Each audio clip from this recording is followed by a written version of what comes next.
tuke makamago wach makamano nene thor wach Daily Nation kanyo. Pinje mag Afrika e okang' mokwongo mana gi bago tuke mago mag AFCON ne en higa mar 1976 kano bage e piny mar Ethiopia. Gisani koro gin igni buora ma bende koro luwe. Ineno kanyo ka koro ibro bed kibage pinje adek mago mag Afrika ma ugwe. En wane ne higa mar 2025 aneno ka tuke makamago ibro bed ka ibago e pinya mano mar Morocco. Koro gino makare ahinya Sharon, to mana kaka isewacho ni nego bed ni iketo ikruoge makare. Wang'eni sani wantiere higa mar 2023. Pod wantiere kod higni 4 mag keto piny ikruoge mopogore opogore. Wach makamano neno ko mipeke it gazete mano mar 4.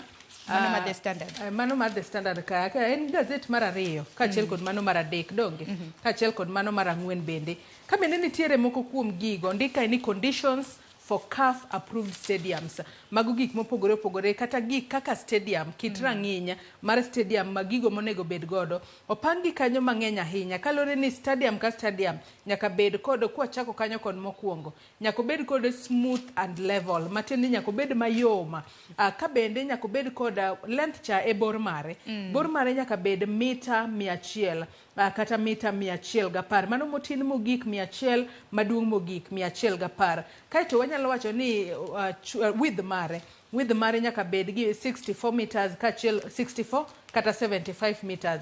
Ka bende nitiere gik mopogore opogore kanyo ma bende nyaka sani koro keti. Wang'ene kinde ma bende tuke makamagi biro bed ka iketa. Aneno kanyo nyaka obed kod parking space kata kuonde mag yiengo nyamburko ma bende nyalo ting'o buses 2 kaachiel kod geche 10 mago mag timbe mopogore opogore ma biro chopo kacha kaachiel kod jotelo ma bende biro chopo.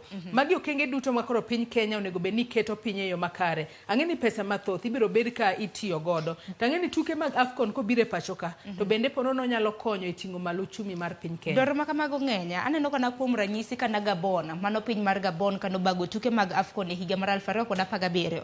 Gin giwegi na gitiyo kod omenda ma pacho ka maromo siling bilion 72.2.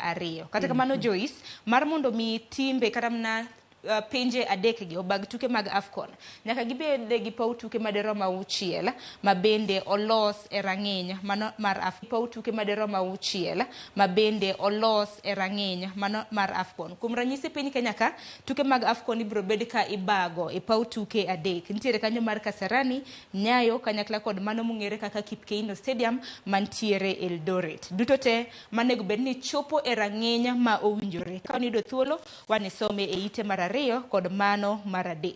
En mana ni ite mar 3 gi mar 4 kanyo bende ka podo mi wach thor wach mar AFCON bid.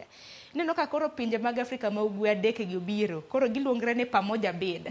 Mano kaluwore kod wach mabe ne gichwalo ne AFCON mondo oyienegi mar mondo mi gibag tuke makamago. En okang' makare ahinya Sharon kalore ni sani koro nyaka koro ginywak lwedo ponono gi sum paro maneno ni ere kaka wanyalo make sure kata wanyalo neno ni gini okomawa kalure ni en gino maduong' ahinya kendo bende nyalo miyo kata piny Kenya kata kaachiel kod pinje mamoko mag Afrika ma ugwe e kinde mabiro mbele ponono wanyalo neno kata World Cup ponono nyalo biro kata pinje mag Afrika ma ugwe. Geno nitie mana ka paw tuke magwa ochopo e rang'iny mowinjore. Geno marwa ni bende piny Kenya kokadhe migawo mochung' ne weche mag tuke biro bedo ka bero alap mag tuke magwa mar mondo mi kik mawa ratiro mano mar bago tuke mag AFCON kochopo e higa mar 2027. Kata kamano puoch gi pak mano ne migawo mochung' ne weche mag tuke. Mapiyo piyo kwa dhi ite mar 7 bende koro okwach kich kanyakla kod ogai mar jomin weche mag apise mag okwach kich kanyakla kod mano mar jomin weche pacho kaindi. Bende koro nitiere kama tek miwuoro kaluwore kod seyo ma bende iseyo gi kod riwruoge mopogore opogore. Chutho to mano mar IPOA nineno kanyo odiochieng' manyoro IPOA koro seyo duonde 2 gi ni ok gisebedo ka gikawo maino pek ma bende oganda ma pacho kaendi kadha ahinya kaluwore kod oteku mathoth ma bende obila osebedo katiyogo. Kuom ranyisi IPO wacho ni e ng'anyo ma bende noneno mano ma bende kweth mar Azimio nobage kor gwenge mopogore opogore kaluwore kod pek mar ngima oganda ma pacho kaendi moheo 60 nolalo ngimagi. Kata kamano apis mar DCI kanyakla kod DPP poko kawo maino kendo pok gikawo pek mar wach makamano mar timo nonro kendo donjo ne obila maket kod mago. Nyaka sani koro mano duol marango kaka obila ma pacho ka itiyo IPOA. Nyaka sani koro gidwaro ni omigi oteku mar ponono ka giyudo obila moro amora gi ketho gine ma gine ondamo maginyalo kawo ne obila makama. To mana kaka isewacho, giseyo DCI kaachiel kod DPP kuom rocho chenro magi mag tich. Maneno ni ponono ratiro ochopo ne jopiny e yo makare e kinde ma polis kata obila orocho ratiro margi. Ka bende giwacho kae ni nitiere kaka DCI bende kinde moko ne oketho ranyisi. Mano kaluwore kod wanyalo wacho ne en weapon kata silaha moro mane oti godo. Ka bende ne giwacho ni silaha makamano ne onge e lwet obila e kinde ma ponono maundu makamano notimore. Magi mana achiel kuom ranyisi e wi kaka IPOA sani koro seyo DCI kaachiel kod DPP kuom rocho chenro magi mag tich. Wang'e ni IPOA kinde mang'eny Sharon osebedo ng'ala manyime. Maneno ni ka obila otimo makosa to ok owe thuolo kendo japiny ema oyudo ratiro e yo makare. Aparo ni IPOA nyaka sani koro onego bed ni iweye obedo duol mochung' kar kende mar mondo mi otine jopiny e yo makare. Nikech adiera ka obila otimo ni gimoro, in kaka japiny ponono kinyal rakori kod obila e yo makare. Kalore ni obila bende ntiere e sirikal kacha. Koro ka ntiere duol manyalo keto obila gi tesre. Ging'i ni obila kotimo gimoro amora tikawo ne gi ondamo mager. Ema ponono nyalo duoko piny weche mag obila, chocho ratiro mar jopiny, ponono kata tiyo gi teko mang'eny ne jopiny. Ahinya to e kinde mag maandamano. Moneno ka thoth obila goyo ga jopiny kata hinyo jopiny e yo ma ok owinjore. To seyo makamano nowuok kokalo ir jakom mano mar IPOA mano mong'ere kaka Ann Makori. Odiochieng' manyoro kanochopo e nyim kamiti mano ma osebedo kadhi nyime kod twak mar thik mano Bomas of Kenya. Bendo seyo duonde mago mag DCI kanyakla kod mano mar DPP ni chakre higa mar 2013, higa mar 2017 gi higa mar 2022 kana yiero itimo e pacho kaendi. Oteko mathoth mabende obila ne tiyo godo pok ging'iyo e yo makare. Mabende owacho ni joneno moko osebedo ka wuok e buche mamoko kaluwore kod maino mabende ok kaw godo buche makamago. To Sharon kotudore kod mano nyaka sani bende koro giwacho ni obila kigin mano kaluwore kod jakomo nogo mar IPOA. Giwacho ni obila giwegi ema gionge goodwill. Wacho ni kwatiyo kata kod ranyisi ni ponono obila ong'e obila machielo ma ponono notimo ketho moro kata nochwado ng'ato maracha. Kata kamano obila makamano ok obi wuok oko e lela mar fulo nyawadgi. Matiende ni gin bende kigin giumore. Gino magiwacho ni thothne chocho chenro magi mag tich. Manyaka sani koro gidwaro ni ponono obila bende obede gi goodwill. Ka obila wadu timo gima ok ni kare to gichoka chir giwuogo oko to giwacho ni to en ng'ane. We okawne ondamo mowinjore ponono jok ma wadil gimbe gin mana dhano. Ok ding'e kawuono nyalo bedo obila kinye ponono nyalo bedo mana japiny ma kawaida. Tumene nadier Joyce kodhi mana mapiyo piyo kapok saa ong'ado waite mar 6. Pod nitiere ng'ur mabende pod medo mienja hinya kaluwore kod fai mabende nochiwne. Iwacho ni nitie klab moro bure Nairobi ka nwasenyisi nyoro Kasavera mabende nochiwne fai mar siling milion 1.8. Skul moro mabende nochiwne fai mano mar siling milion 4.5. Kanyakla kod achiel kuom kembe mabende osebedo ka chiwo hola e pacho kaendi mabende nochiwne gi siling milion 2.9. Mano mar chocho ratiro mag oganda e pacho kaendi. Kata kamano wacho makamano pod medo yuayo seyo mopogore opogore ahinya kaluwore kod ratiro mag oganda e pacho kaendi. Ka bende wacho kae ni ka ng'ato pok okawo nonro mari moro amora nyaka koro owinjre kodi bi yiere. Emomiyo koro club makamae wang'e ni ponono ging'eny. Moko bende kinde mabiro mbele wabono kokawnegi okang'. Ibiro kawnegi okang' kalore ni moko kuomgi ok many consent mar ng'ato kapok gi ponono kata keto picha ne kacha. To mana kapogore kodi e paro mana kaka kinde moko wacho. E club kidhie seche mabende japiche biro kogoyi. Ineno kata mana ka moko yawa moko bende waneno gi kata mbui mar Facebook, Twitter gi mamoko. Gipose girito mar mondo migogi picha. To bing'eni Sharon en consent ipose ogoi picha. Inyalo kwayo ni or ni picha ne simbi, inyalo tiyogo ki. But oko penji ni agoi picha abia kete social media marwa kata abia kete mbui marwa mondo jione. Bing'eni gigo pogore. Posing in bende kin jago moero picha ng'ato ko biro nigi kamera. Ibiro mana pose kacha kise pose ogoi picha. Ang'eni thothne jomoko kwayo ga ni adonge inyalo orona.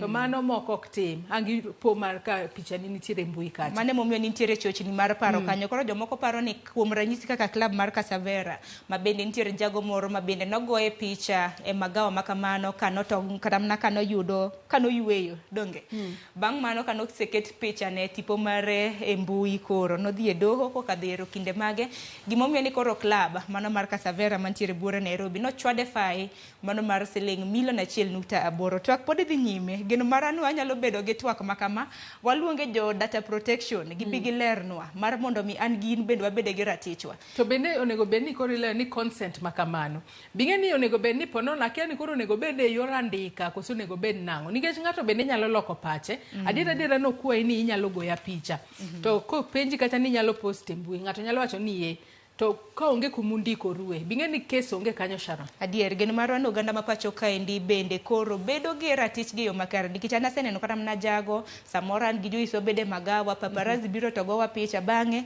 wantiere blog donge koro geno marwa ni gikawo siem e yo makare e ite mar 7 kotenre kod weche motenre kod somo duche manyoro nwaneno twak mabende nadhi nyime e od bura maduong' mapacho ka chutho kotenre kod lokruoge mabende noneno e sekta mar somo kanyalo mana teri chienya korom ga juange e kinde ma osekalo jatend piny Kenya nochuga put mabende nanono lai mar somo e pacho kaendi nyocha kaendi Joyce neno wach mar grading sane kidhi timo penj mar klas 12 chakre higa ni nyakorom ga juang gradings ibro bedo king'iyo best performing subjects abich mabende ibro bedo kitime makare kata kamano compulsory subjects biro bedo kanyo maths gi somo achiel mano mar dhok nyalo bedo Kiswahili, English kata mna sign language wach makamano osebedo kanyoyo paro mopogore jod buro dishi manyoro bende notamre kadho paro makamano Sharon jaod bura mai Muhaya mano Omboka Milemba nyaka sani koro wacho ni nitiere moko kuom paro mabende nochwala kod kamiti makamano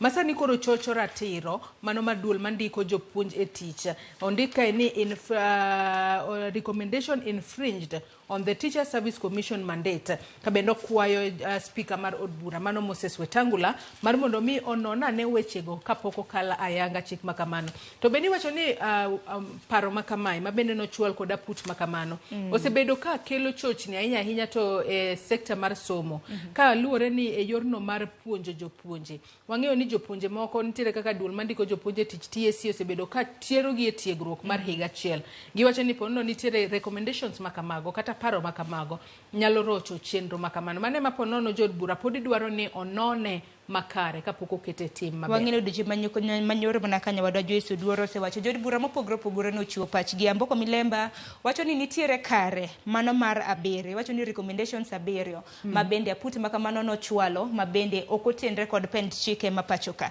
kata kamano gikwayo jatend migawo mochung' ne weche mag somo pachoka Ezekiel Machogu mar mondo mi ochiw report makare mabende ibro bed ka itere od bura e kinde thuolo mano mar jumbe 2 mana mapiyo wadonge matine dakika 10 mar mondo mi watiek nonro mar gazet e ite mar 8 bende koro nitiere paro mopogore Joyce mabende pod medo wuok ahinya kaluore kod tich mabende jalub jatend piny Kenya osebedo ka chwalo iwacho kanyo ni osetemo kar nyalo mare mane sekta mar chai bende osetemo kar nyalo mare e sekta no kopogore kod mar chai mano mar chake pachoka mar tieko achudhe mar mondo mi jopur owinj wega en mana ni sekta mar kahawa kanyakla kod sekta mano mar kongo mabende inyuoyo e gwenge mag Masawa bende osebedo koyude chiedh nade mano mar kedo godo wang'eyo ni e ndalo mokwongo e apisi jatend piny Kenya William Ruto ne ochiwo ne jalupne Rigathi Gachagua thuolo mar mondo mi ochier sekta mar kahawa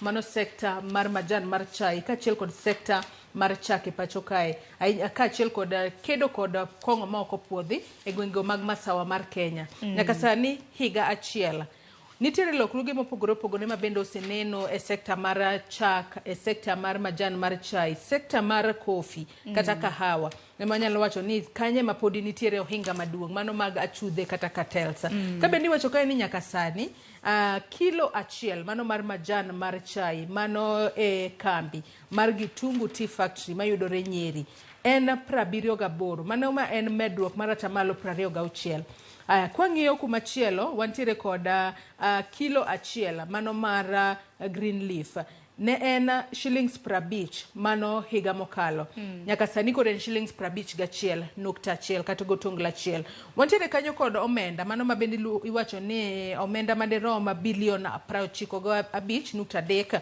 mabende ne en mano turnover mano mar KTD mabende en medruok kowuok e higa mokalo mane en bilion 93.03 kaachiel kod kilo achiel mano mar macadamia mano ma bende omedore kowuok nyaka sani koro en 20 to ne en 150 mano higa mokalo mane wi kilo wano kalo kruge matindo tindo seneno kata kamano sekta mar kahawa kaachiel kod kedo kod kuong ma ok opuodhi to nego bed ni podi rakore godo e yo makare kalore ni jopur mag kahawa to podi winjo lit ponono nego bed ni keto chike kata rido chike manyalo golo cartels e sekta mar kahawa kata kamano jopur kik chuny gi tho ni mar jalbiaten piny Kenya wacho no temo matek kar nyalo mare kinde ka kinde kata mana koloso gi onage mago oganda ma pacho kaendi ojanyiso gi no temo matek kar nyalo margi mare mano mar golo achude maket kod mano to Sharon mingeni kahawa en achiel kuom gigo ma piny Kenya ja thoro tere pinje maoko nyalo bedo ni achude kata cartels manitiere sekta mar kahawa ka ginyalo bedo ni ponono gin jo siasa matek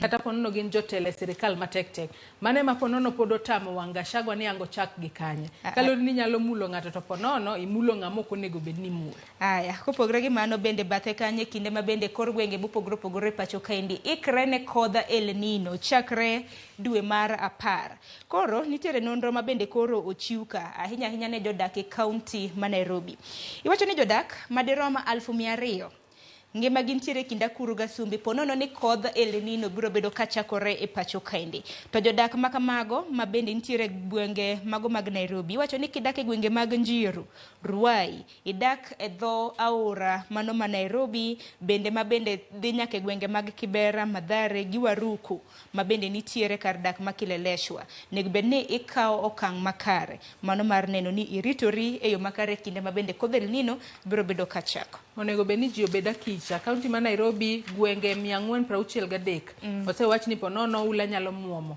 e kinde ma koth mar El Nino biro chakore ayanga jopiny obeda ne piny ong'i gwenge ma koth nyalo muomo gidar chon mar mondo mi kik giyud midhiero moramora iwacho ni nitiere geng'o oloyo ber moloyo thieth aparo ni wang'ni piny owacho sirikande mag gwenge bende golo milome chon milome no chako gola chakre dwe achiel mokadho mano ikruok ne kodh El Nino bang' migawo mochung' ne kor lwasi nosenyiso oganda ma pacho kaendi ni wageno yudo kodh El Nino chakre dwe mar 10 kapok watieko gazet mano mar The Standard wach moro no mulo wang'a ka Joyce e ite mar 12 kinde ma bende oganda moko tiyo kod mo mano mar petrol e olo e boda kata mana apiko ma bende giriembo moko bende tiyo kod apiko matiyo kod teko sitima bing'eni Joyce oduore gi sani nitiere jok ma bende obiro gi yore machielo gitiyo kod gas mano mong'ere kaka LPG e apiko magegi wach ma bende jolony wacho ni ok ber gi ngima dhano ahinya nyalo muoche kinde miriembo apiko Sharon manen keto ngima ng'ato kama ng'aw ngima ja apiko mariembo apiko no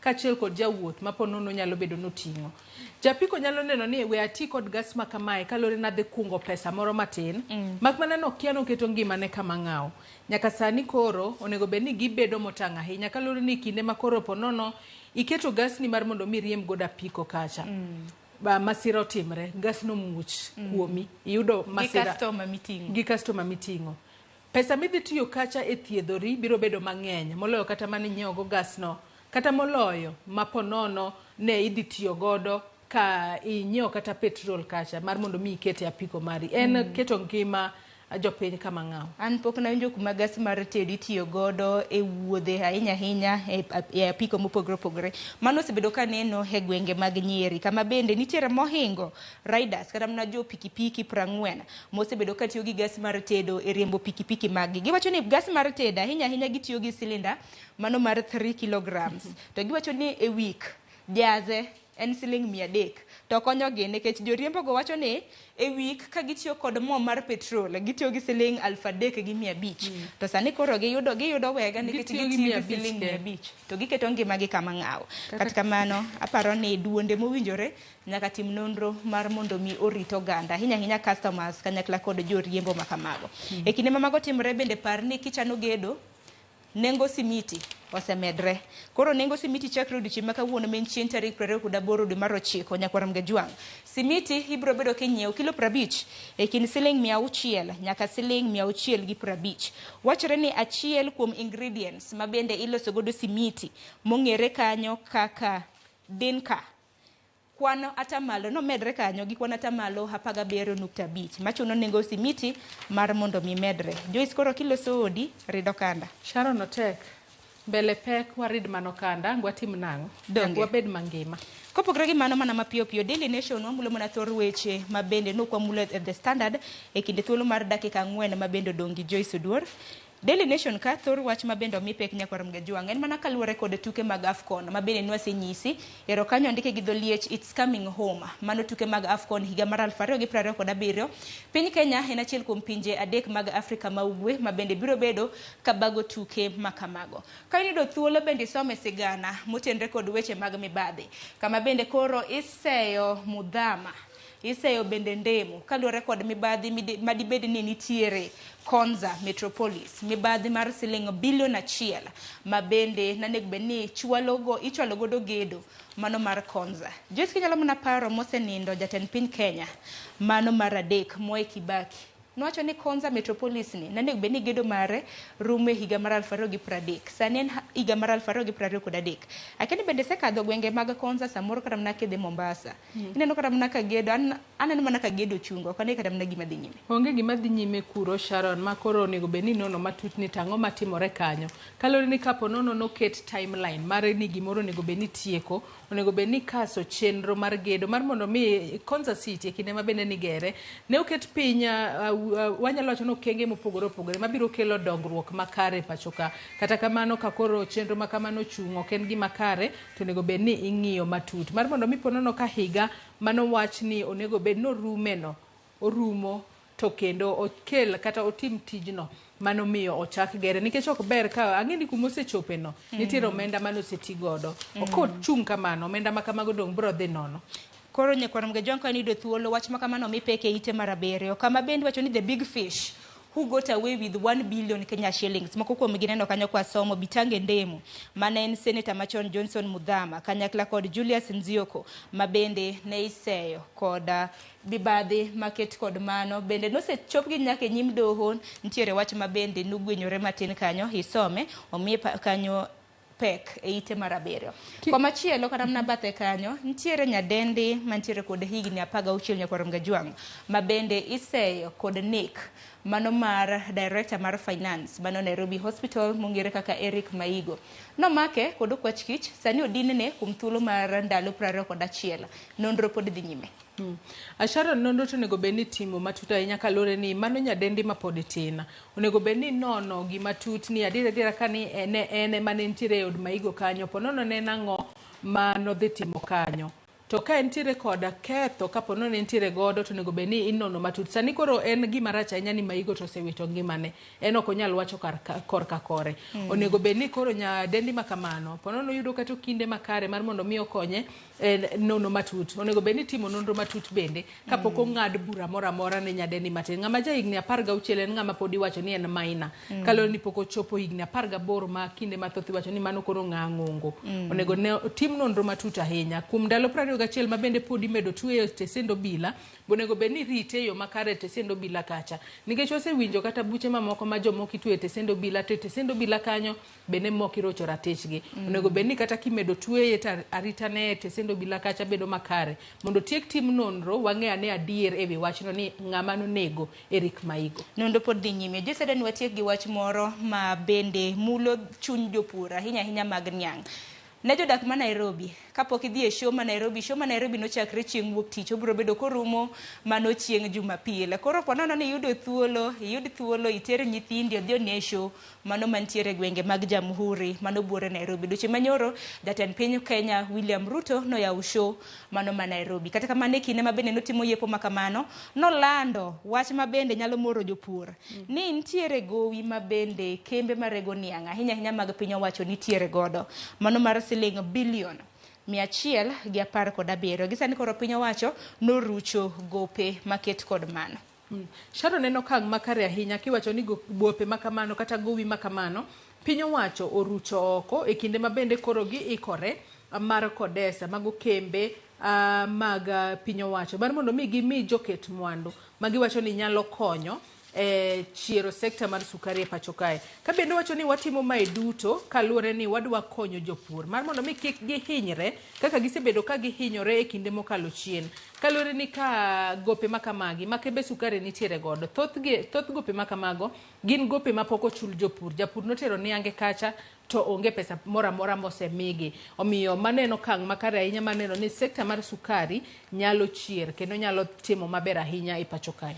Haya, nyakora mgajuangi kanyo bende makelo we giko mano mar nonro mar gazeti. Mitintiere gi wach moro Joyce. Wach moro onge Sharon, walidho negi maber. Koro matut ginyalo nyiewo gazet gibed piny gi som. Wan gitudre kodi kendo saa 3 e mbaka romo donge. Kamano. Koko manya korom gajuang gazet bumore kin Daily Nation gi The Standard idhi nyiewo. Kinyiewo gazete gi gintiere kod weche mathoth. Nitiere weche motenre kod ohala, nitiere weche motenre kod tuke, bende nitiere iye ka nido thuolo wan isom. Wan waseliedho ni awiye mano mar misiso mar dhi nyiewo.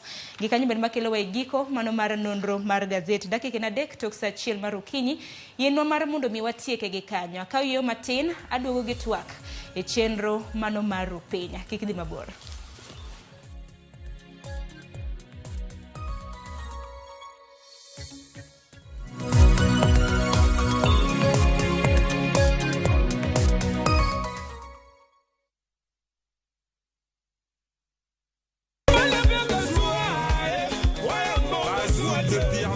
Rumba siko kinde duto.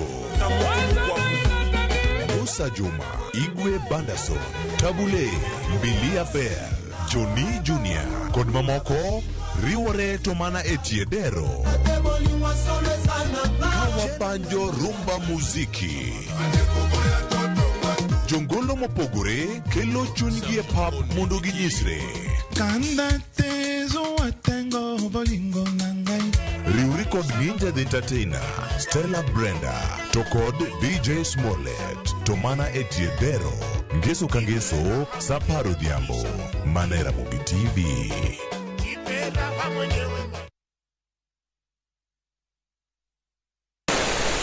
Penguod fuenyo, chuny kitwa. Ang'o miyo yie ni chako mana mine? Dak ne chake yie chuo. Yie ni chako mine nikech mine ma pito. Ng'e sigana kod kido manyiso ber kod mit piny. Ike jaduong' mane okongo kama ni luongo jaduong' Ngeso Kosanjo. Kaluwore kaka kidi ma jaduong' ohero kaka chiege maduong'. Kidi jaduong' ni Kit Mikayi. Kendo rom kod jorit kitwa. Mondo ne en dero mar jaduong' madhaka mora mora ok dhie. Piny mamako dhogi. Kamaru biro to maru to e dala. Iecho ne tie. Omake amaka kama anyawana adhiadhia kinywana limi. Riuri kod Rabala Kwasi owadgi Rajabu. Kendo koro jonam grech en duoko rech mane iseng'iewo. E 111. Ngeso ka ngeso, saa 1 gi dakika 45 otieno. Mana Ramogi TV.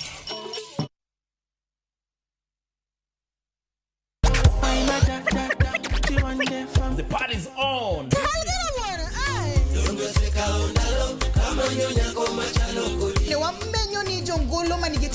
Watu wachukule art as something wenye kona value. Sherehe o'clock nye kwa mgeji wangu chopu samakoro. Chapa muziki, wote tucheze. Kanuje oteka ingene no kathothi koro mugajuang omora hinya kod chenro. Adek Malieta matatu Karema vipi? Shirona do, Shirona ni sponsor. I'm a piano. We go shoot.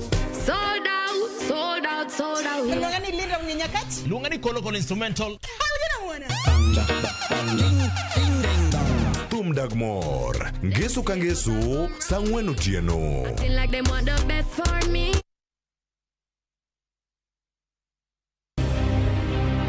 Tich ang'wen, tudri gi Sharon Ong'ao e chenro mar poko pogore ka osir gi bengi mar Equity. Grupo gisebedo ka gitayo maber ahinya kaka jo Equity nikech gisupporto so that group. Koro wan kaka jo group wan bende chuno wan nyaka wabed gi chike matayowa, to nyaka wabed kaka waluwo gi chike ma coordinate kod jo Equity mamiyowa poko pogore. Poko pogore, saa 2:30 nyaka saa 3 okinyi e Ramogi TV.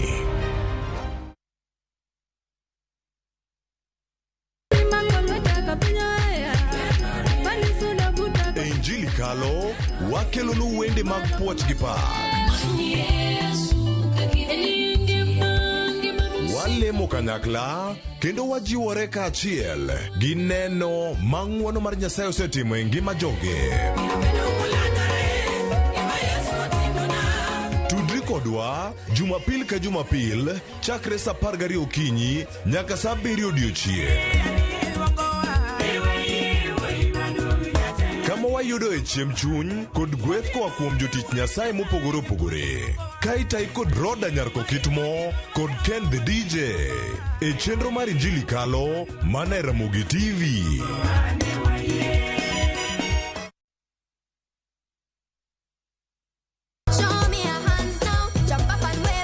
Chenro ni miyo ngeso ka ngeso kinyi bedo maber kendo maler moloyo.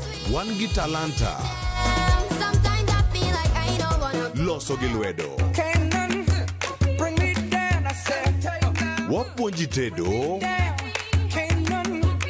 miel manyasani, sigana kod moko mamit.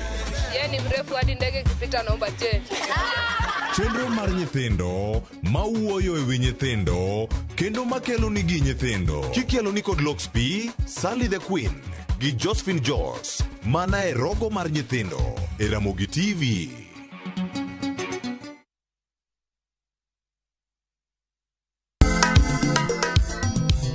Ma e chenro makelo ni danji malie gik od belo bai. Wakelo ni be Angomiri aliye juu fuata. Ma e chenro makelo ni duond yawuoto nagi. Apuro puoth ngima, apuro puoth poetry bende apidho kodhi. Duond mine nyalo kod ohala. Ng'at mochako ohala nikech ng'ane no ochako gino gidhi mamuol.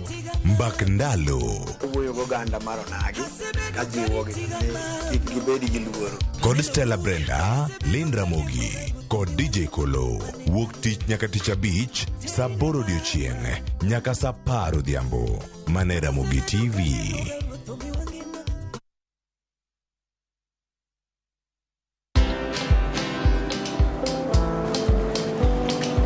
Niaje?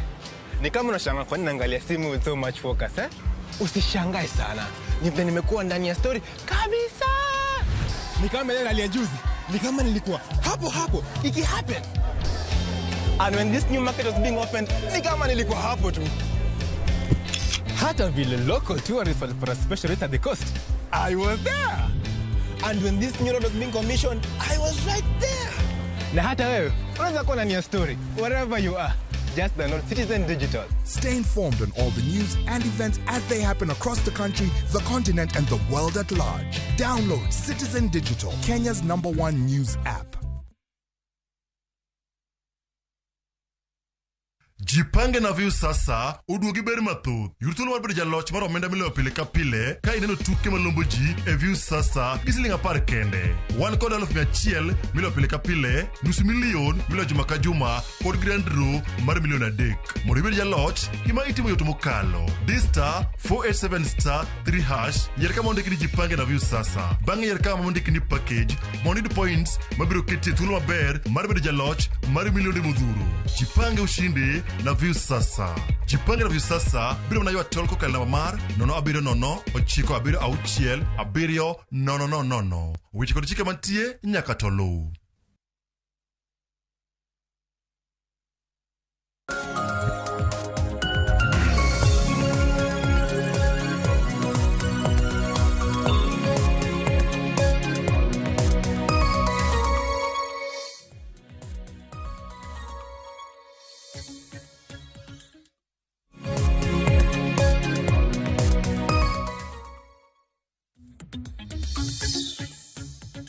Nyakoronga Juan kamora mintiere gisani kora rwaki okang marario ni machiegni ma entwake chenro mar pinyo kiny makawuono wagwan nambaka kalure gi kaka pinyo wacho mapacho kainde osebedo katiyo kod omenda higa achiel chakre sirikande Kenya Kwanza donje telo wach mabende negi wacho kana gichamo muma mane lap makasarani nigi biro bedo ka gitiyo kod omenda e yo makara hinya temo kungo omenda e migepe mopogore opogore. Bende mano osemienjo kata oseneno nyaka gi sani.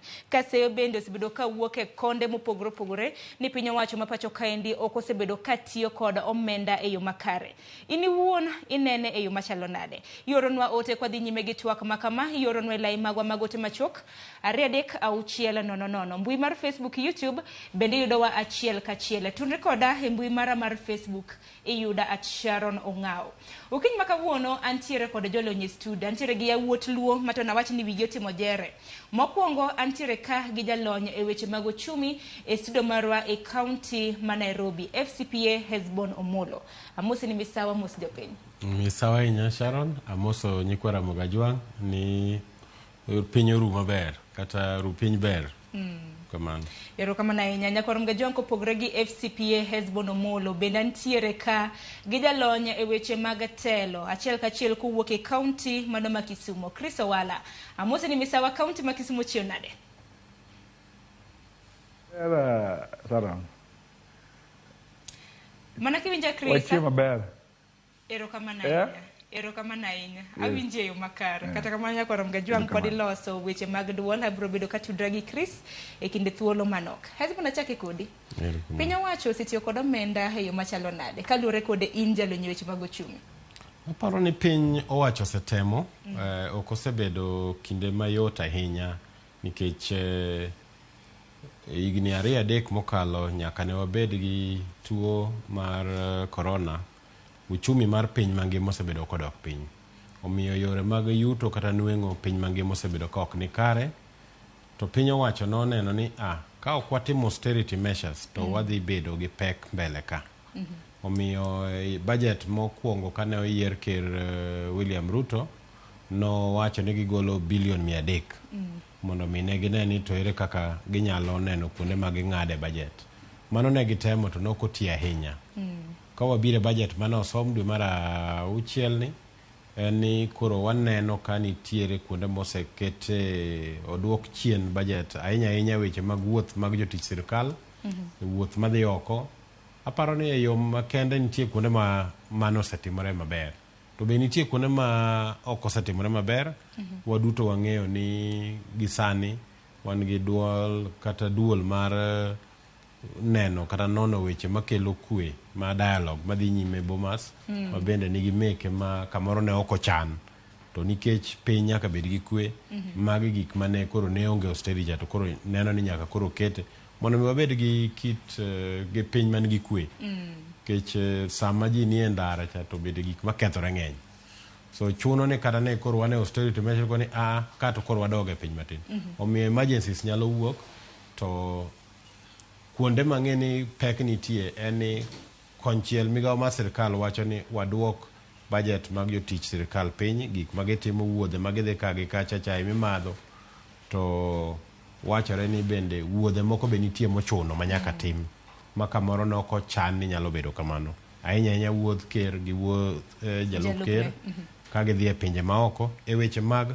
nyayo dongruok adieri kinono gi matut gin wuodhe mabeyo to kamoro ber gi ok nyaneno machiegni ma kamoro bang' higa 1-2 eka koro bergo chako neno. Wabro bedo kwa tuwa kaluwore kod wuodhe mag jalup jatend piny Kenya kanyakla kod jatend wuona mano William Ruto pacho kaendi kanyakla kod dwaro mar piny owacho mano mar kungo omenda e migepe mopogore opogore. Dibede ne giwacho ni gikungo omenda to wach makamano ok timre koso nang'o nikech wadhi bedo kwa ng'iyo yore mopogore opogore ma bende waseneno ka piny owacho ok osebedo ka tiyo kod omenda yo makara ahinya kaluwore kod paro ma bende jopiny osebedo ka chwalo. Chris Owala jalony e weche mag telo kintiere county ma Kisumo ponono ni winja penjo mabenda penjo mana FCPA Hesbon Omolo kaluwore kod in kaka japiny bende kaka jalony weche mag telo bende paro ni piny owacho osebedo ka kungo omenda kaka ne giwacho kana gichamo muma. To kamano Sharon aparo ni mos na Hesbon aparo ni uchiemo maber na boma ma Nairobi temo wacho kama aparo ni piny owacho ok osebedo ka tiyo kod omenda yo makare.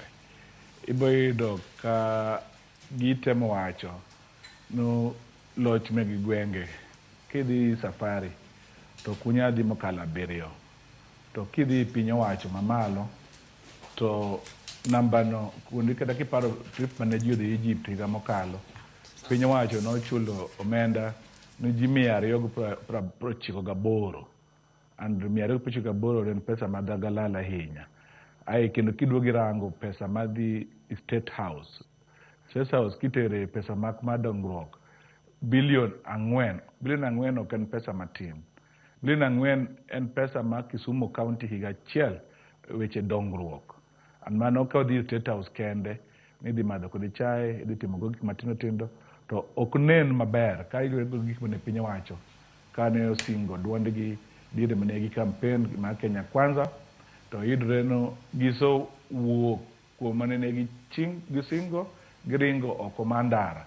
Nikech kata kirango pesa mano ori office deputy president mar Moki treasury en pesa kido kani 1.5 billion mane oketi higa mokalo madhi office deputy president. En pesa mang'eny ma kitemo wach dongruok Lamu County, mano pesa madhi Lamu County higa achiel mangima. Koro kirango no office achiel nyalo kawo pesa gite, tiyudo no piny owacho ma malo ma Kenya Kwanza no wuok laini mane giwacho. Nikech sama uweni giwacho no ging'ad pesa ma wuoth ni ok gima duong' ahinya. Ang'o miyo gitemo mondo gikel migepe moko kaka kas gi gin gik ma giketo mando omayo oganda pesa dongruok. Aparo ni kane gin joma beyo adier, ta giweyo wacha pil ma kascha, to kane kotoso yalo to yakad gi winjo adier ni gin joma dwaro ni gi save pesa mondo pesa no dhi dongruok ka gitemo wacho. But gi indication duto ma waneno no kuonde ka gitiyo gi pesa, ka gitiyo gi pesa yo makare. Nikech kata function ma gitimo ng'eny gi gin function meg development. Kikirango fertilizer en pesa moromo giteri county budget go. Kirango wach thieth manyamrerwa, the health promoters en gir county ma kaber to pesa ni ono beni tero gimiyo county teko, to gimiyo county go pesgo, to koro gi monitor ka county tiyo gi pesgo. An mane odwach okapar ni gi padrio mondo girang to kane gi campaign ne gi promise jopiny ang'o. Kikira kirango budget ma sani ringo, kirango allocation moteri kuond migepe ma kuonde ma muhimu, tiyudo ka ng'eny moloyo kuonde maromo terie pesa kaka wach somo, kaka ithindo mancho the university pod chandre malich nyaka sama uweni. Pesa ma university odhi malo, ma gik manthindo mane odhi public koro dhi mani private. Erokamano ahinya. Okenge mabende lero Chris Owalo bro bedo ka lose chutho wuodhe Hesbon mabende Chris wacho ni piny owacho kata mana ka wacho ni wuodhe nikech wang'e ni lendo mabende nogol ahinya ne jotije mag piny owacho ni wuodhe e higa achiel nek bed ni giwuotho ka gidhi e pinje mago kuom thuolo mano mar ndalo 45 to bende kiko bed ni en kata mana juma achiel moluore to wuodhe bende kitimo jotije mag piny owacho nyaka koro gikwa omonde nyaka gior kwayo okapuodhi. Wach wuodhe mabende wacho no ken gima duong' ahinya kaluwore kod omenda mabende osetigo do diwachiam. Aparo ni budget mar wuoth madhi oko kata madhi e weche migepe ma utenore gi jotich sirkal ok en budget matin. Kata kamano sirkal dwaro ni obed kaka ranyisi ni ma en austerity measure. Apogora gi owala matin kowacho ni migepe wuodhego gin gik malich ahinya. Budget madhi e weche mag wuoth madhi oko go ok tin. Obed kata mana mag parliament, obed kata mag jotich sirkal, kikawo migepe tetete mag sirkal michake donje parastatals duto ma wantiere go, sagas gi, gin omenda ma koriw gi to ng'eny. To sama jo wadhi e pinje ma oko gi, nyaka gimany dola ka gidhi oko. Dola ne meno ka chando makata exchange rate isani pek. Omiyo ok en gima kare ka ng'ato nyalo wacho ni mano gima tin. Kamoro gima dibed maduong' maloye ma kamoro kuwe en weche mag mibadhi. Wawito omenda mang'eny e yor mibadhi molo gimoro amora. Omiyo kata obedo ni nitiere austerity measure kama onego wakete mijing'o ahinya ma damed kendo jiwo sirkal en kedo gi mibadhi. Maini neno ni pok gidino rode ahinya rode mag mibadhi pok wadino maber. Kaeto nitiere achiel ariyo moko mabende ka wang'iyo motegno taparo ni biro konyowa. To migepe aina machalo mag budget mar State House winjo ka walo wuoye. Budget mora mora mitiyogo e Kenya ka nyaka puodhe gi parliament. Omiyo pesa moket kanyo no puodhe gi parliament. Gima koro nyalo penjo to be oket omenda moromo koso ket mang'eny. Tadwa wacho ni nitiere weche maseneno ka ker wuoye. Ahinya ahinya kowuothe safar madhi pinje maoko. E weche mag financial architecture mar piny mangima. En gima duong' ahinya. Kamoro sane wayuak ni uchumi wa omedo kethre. To nitie fuolo moro moa oko ma ok thurwa ka. To koro inyowa. Amerika kidhi kawuono interest rate ochopo 5%. Base tieno wuok e 1% odonjo 5%. Effect mar mano ineno kawuono. Omiyo yudo hola kata interest e pinje ngima duto yudo ka koro dhi malo. To yudo ni mage mamiyo kelo pogruok kaka piny itayo. Ni in ke japiny modhier ka Kenya kidhi kawo hola tidwa ni chula tamalo 8. To piny machielo mabende omewo mabende kamoro monego chul mang'eny to chula tamalo 1 kata 2. To hola go bende ng'ini bende piny owacho bende osemedo kwayo momedre dongo cho walaro trilion 10. Wasechopo trilion 10. So mano nyiso ni ka ok wago mbaka kaka piny mangima mondo wane ni wan gi lwasi makare ne ji te to biro bedo matek. To en mana ni koro otimore ni generation ka generation nigi meke ma opogore. Yudore ni generation masani ker mar Kenya nie atama migawo mamalo kopimore gi ker mamoko ma Afrika ka dhiro ker wetege ni weche motenore korka weche mag kaka ipogo omenda piny mangima nyaka tayo makare.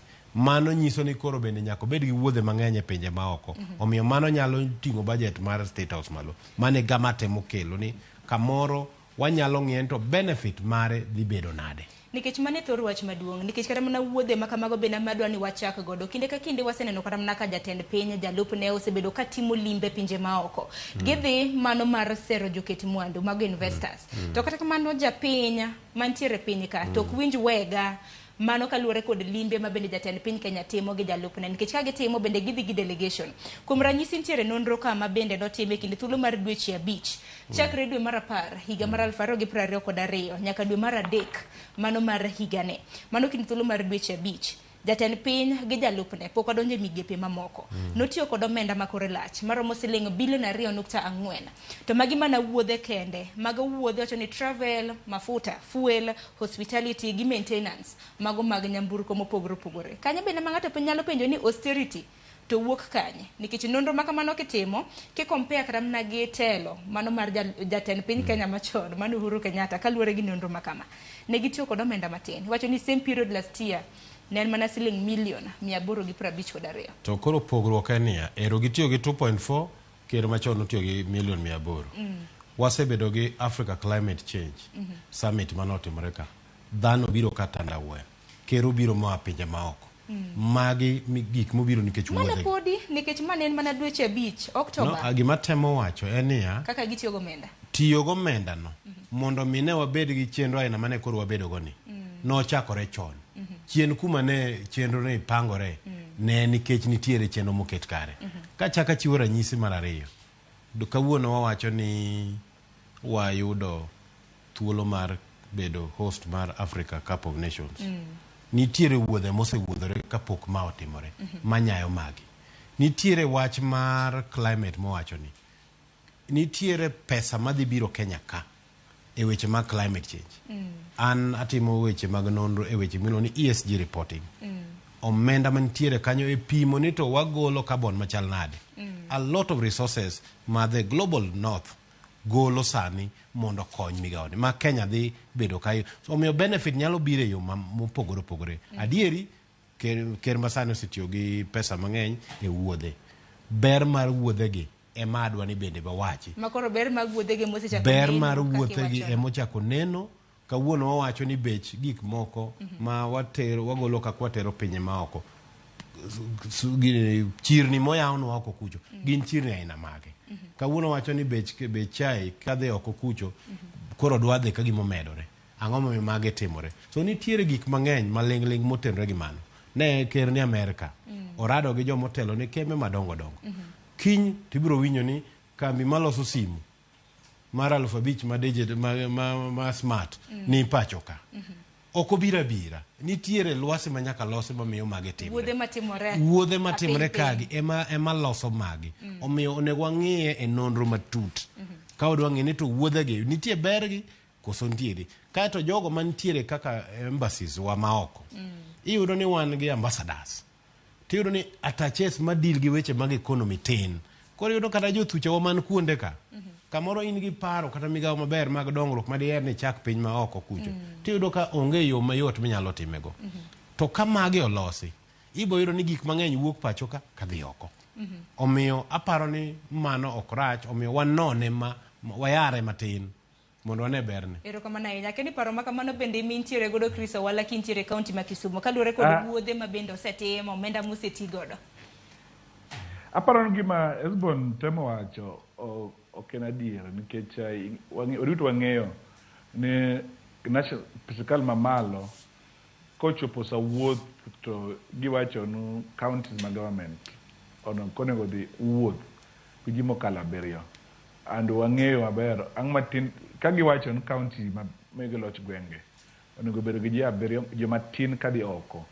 Wang'eyo maber no president kodhi oko odhi gi ji matanda wuoyo. But wang'eyo maber no gik ma Hesbon temo wacho go nitie attaches, nitie embassies, nitie a fully fledged staffs in embassies waduto manyalo timo tije ma wawacho ni wadhi timo kwadhigo. Maparo no kanyo ok wanyalo justify no watiyo go $2 billion dweche 5 ibayo to Hesbon adwa wacho ni kwatiyo go $2 billion to pesa di mobiro in return. Then wacho ni return investment chal nade.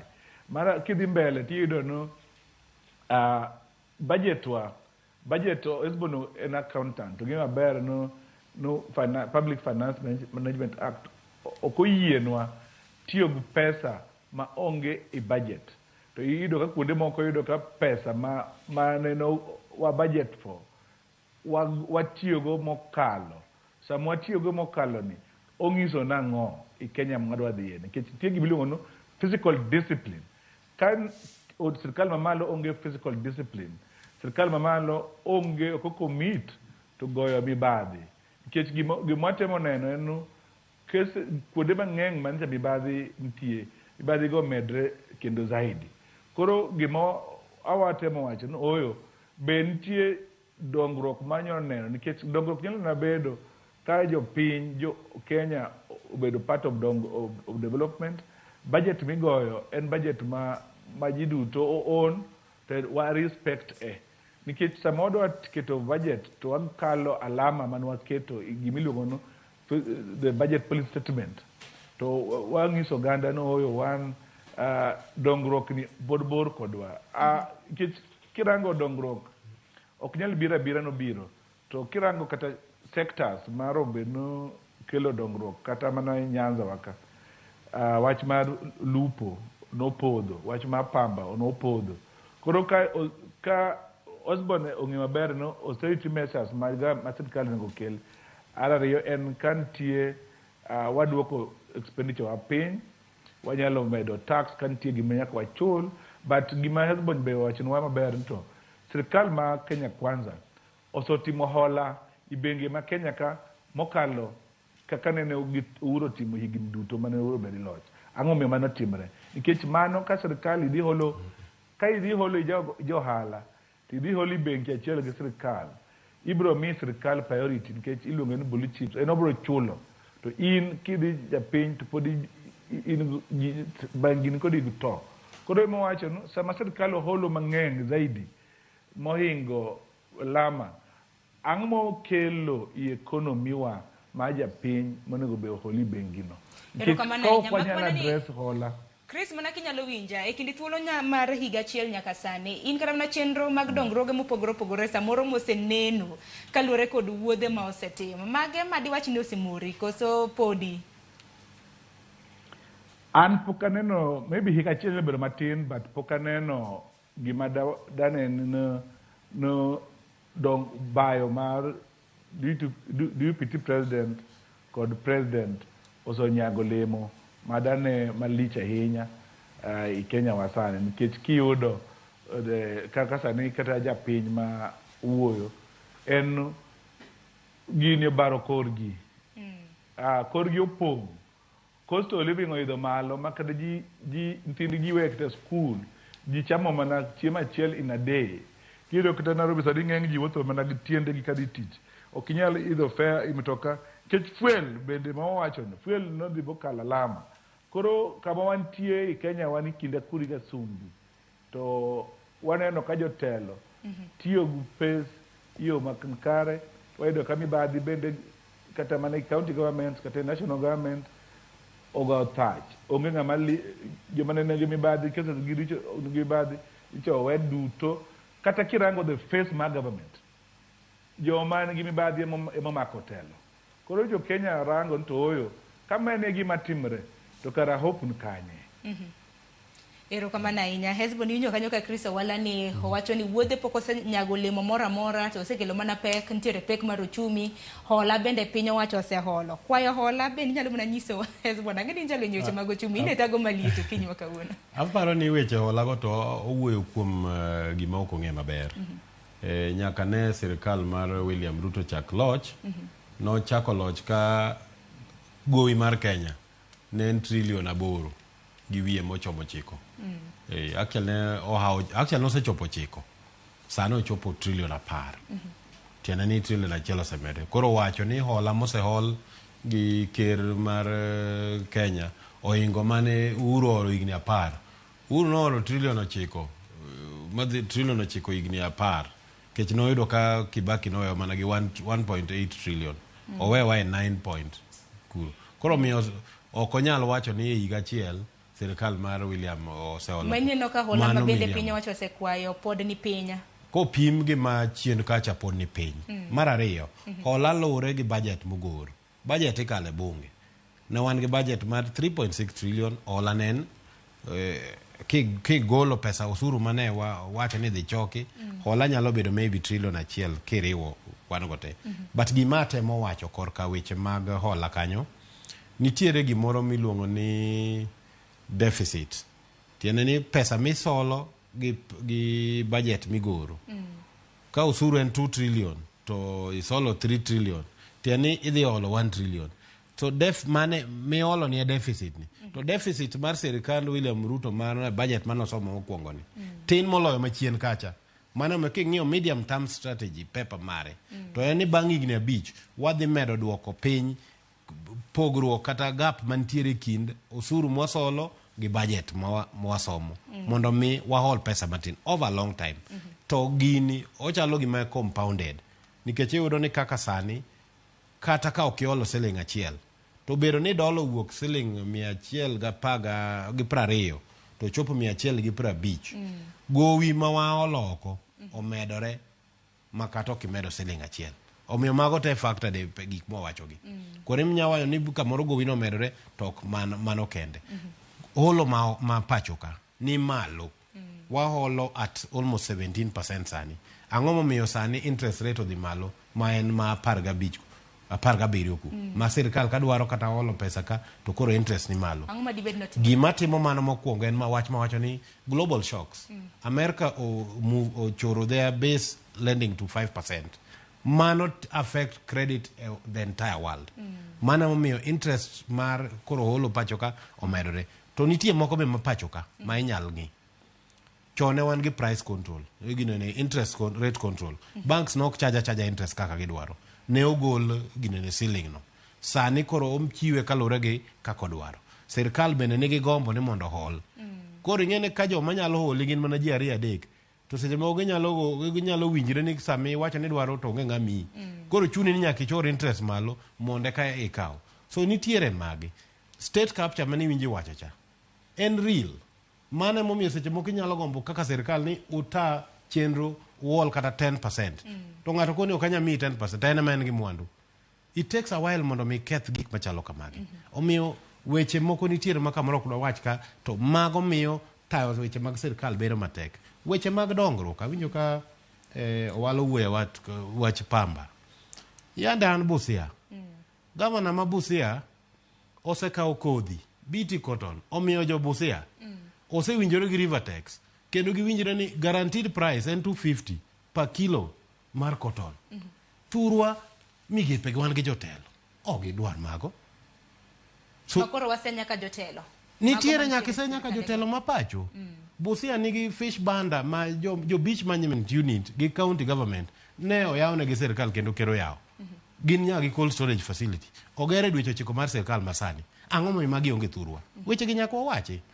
To wan ka wan gi migawo mar dongruok to wan gi mang'eny ma pod nitie thurwa. Momiyo wadhi e dialogue ka. Momiyo ni kata mana mar dialogue no bende wadhi lose nikech dialogue kanyo bende piny owacho dwa tiyo gi omenda maromo siling $106,000 mane kinde thuolo mar ndalo 60 ma bende dialogue dhi nyime. Koro weche dongruoge mana kaka wacho ni pok oneno mathurwa. Wan gi thuolo ker kamoro nyalo biro thurwa e juma manyien. Kopo nono biro fish processing fish plant moro miloso makabonyo madhi miyo fingerlings bedo restocking Lake Victoria dhi biro en migawo monego yaw. Wan gi migepe machalo kaka mar gero feri ming'ado go nam ma Mbita kadhi Mfangano gini ma onego bed ni mago bedo lony. Nitiere yore mag dongruok ma kamoro ka wang'iyo te to nyalo konyowa. Tadieri bende en makende ni kik wawach riambi ni onge ng'ikruok. Ng'ikruok nitie nikech sirkal ni bendo chako kama ne bet pek matin. Dweche 7-8 gi wasebedo gi lweny ma wan e ndara wagore weche mag yiero. Omiyo pok wabedo gi kwe. Dongruok dwaro lwasi mar kwe. Ng'ikruok kata mana ka nitie wang'eni piny owacho osekwayo hola to kopogre gi hola bende osuru bende osemedi. Yana gidonje tela ng'eni bende osuru mathoth bende osechoki osekonyo kata mana jopiny e yo machalo nade. Dakika en 38 tok saa 1 Nyakwar Mgajwang'. Yinwa mar mondo mi okoyio matin waduogo gi mathoth ahinya wang'ane na weche mag hola. Twak mar thek ma bende koro dhi nyime ma bende nosingnwa ni ok time magawa nikech wach mar austerity cha. Nang'o meni ka koro time karum mar Bomas to odhi muonyo omenda mano maromo siling $106,000. Dibed ni wache to toke kocha gik moko lokore. Medoro ote habro bedo kaka opodantiere ka gi FCPA Hezbono Molo kanyakla kod Chris Awala e county ma Kisumu.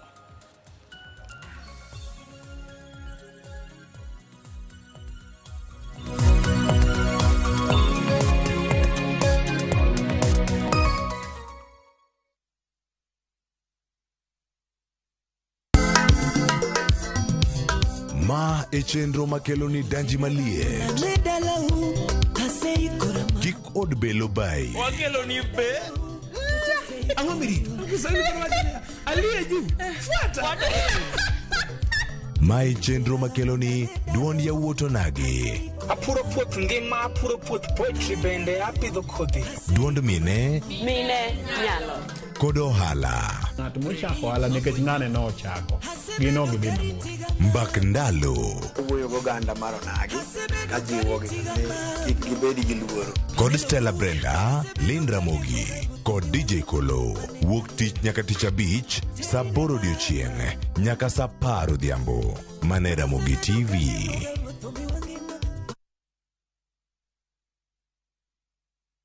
Ageno ni ano kawiro makeup mang'eny ahinya. Angadio ni nitiere nyako kae momori ahinya. Introducing Kundali Bhagia in Luo. This is a story of two sisters who lost their father, and in their quest to find their mother in another town, they find love.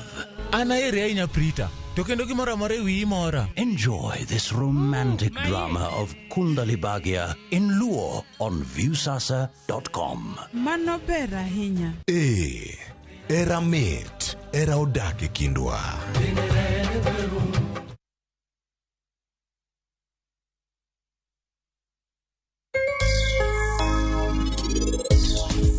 Ohand furniture okanyal nyiso ni en ohala marach nikech nyaka chak tiye an gik manyalo kwano. Anyalo kwano project na mar gwen dala, anyalo kwano nasegedo, anyalo kwano investments maga. KPLC tokens, Bela charges. Only on Airtel Money. Dial *334#. Select Lipana Airtel Pay Bill, then select KPLC.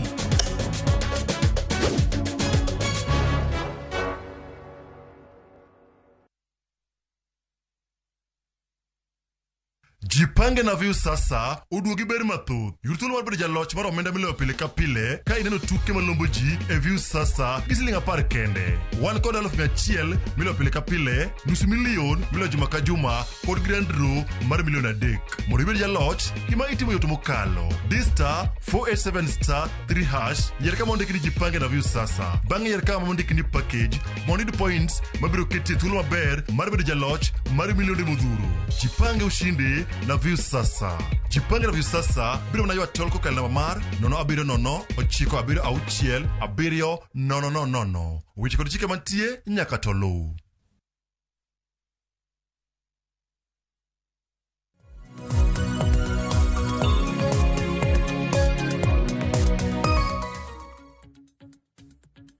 Nyakorom gajuang dakika 42 manotok sa achiel mar okinyi machiegni twak e chendo mar rupiny. Wadhi nyime gi twak maben machaka ahinya kaluwore kod dwaro mano mar piny owacho mar kungo omenda e sectors mopogore opogore. Okinyi makawuono ponono ni okiyaw TV mari, samoro okiyaw wang jowi, samoro kata mna mbui kineno wa achiel kachiel. Antiere ka gi FCPA Hezbono Molo, jalony e weche mag uchumi, kanyakla kod Chris Owala achiel kachiel e kaunti ma Kisumo, jalony e weche mag telo. Nwatieke ka bende wadwaro wacho weche motenre kod osuru mabende oganda mapacho kainde osebedo ka choko, to kata mana kamano pok gisebedo kata mana ka giwinjo yot mano motenre kod dongruoge mopogore opogore. Chris Owala hakili twak ang'eni Hezbono Molo oselose mathoth ahinya nyaka luwore kod dwaro mar choko osuru kanyakla kod midhiero madibed ni piny owacho yudo mano mar chwalo omenda kaluwore mano mar chwalo dongruok kaluwore kod omenda mabende osebed kitiyo godo. Walosana kotenre kod osuru wang'eni osuru mathoth osebed kijuogo. Erokamano Saron, adwaro kete dwanda matini wacha hola. Ing'eyo no hola kinde ka kinde ok en gima rach. Hola rach mana ka gimitiyo kode ok ochomo kuro. Iyudo ka pesa miholo soko dhi projects moko ma waluongo no gikone en budgeted corruption. En gimoro moketie pesa ma kinyalo yudo kore gatache to nikech kata gima wafault go sirkal ma Kenya Kwanza gisimo konen ka giholo tiyudo ni soko ne giholo odho ne giywak ne gidonjo sirkal ka sirkal nono to ne giholo to gine ko be recorded in that register. Nitie gima Hezbono ng'e maber no ko hola mora mora to nyaka obed for dongruok to nyaka obed recorded in that register. Nyichi winjo kod ita wacho no okonyal yudo kaka holago ne register mantie holago. Koro ka ohol pes to kobedo recorded onge kaka nyalo yudo tiende kitimo auditing. Nyiso ni pesa no ok okonyo oganda. Koro kata ka ji hole gichule to kochule iyo makare. And hola ne bende ema miyo osuru dhi malo. Nikech sama sirkal ni gowi to the first charge en gowi no. Ka pesa chopo to ichulo gowino yake timo gik machielo. Koro hola non tie kaka omiyo osuru dhi malo. And kendo omiyo gik moko kata bech mafuta gi kokwa holo makare nyakwa hol mondo nyakwa choko osuru to osuru ni ne adiere mona dhi piny moro luongo ni Stockholm, Sweden. Iyudo ka chulo osuru gima ber ahinya kono nikech ikichulo osuru to make sure pi mimodho en pi ma kata president modhi tap ok en pi ma ng'ato nigo to. Koro Kenya ka yudo kada kidi chiemi imagawa to pi mimodho ok en pi morango kuro. Nito no hola ni pesi cha osuru michoko cha ok otiyo makare madimidi mi pi maber mondo imodh ma kumidhi bedo matuo. Kiyudo kin go osuru onego bed ni kidhi hospital iyudo yath iyudo daktari duto ndara miringe ber ok obed nowacho no osuru ni en mar shareholders. Kirango kaka da nyocha ondiki ji madhi choko osuru e KRA to yudon kabila moko ema koro odonjo kanyo kendo ema ng'eny moloyo ji Kenya duto. Koro wawaro to Kenya ni ka jowa duto wachoko osuru mondo wayud go services to koro en osuru michoke no kabila moko ariyo achiel ema koro ichulo go msara to jomoko to kogi akoa. Koro gino kelo ng'wiki nikech kwachulo osuru to onego bed ni sirikal miwa services to koro bed ni wachoko osuru no en osuru machoko kuoma to kochopo service to koro en ng'ato machielo ema yudo. Koro osuru mwachoko e Kenya ka tax mwa regime marwa okosobedo giluongo ni progressive. Osebedo ka ng'ama odhier ichoko osuru kuom mang'eny to ok okonygi. Iyudo ka pesa michoko kuom ng'ama odhier konyo mana ng'ama omewo. For example, kikawo NHIF ma waduto ng'eny ji chulo, ng'eny ji kata ng'ama odhier. Tiyudo ni kidhier to kichoko osuru ni to kidhi hospital to NHIF wacho ni inyalo na chulo ni kitanda. To kidhi civil servant ma middle class go tinyalo miye comprehensive treatment e Aga Khan. To pogruok mari kode ok duong' ahinya. Koro gini okel equity, okelo discrimination to osuru okonego bed ni konyo ng'ama piny be idho malo. Okonego bed ni sami choke omiyo ng'ama piny dhi piny zaidi. Koro Esbon giri kagi en jalony to kendo ni sirkal malo onego girangie yo moro ma osuru ni bedo meaningful. Japiny kochoke kogole kuome to oyudo gik ma basic needs like kidhi article 43 ma constitution rango no wach thieth onego bed ni oyudo malong'o. Wach ndara kata wuothe kod wuotho onego oyud makare. But nitie kuonde moko ma wach osuru ni odhi bedo kata gimiluongo ni double taxation or multiple. Nikech kirango kata kama Esbon ae Homa Bay tiyudo no ki iremo go pikipiki ndara isochulo mafuta osuru to ki sirikal maloch gwenge bo tweni tol kendi ndara koro ichulo koni to kendo ichulo koni. Koro miyo ji bedo ma angry. Ng'en ng'ama kech kayo iye wang' piyo. Koro gik ma Esbon wacho ni ji bedhi ndara ka gidhi ndara nikech gineno ka igi wang' to sirikal ok konygi. Koro midhiero pong'. Koro osuru michulo onego bed progressive to eko nyalo konyo. Wabroaden tax base ae wachok osuru kuom ji mang'eny to ae ji owinj mit chulo osuru. To kwachoke to ok oduog to oyudo ka ji bed good trust in government. Aparo ni kanyelero yo makare Chris Owala gino mara ni Esbon kaka jalonyo weche mag ochumi bende winjo kanyo nikech nitiere wach mar chulo osuru. Kaka sani osuru nitiere tieng' di ng'eny to osuru ma kama osebedo kata mana ka konyo japiny nade nikech e kinde ma bende kata mana kwana wacho ni piny owacho ne yudo empty coffers. Wasebedo kwa chulo osuru e kinde thuolo mar higa achiel mwakwano nyaka sani. Ber mane ma bende japiny winjo nikech odiochieng' kodiochieng' wan kaka TV mar Ramogi walando osuru ma kama idhi duog kendo. Wach ma kama diwach ang'o Esbon? En adieri gima Owala wacho ni osuru ber kichulo to ineno berne. Aparo ni ok wasebedo kama ber ahinya kaka piny. Osuru ji chulo. Tibo yuro ni dwe ka dwe ka Kenya ochoko osuru mang'eny. 10 bilion 100 kata gi 70 mane dwe ka dwe. To budget mar Kenya mondo mi ochul gik monego ochul e dwe oingo bilion 250 odi dwe ka dwe.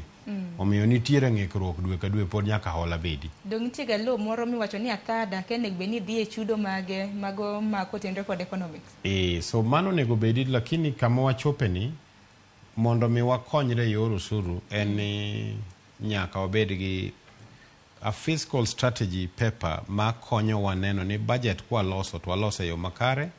Waneni kama wakete omenda mang'eny obed kuonde makonyo jopiny to maduong' moloyo waneni hola obed matin. Tiene ni nyaka wagol mibadhi e yor kaka watiyo gi pesa. Wacho ni kanyo pod nitie ng'ikruok ma ka warieyo to wabo bedo gi nafu. Japiny biro konyore. Weche aina mowacho mag osuru ni sani wan gi stima ka. Stima mitiyogo kae kata ma wan gi studio ka oa ka Kenya Power. To ng'iewe kuom ji mopogore opogore. Iboyiro ni KenGen ouse ne Kenya Power $6. Tiboyiro ni independent power producer ma en ng'at moro nono momi contract mar kelo stima ouse $120. Kae to Kenya Power riwogi to koro bro uso digo $26. Ineno ka koro tiende ni KenGen tiyo matek to konyo jomoko nono mondo mi gino giyudo pesa to kato japiny chulo. So nitiere kuonde mwanyalo bede gi lokruok. But kopogore gi mano, wach moro ma bro konyo piny Kenya maduong' moloyo en ni weche machalo kaka gowi ma Kenya ka bende nyaka ng'eyo makare. Yo mwatimogo accounting e Kenya ka nyaka waloki. Nyocha nyicha ne committee ma dialogue gi jolony magwa mag accountants nowacho ni Kenya nyaka dhie gimiluongo ni accrual accounting. Pesa kotigo to nego beni kata ng'iewo gari to bang' higni 5 nitie rekod mar gari ni kendo owuok e report, financial report higa ka higa. Dongire to ga auditor general mano janeno buge mar mondo mikoro bio non to mi badi to go tacha dier. Watimo gimoro ni cash accounting. Gino rache mogik. Piny mangima oseweye. Cash accounting tene kaka indiko report mar kaka ng'iewo chak e kaka indiko report kaka ng'iewo mtoka. Kidwa ng'eyo ni mtokni adi manitiere sirkal timanyo mana list molosi ma higa ka higa nyalo lokore. Onge gimoro iluongo ni double entry miket ka tiket ka kaka itime kembe mamoko ma private. Pinje molony timo mano. Mane gima osero sirkal mondo dhiye mondo mi accountability for public resources obed counties, obed national government departments, obed kamano. Kwa timo mano to gik moywago kaka debt register ma ok ong'eni gowi ma Kenya chal nade. Kuonde moko nitie gowi ma kia ka negi moko dhi nango. Gidhi kanye otim nade. Kata mana counties mineno pending bills gi. Ki penjo ni higa ni miya pending bills ma 2021. Tiyudo ka list bor. Ki bire ma 2022 tiyudo ka moro list ni koro kendo chako nyuol to moko ogol to moko riw. Koro adieri mare onge. E gini winjo ni pending bill. Kama sirkal tiye maber gik ma kamago onge. Omiyo nyaka wadar e yo mwatiyogo accounting mar pesa sirkal. But kopogore gi mano, aparo ni weche moko motenore korka migawo ma thieth kaka ranyisi mano chiwo pinje maoko bedo mayot ka migawo ma sirkal mora mora otimo tije yo mowinjore. Nitie counties ma kidhie to thieth ber. Achiel en Makueni. Kituo tinyalo dhi kacha mathiedhi. Nikech governor mane kanyo noketo chenro makare. Nitie counties moko ma kidhie tiyudo ka nitiere migepe maringo maber. Koro gima nyaka watim ni wapuonjre. To adieri makende bende higni 10 koro gachiel mar devolution. E counties wa 47 gi te. Ni mosetimo report maber mar kaka otigo omenda e higni 10 gi. Tiene wasendik ripode 1000 kia gi 50. Te ripodego 4 kende maler.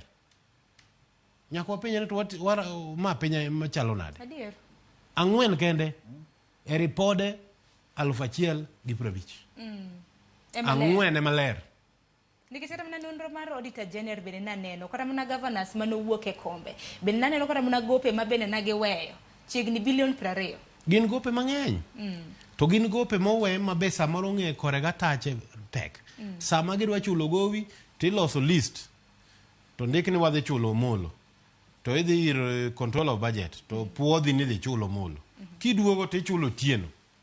Oruche chaki tingo nyingo mole chaki dogo control of budget. Mage gik badwa nwa gol e kaka watiyo go menda mar piny. To wabro bedo gi nafu kaka jo piny. To gima duong' moloyo. Ja piny chulo suru. Kendo chulo kaka dwarore. En ratiche ni mondo timne service makare. To mondo mi matimre nitie gik manyaka watime yo makare. Ne wawacho ni wan gi mafuta Turkana. Igni moko madhi 10 mokalo. Mano mi wachako donje hola moko mang'eny ni wan gi mo. Ng'ama wuoe wach mafuta ma Turkana onge. To ng'eni mar mafuta ma Turkana to bende ber. Aparo ni mano bende nitie kata mana mabiro. Mwandu ma bende wantiere godo kaka wanyalo tiyo kodgi mar mondo mi oganda yud wega. Kuom ranyisi kata mana Hezbollah injalo nyi weche mag ochumi. Ng'e maber kata mana ni crude oil minyiew ka wuok e pinje maoko ma bende piny Kenya wanyiew. Nengo gi sani ogonyore nang'o meni modhi ma pacho ka pod nengo gi pod ohidho. Turkana kanyo bende onyalo yudo kata mana crude oil to ausi odhi ochungnwa go okelnwa go e pacho ka. Gi sani to crude oil beche ne beto ting'ore malo nikech timbe moko mag pinje miluongo ni OPEC countries. Nitie sama giwacho ni koro production waduoko piny. Mo mwagole oil wells koro dok piny. Sama mo odok piny teni bei nyaka idh malo. So mano kamoro bedo mateknwa kaka jo Kenya mondo mi wadilo. To bende mono yo use dola. To dola sani bende dola be ni malo. Koro tene kati kele ka. Ing'eni ka ne mocha pod wang'iewe gi 120.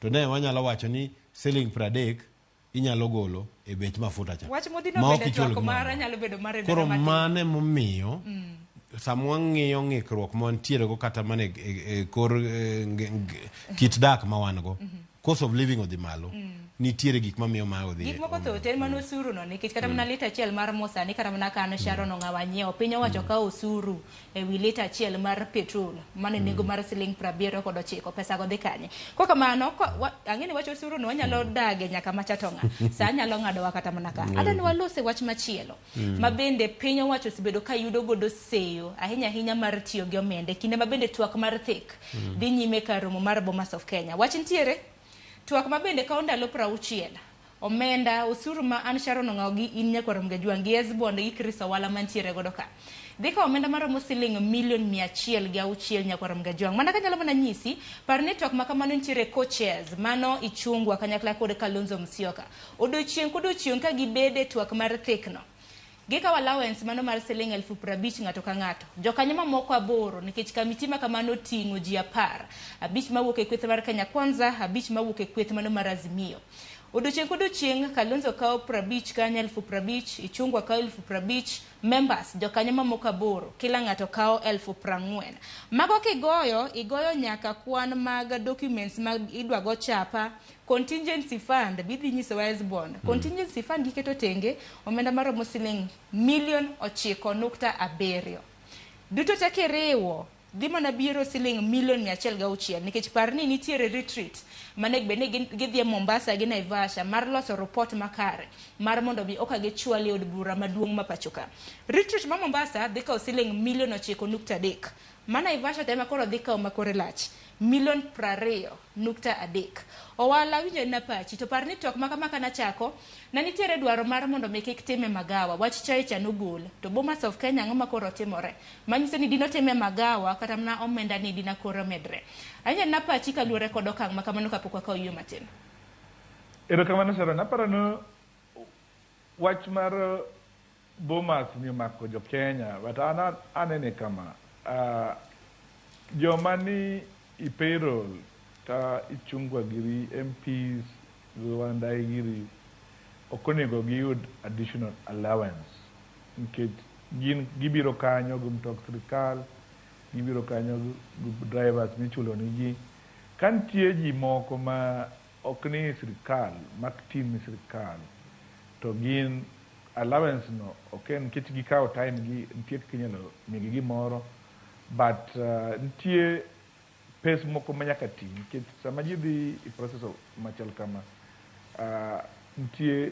joma ibedo hired ma offer their services mabe ok wanyal kawo for granted en nanano jokenyo all but seche moko ma cost gi onego duok piny but chutho to cost to nyaka ketie nikech onge gima nyalo timre ka onge expenditure mano to adier makende en expenditure man timre no wanyarango to be en realistic be en pesa moro ma adier kineno en gu transparency en gu value nitie gima iluongo ni value for money ma duto chut kata kitimo dong kata kina wuoyo kata kama wuoye kata mana e studio kanwa nitie ni kantie semoko nyaka chai mad semoko en kada no so bet seche moko energy level nyaka dok piny but gimonego warang to but value no be kochulo Ichungwa 50,000 to en majority leader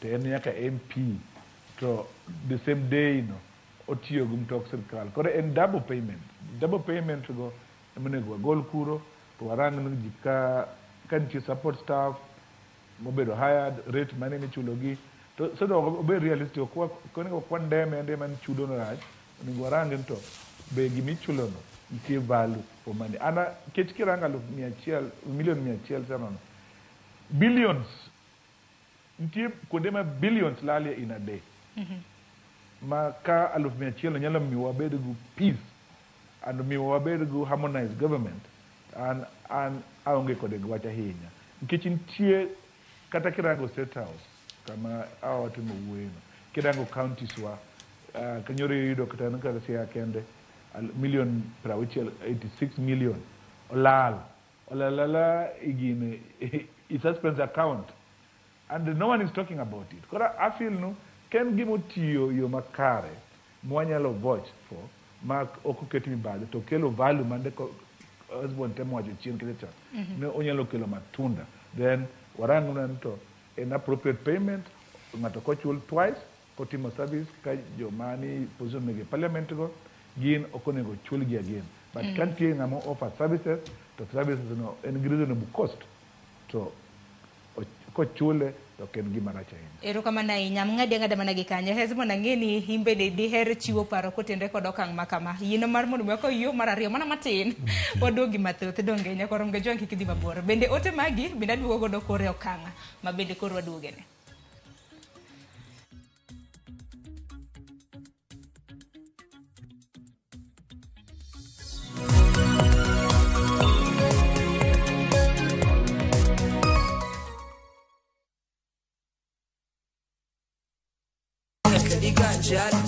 Kit thumbe mawakelonu otenore en ndhadhu maggi. Ka wakiko gi makare, yud thumbe miero mapacho ka kod pinje maoko. Yud thuolo mar winjo thumbe manyien e chenro mar pado manyien Ramogi wuothe koda mabiro biro ni wuok tich nyaka ngeso chakre saa 5 okinyi nyaka saa 6. Kik ibari e chenro miero e wang' jowi mari mar Ramogi.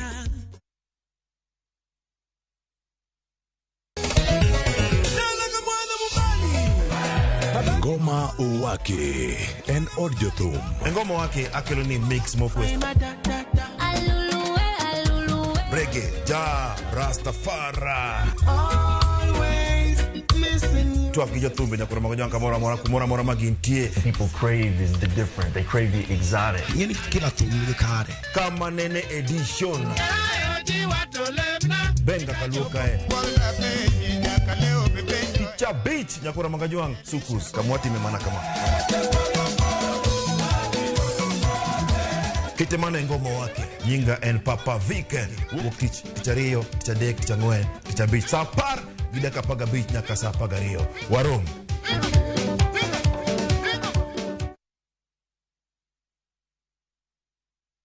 Ageno ni ano kawiro makeup mang'eny ahinya. Angadio ni nitiere nyako kae momori ahinya. Introducing Kundali Bhagia in Luo. This is a story of two sisters who lost their father, and in their quest to find their mother in another town, they find love.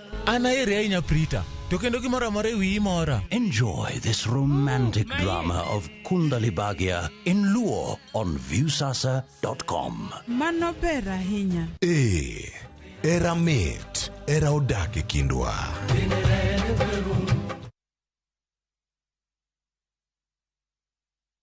Jipange na View Sasa uduogi ber mathoth. Yurthuolo mar bedo jaloch mar omenda miloyo pile ka pile ka ineno tuke malombo ji e View Sasa gi siling 10 kende. Wan kod 100,000 miloyo pile ka pile, $500,000 miloyo juma ka juma kod grand draw mar $1,300,000. Mondo ibed jaloch, gima itimo yot mokalo. Star 487*3# yier kama ondiki ni Jipange na View Sasa. Bang'e yier kama ondiki ni package mondo iyud points mabiro keti e thuolo maber mar bedo jaloch mar milionde modhuro. Jipange ushindi na View Sasa.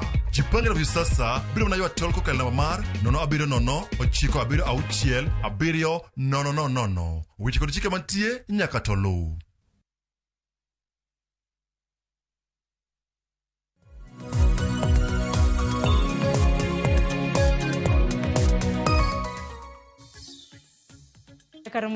Nyakorom ga juang machiegni kende okang' machielo nwatieke kanyo ka bende nwalose wach mar twak mar thek ma bende gisani biro bedo ka muonyo omenda maromo siling $160,000.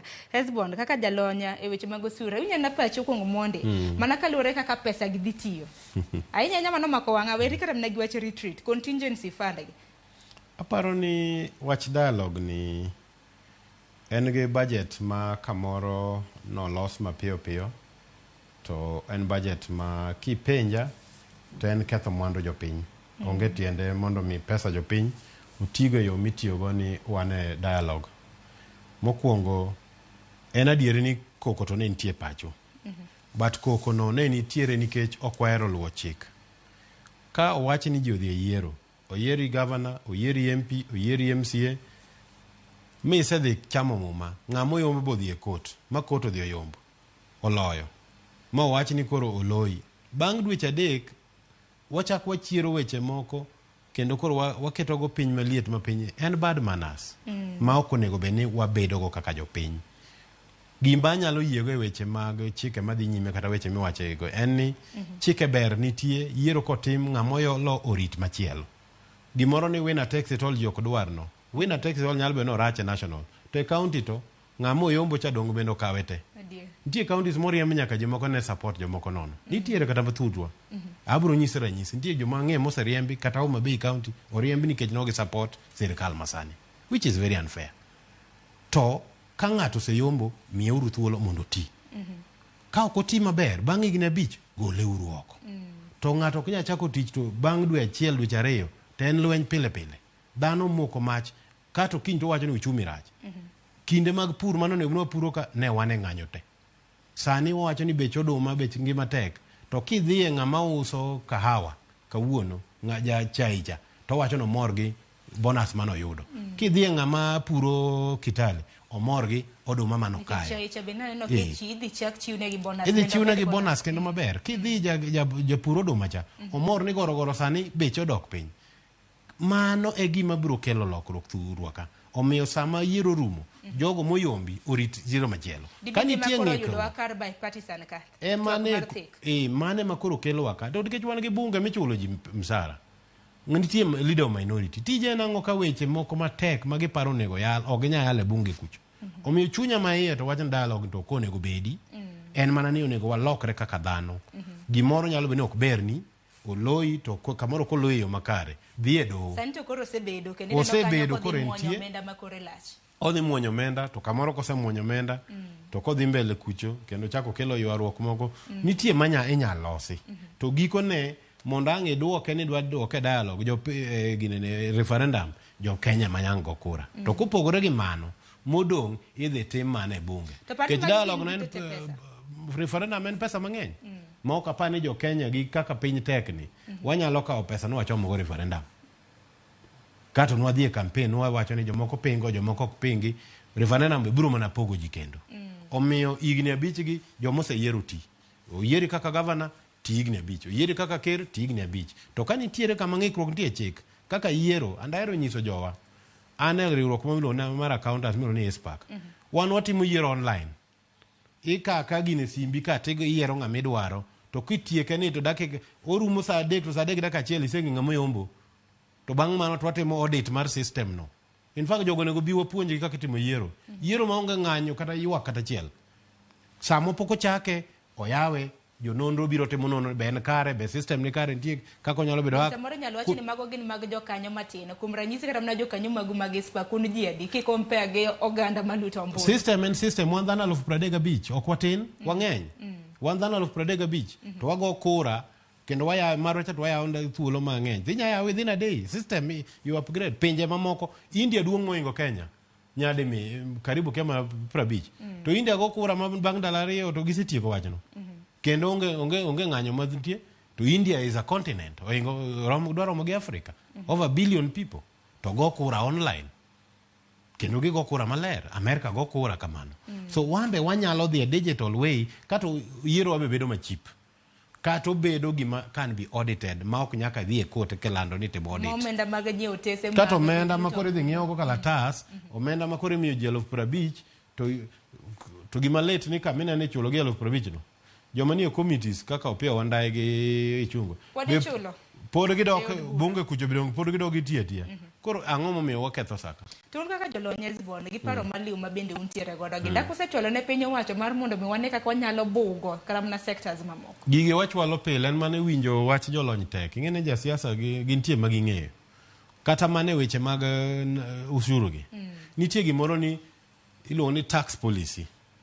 Waonge tax policy kaka Kenya sani ene bunge akwayo bunge mondo kadh mano weche mowacho mag tax gi kisekalo tax policy no koro ing'eyo kuonde moko ma okenge ma ok uchope kaka piny kato gik moko ma hinyo jopiny gi koro weyo koro kar nyono japiny mafuta ahinya motiyogo ni kamoro gik machalo kaka housing ute ma landlords nego puro. Ute mineno Nairobi gi tete kaka neno gi kata. Ipane kichoko atamala par. Ute ma ji choke rent gi Kenya mangima. Usuru nya choko marom nade. Mapping mar properties.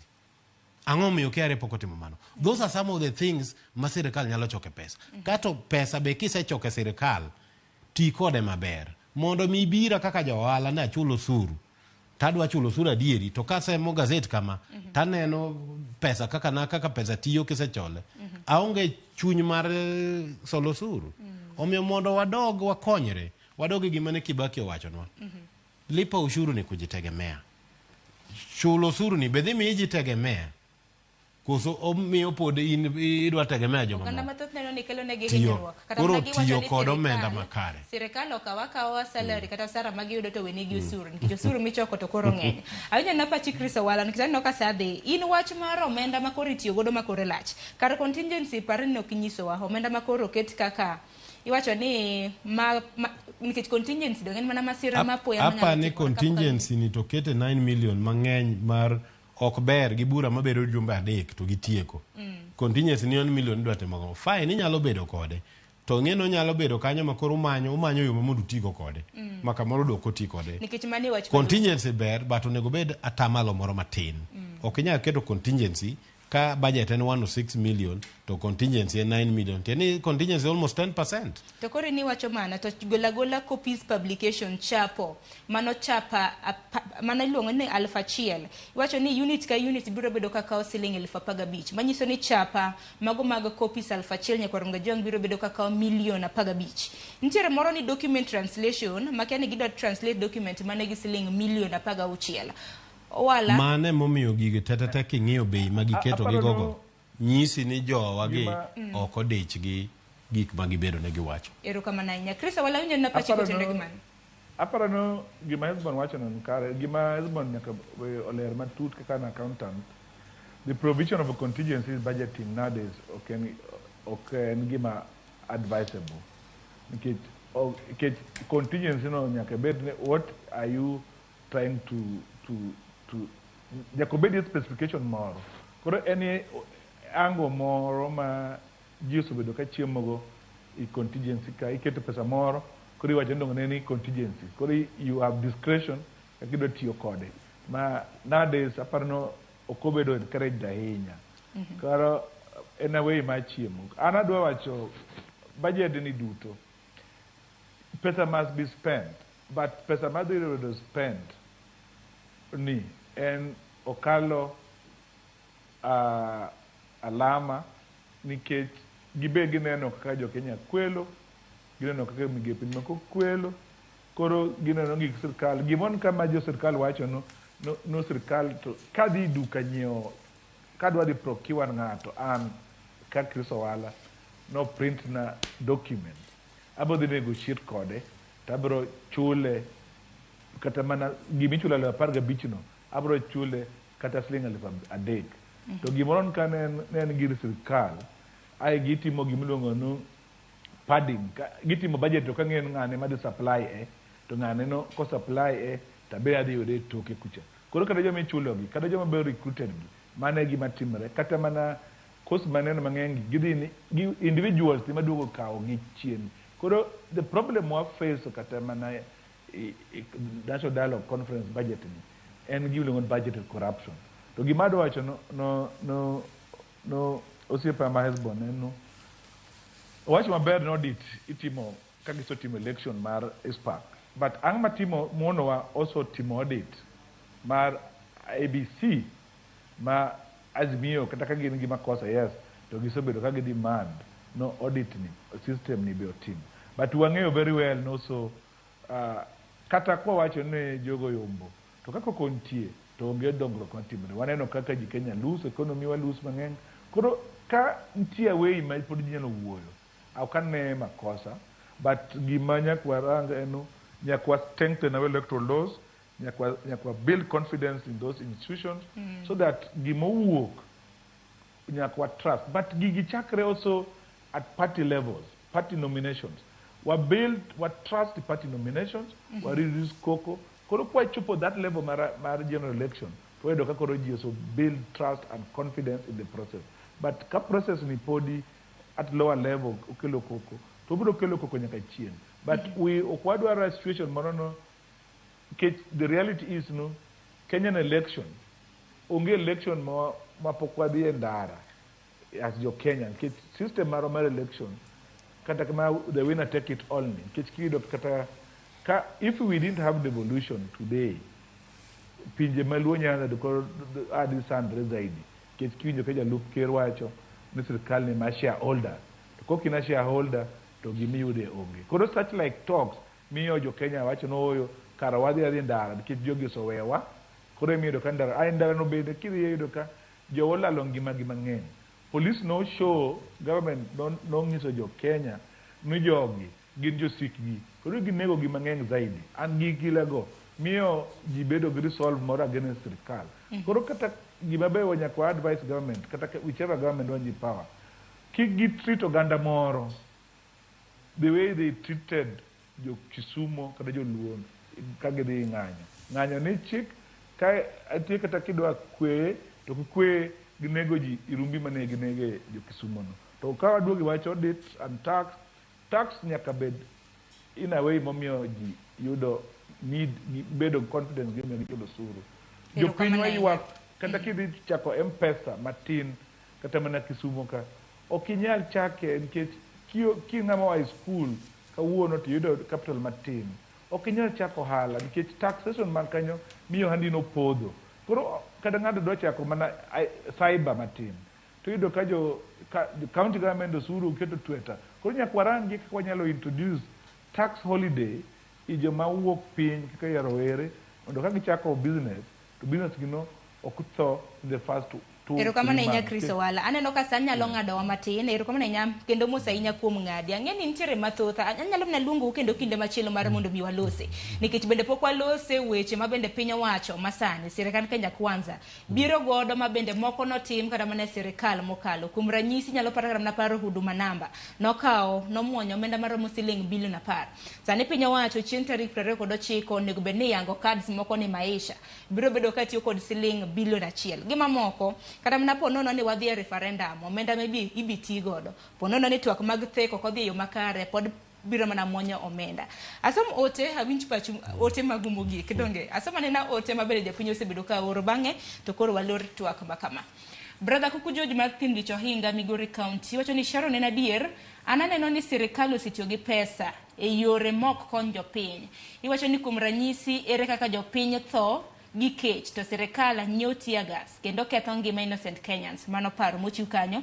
penjo mar ariyo wacho ni penj na jolony go ni to ang'o ma jatend piny Kenya manye pinje maoko maker manyocho wuok ne ok manynwa kose pok gilwaro muma piny mondo ngima ogonyre paro mochiw kanyo gi brother Kuku George ote machielo man Chris Harold iwacho ni okaneno na chal magi bende girito higa mar 2027 iwacho ni yore richo kata maintenance otamogi iwacho ni osiptende midhiero medre kar mondo geng'gi sekta mar somo bende wacho ni owuoyore help bende wacho kanyo ni yudo lweny iwacho ni otek lakini ngeme maduong' ote machielo en mar Salfri Ongadi iwacho ni jogi ketho omenda mag county alafu onge nonro mitimo maler iyudo ni jotelo mag county ka mibadhi omako to kotergi e doho to gigolo hongo then iweyogi be useneno ka jogi otwe jela en mar wanyonge iwacho ni Kenya onge justice aparo na som ote mogik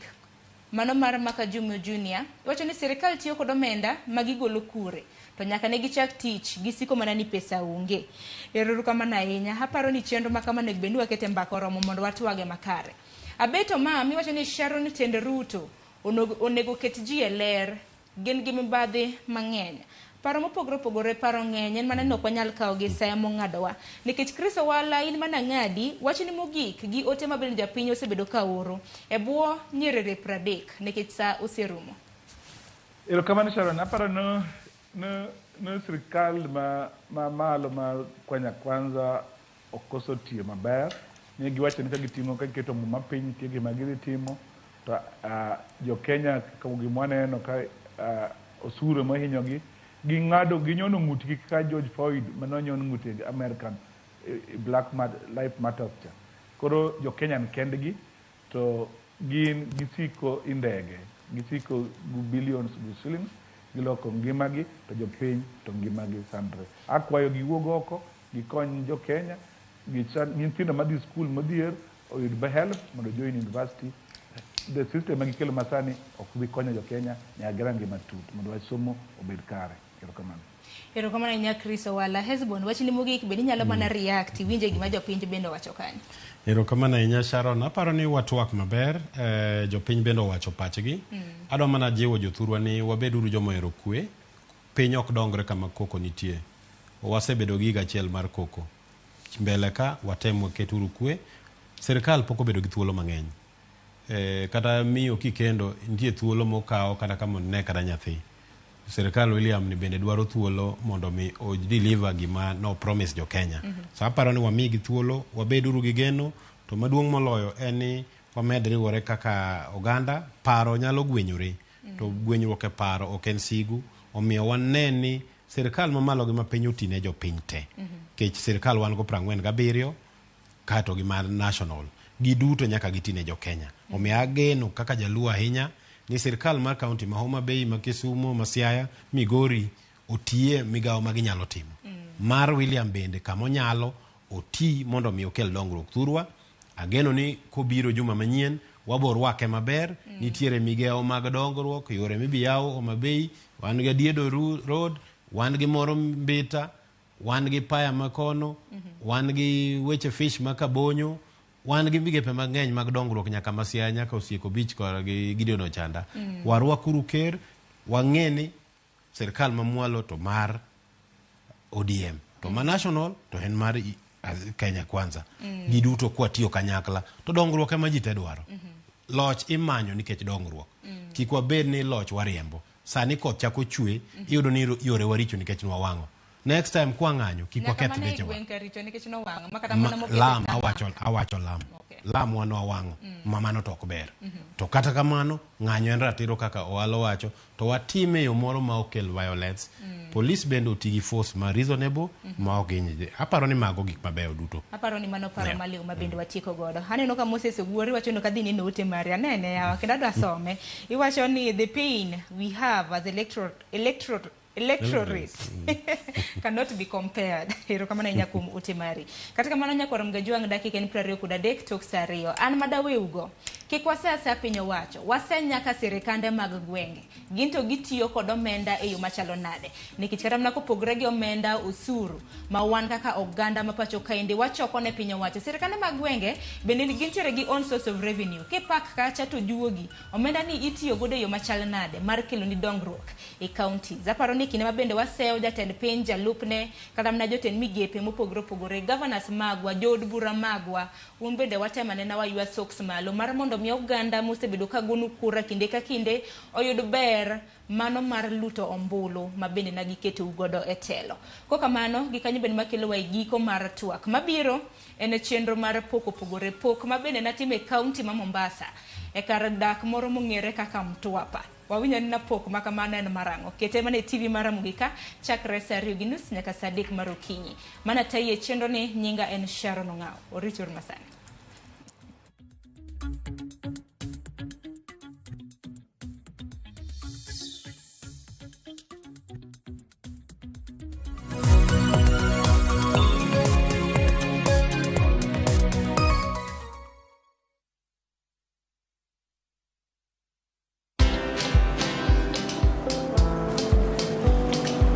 Niaje? Ni kama unashangaa kwa nini naangalia simu with so much focus eh? Usishangae sana. Nimekuwa ndani ya story kabisa. Ni kama ile hali ya juzi. Ni kama nilikuwa hapo. Iki happen. And when this new market was being opened, ni kama nilikuwa hapo tu. Hata vile local tourists walipata special rate at the coast, I was there. And when this new road was being commissioned, I was right there. Na hata wewe, unaweza kuwa ndani ya story wherever you are. Just download Citizen Digital. Stay informed on all the news and events as they happen across the country, the continent, and the world at large. Download Citizen Digital, Kenya's #1 news app.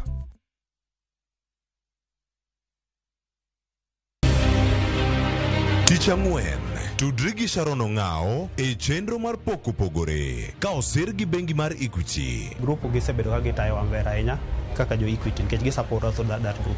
Koro wan kaka jo group wan bende chuno nyaka wabed gi chike matayowa, to nyaka wabed kaka waluwo gi chike ma coordinate kod jo Equity mamiyowa pok opogore. Pok opogore, saa 2:30 nyaka saa 3 okinyi e Ramogi TV.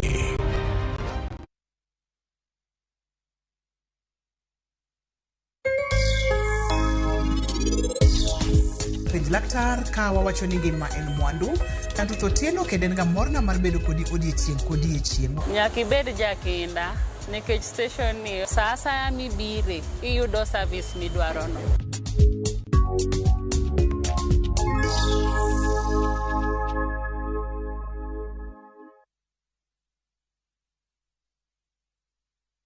Jipange na view sasa uduogi ber mathoth. Yurtuno mar bedo jaloch mar omenda miloyo pile ka pile ka ineno tuke malombo ji e view sasa isiling 10 kende. Wan kod 100,000 miloyo pile ka pile, $500,000 miloyo juma ka juma kod grand draw mar $1,300,000. Mondo ibed jaloch, gima itimo yot mokalo.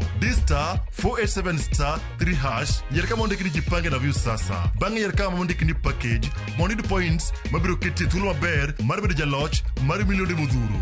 Jipange ushinde na view sasa. Jipange na view sasa biro mna ywa tol kokalo namba mar 07096677000. Weche kod chike mantie nyaka to luw.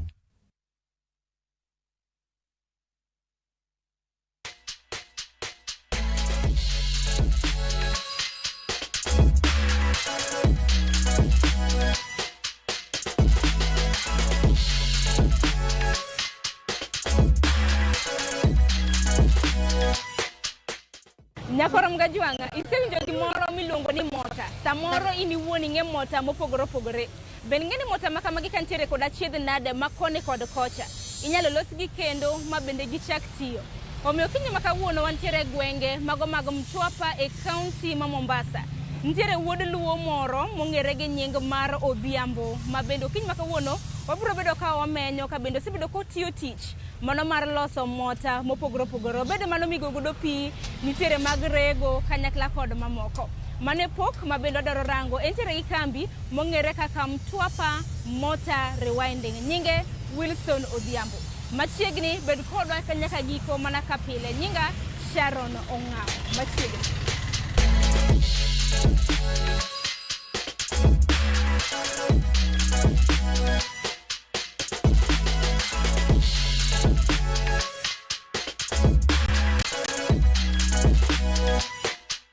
Nyakoro mgajuang mana kana singisi motelo kiny makawuono nwasenyisi nobiro bedo kwa rango pok mano mar Motor Rewinding. Omiyo asechopo e duka mano mong'ere kaka Mtwapa Motor Rewinding. Asechopo ka an gi wuone duka mabende adwaro mar mondo mi ofulrenwa.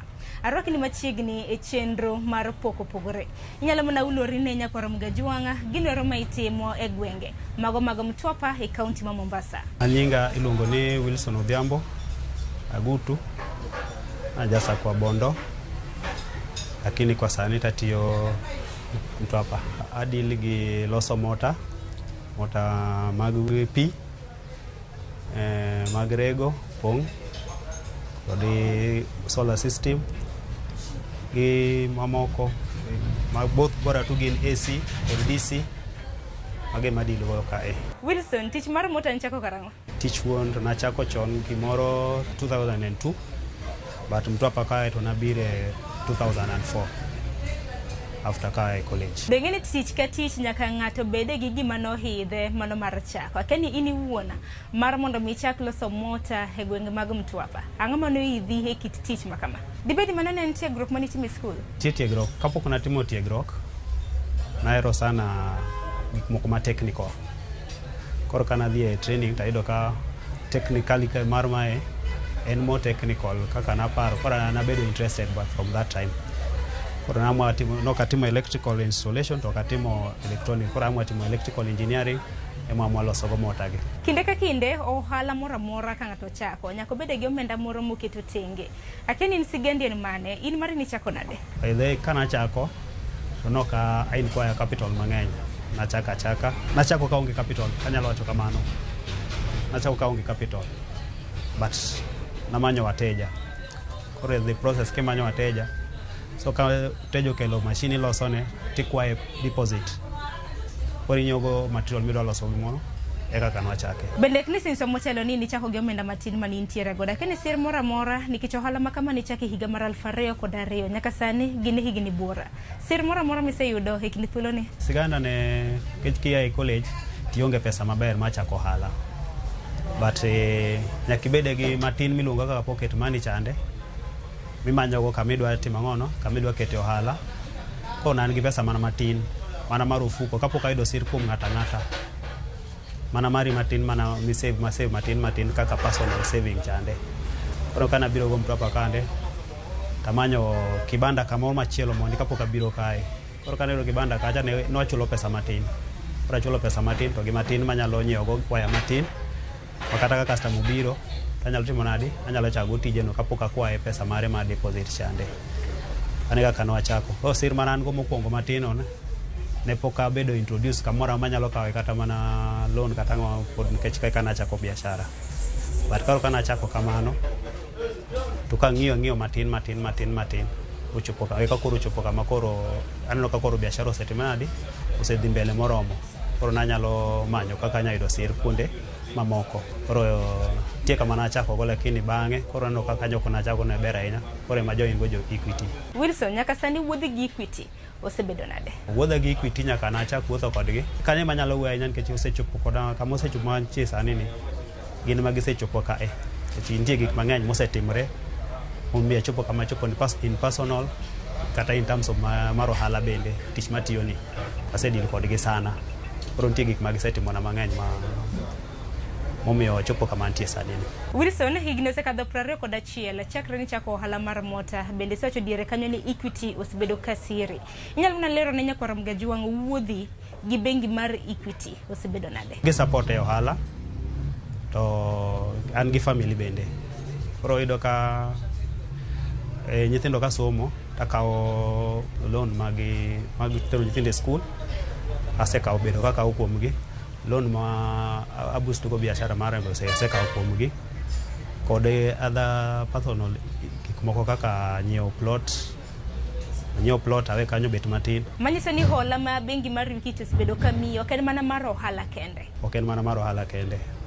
Timo gik moko mopogore manyalo miyo ng'ato bende chieng' moro mbele kucho nyalo bedo wacho ni koro mai faida manayudo kuom jogi. Wilson mani ka hola e bengi mar Equity mar siro handi bed kata na chenro mopogore mani ntiere godo ni kawe kaka group koso nango? Hola maga mang'eny asekawo kaka group. Ingeni chenro mar opogore wajapuonjo ganda chutho maneno wa ukinyi makawuono nyalo mana golo dok e it johera mago mag opogore kani ka hola e group nen group mar GAD na untiere gi chike matayo koso nango? Group gisebedo ka gitayo wambera ahinya kaka jo Equity nikech gi support us that group. Koro wan kaka jo group wan bende chuno wan nyaka wabed gi chike matayowa to nyaka wabed kaka waluwo gi chike ma coordinate kod jo Equity mamiyowa mkopogo ile.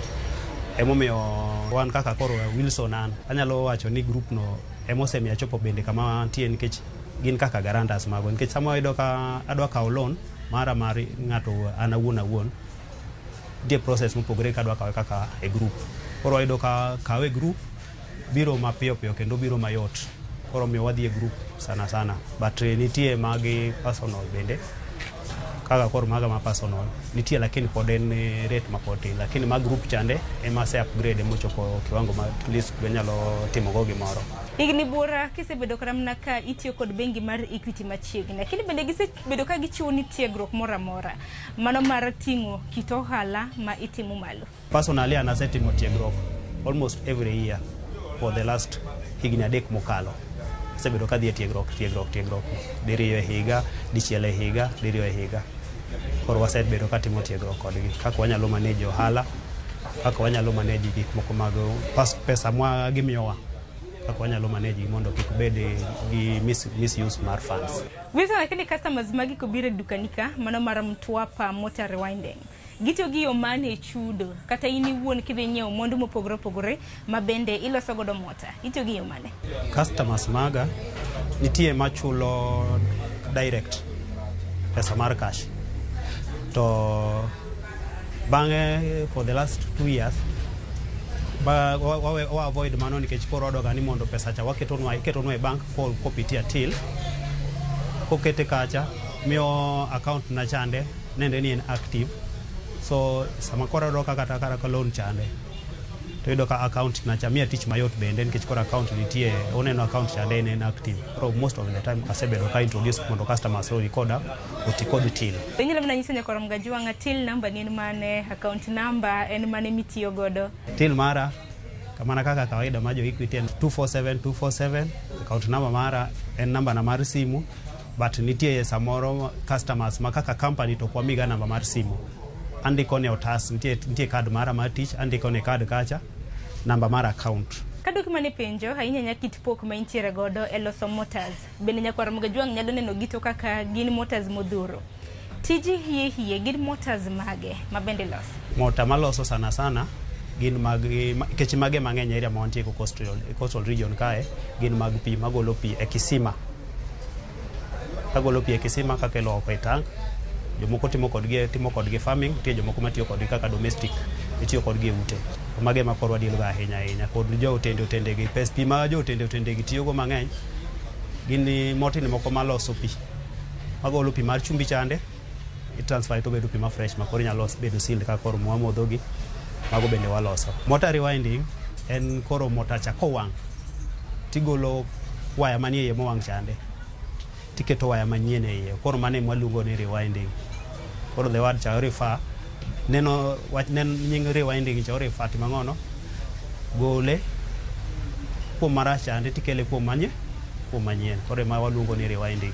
to Willis mana penjo ng'at nyalo ng'e nade ka mota mare okethore ka ng'ato biro ka mota mare okethore nitie gima waluongo ga ni diagnosis check up itimo ne checking mondi ko kamano samoro ng'ato ka entie e dala ne kucha kata e farm ne anyalo moko oketo switch on to no ka pump ok ti to stima to nitie koro sama pump ok ti to stima nitie koro ong'iyo ang'o mi pump no ok ti to stima nitie koro ogonwa simu to wadhi to wacheko compound ne ogolo mota ne kisima wasegole e kisima to kete oko to wacheke to ng'iyo ang'o mi ok ti koro from there e kongo ni mota no maybe owang kata mana service more modwaro mana matin koro kwa ido ko wang to agole farm kucha kata compound ne kucha to akele workshop kae koro akele workshop ka to ayawe to ang'iyo iye maber koro ng'en ki yawe tibor kata in kata beno king'eyo ko wang to chalna to kineno to bunyisi ni mowang chal kama waya gilokre kala to moko wang bende no ka wago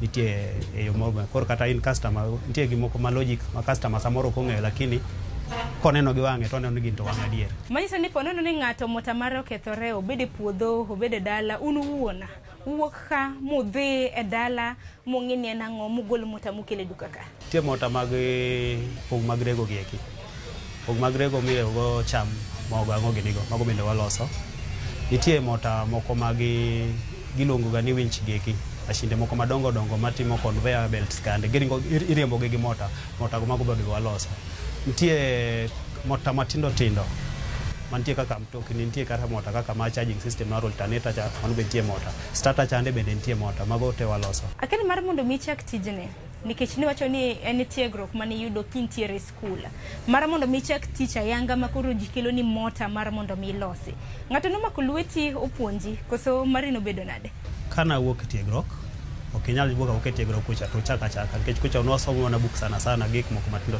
koro kana wuok kacha chinga mana kalo kuome mani tiyo tijini koro kalo kuome koro nyisa matin koro ka from kanyo koro kaka iwinjo ka wacho ni practice makes perfect chande koro kaka na wuok kuome chande abe koro wuok oko ka koro kaka lemo ma Ramogi motini go oko ka edhe motimo nade medo ujuzi mara mani ng'e maber no ujuzi tinyaka imed pile ka pile koro samoro kisechopo station machal kama ineno kama motini moko biro standard manyien mopogore gi mane chako kande kori medo tiegruok bende kori ka kidhi but nitie ng'ama puonja kana siwuok e college kaka jal mosebedo ka loso mote kinde thuolo mar higni 21 mokalo shida kata chiedh nade hiye ma bende biro ne motors ginang'o bende wang'eni wantiere gwenge ma kadho wadhi nam chumbi thothne gin pi bende itiyo godo mar chumbi akini mano en achiel kuom chiedh nade makelo shida mota kako kori no mota manie mesa kanyo no En mota ma from konye nyako chop kama intie no pok otieko dweche auchiel. To nikech otiyo ogolo pi mar chumbi cha direct e nam,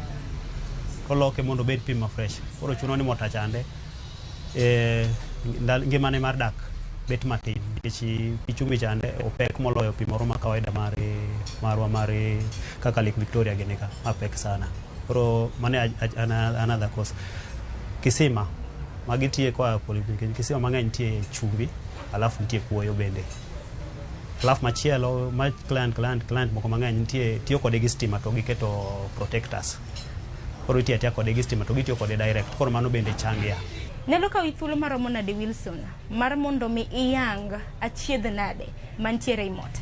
Kuoma kaka kora en tich masetiyo kuom ndalo mang'eny mondo ang'e shida ma achiedh nade go ok kawo muda mar en gimoro kaka dakika 10 gi dakika 15 tasenge ni ma shida manoke mota no kethre to gi shida momiyo kethre en mana mage ma. Wilson, lakini karika mano mar Mtwapa Motor Rewinding itiyo kendi koso nang'o tiegruok moro amora misichiwo ne ng'ato bende nyalo yango ne nyakwarom ga jong? Ok ati kenda, antie gi joma tiyogo, antie gi kaka sana an gi japuonjre achiel. Koro antie gi bwana moro, osiepa moro, en koro en office kucho, en ema otek care gik moko mag office go, en ema koro otek care. Koro an taringo koni field gi koni, nitie diere moko kaka sana an gi japuonjre achiel, lakini nitie diere moko man kodgi mokalo 3. Koro nitie moko mimiwa gi kaka joma puonjo nyithindo kaka jonita. Wilson, nitiere gwenge mag Mtwapa walimi kaka TV mar Ramogi okinyi ma kawuono. Lakini customers magi miloso negi mota igologi kanye? Yo mokwongo nitie kaka customer masetiyo negi. Koro ng'eny customers kaka en gi mota kae to nyawadgi bende nigi mota. Koro mare ni kokethre to nyiso nyawadgi ni an gi fundi na maloso mota no. Koro nyawadgi no dhi bende o direct kuoma. Yore mamoko bende nitie kano watimo tiegruok gi jo Equity. Negi introduce wa mondo wayaw accounts mag Facebook gi WhatsApp business account kande. Koro wayaw account kando. Koro account chande miyo koro customers moko ni machiegni neno gicho ka wae tiegruok konene Facebook kata account ma WhatsApp chande. Koro gigoni simu to gipenji kaka iloso gino mana kaka koro wawuoyo sana ni. Tinyiso gini analoso gino tan makama. Koro gi communicate from kama gintie. Wawinjire kodi kuma gintie jato o explain gima challenges moyudo kama intiende tibe idwoke kaka ine ala ko ku agree kapo ne mabor to kochuni yako bibende koro keto kaka kono tinde oketo gine bus tikelo kati oloso to wacha kwa dwoko ne kumentie. To gin mbui mag miyudorie kaka sani antie gi mara bar personal en Wilson wood magi, lakini nitie mara mar Mtwapa Motor Rewinding en Facebook account no Mtwapa Motor Rewinding mano nitie en active.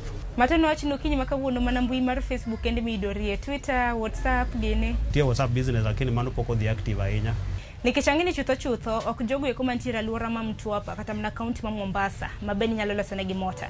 Ponono ni ng'ato ng'iewo kinyi makawuono nitiere gwenge mag wuotho gike kaunti ma Migori kocha bende nyalo chopo kono ma ilos negi mota. Jomoyudo account nitie kaka warifa gi direct kuom nitie juma field work matimo waoroga nini e Facebook kanyo waoroga kech en public ok walore ni en mar ng'ata achiel koro en ka public. Benang'in wadak e piny ma wantiere gi lony manyasani ne jogo eko maonge mbui mar Facebook mana kaka ni wacho ni namba ni nitiere. Lakini in thuolo mar chiwo negi namba ne jal ma bende samoro dwaro loso kodi e wi achiedh nade mag mota. Namba nitie kanyo e simu kanyo ma e account kanyo naketo namba na mar 0728 574 634. Koro en ga open. Koro ng'ato ko senene mbui kacha to kawo koseneno opongo pitia oneno gik moko miloso miketo kanyo kaka iloso gi to waketo gi kanyo waloso gi to waketo kanyo then kwa seloso gi maseketo gi kanyo to waoro gi kanyo. Koro ng'ato kosepitia to neno ni mage ma jogi loso to bedo interested koro okawo namba to gochonwa. Dibeni jo Mombasa kende ma samoro dhi dendnegi mong'ine gi mota koso kata mana counties mamoko? Wan ok watimo Mombasa kende, watiyo kamoro amora ma tich oyudre. Kata eme wacho ni eme no koro neno ni ber mondo waket gino e open e public social medias mondo otim nade mondo koro jomoko moko nitie around kuonde mo antimo otim nade oyudwa. Wilson, tich ka tich nyaka beda gi ber gi achiedh nade mage ine kini thuolo mar higni 21 gi ber mane museneno e kit tich mitimo e town ka ng'ato dak donge dak itiyo gi pesa throughout ochakre chiemo wuotho gimoro amora nyaka pimo den pesa mago tete wuok e tich matiyo ni nyithinda te ok anyal wacho ni ok osomo maber nikech nyithindo te achako puonjo kata ka primary school apuonjo gi boarding school nyaka koro gichopo kama koro moko nyako ma nyiri ariyo ni e university sani kijana nosetieko nokodhi university lakini otimo college otieko sani oko gisomo maber abe ngimana gi joga mantieko achulo workshop maber achulo ot madake maber anyalo timo ohendina mamoko makando makata ka koro gik moko kaka personal permanent asset anyalo keto piny. Bende wang'e achiedh dok nyal koso tich ka tich bende nyaka bede gi achiedh nade mage moseneno e tich mitimo. Office mantie kanisa nini en gi higni 2 to gino biro kan nikech nan gen e dho ndara mbele kamoro kacha cha kanan kacha diere moko kanyo jo barabara ka biro dwa gero ndara tigoli kanyo moko maonge kata notice biro nyisi ko chakre chieng' kama ok dwa neno biashara kanyo koro igolo kanyo idar kanyo mago nitie kanyo chiedh nadi mag kata mana customers mamoko bende nyalo tiyo negi bende iyuari e chudo bende nitie ok ochul kaka winjo maber ni tije na botiyo nigi pesa ma kama to wacho ni kata ni aonge pesa kani lose then kisitieke to obro timo nadi obro chulo uchopo sa chulo man tare mwile mondo chuli chande koro chako loko challenges koro bedo challenges mapek. Wilson wacho wach nengo ma bende koro kele penjo moro nengo akene charge adi nikech bende ang'e ni nitiere gi mota mopogore opogore nyise nyaka rom ga jwang'. Mota koro wan ga gi nengo ma en ga standard koro mota kaka en ga standard gi nengo gi wakwano ga gimoro nitie mota kama iluongo ni horsepower koro mota ka mota wakwano kalure gi wachaje wamiyo nengo kalure gi horsepower men go koro ken 1 horsepower en gi nengo ni 1 horsepower wachaje wa shilingi 4,500 mano ken mana rewinding kende to kapo ni nitie kata mechanical problem moko midwa ni mondo replace ye kaka bearing kata mechanical seal go koro bearing ka bearing ni gi nengo ni koro waketo kalure kaka gi nengo lakini ka en rewinding kende rewinding watimo gi shilingi 4,500 kuom horsepower koro kiwacho ni mota ni en 3 horsepower to wakawo 3 no wago gi ndalo gi 4,500 koro ken 3 horsepower to ng'e ni en 16,500 mane kaka watime. Bende wadak e piny ma kila ng'ato manyo mana yo monyalo yudo godo tich mano mar lwedo kuom ranyisi tijni en mar lwedo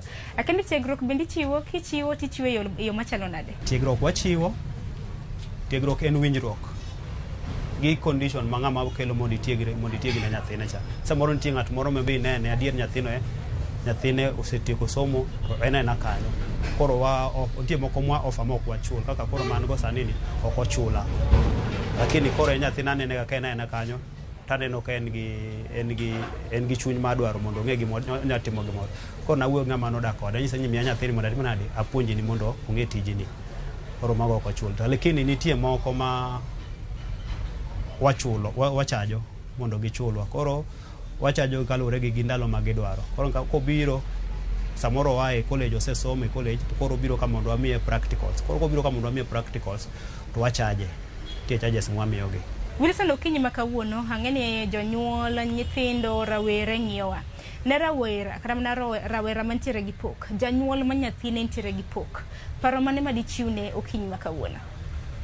Paro madachiwne gi ng'ata man gi nyathi man gi pok kata mana maonge pok bende nyathi athiya ma osenyuol man gi ngima to wang'e neno to ite bende winjo to lwete nyalo timo gimoro amora kik weye mondo obeda kanyo ni koro en oweye kamano nikech ng'ato nitie gi kama no nyalo donje mondo tim gimoro mondo ochenj go ngimane nyathi moro amora ng'ata mangima man gi pache nitie gima nyalo timo mondo ochenj ngimane. Wilson, paro mogik kata mana wachni mogik ne nyakoram ga jwang' maneno wa okinyi makawuono paro mane madichiwne kaluwore kod tich ma itimo?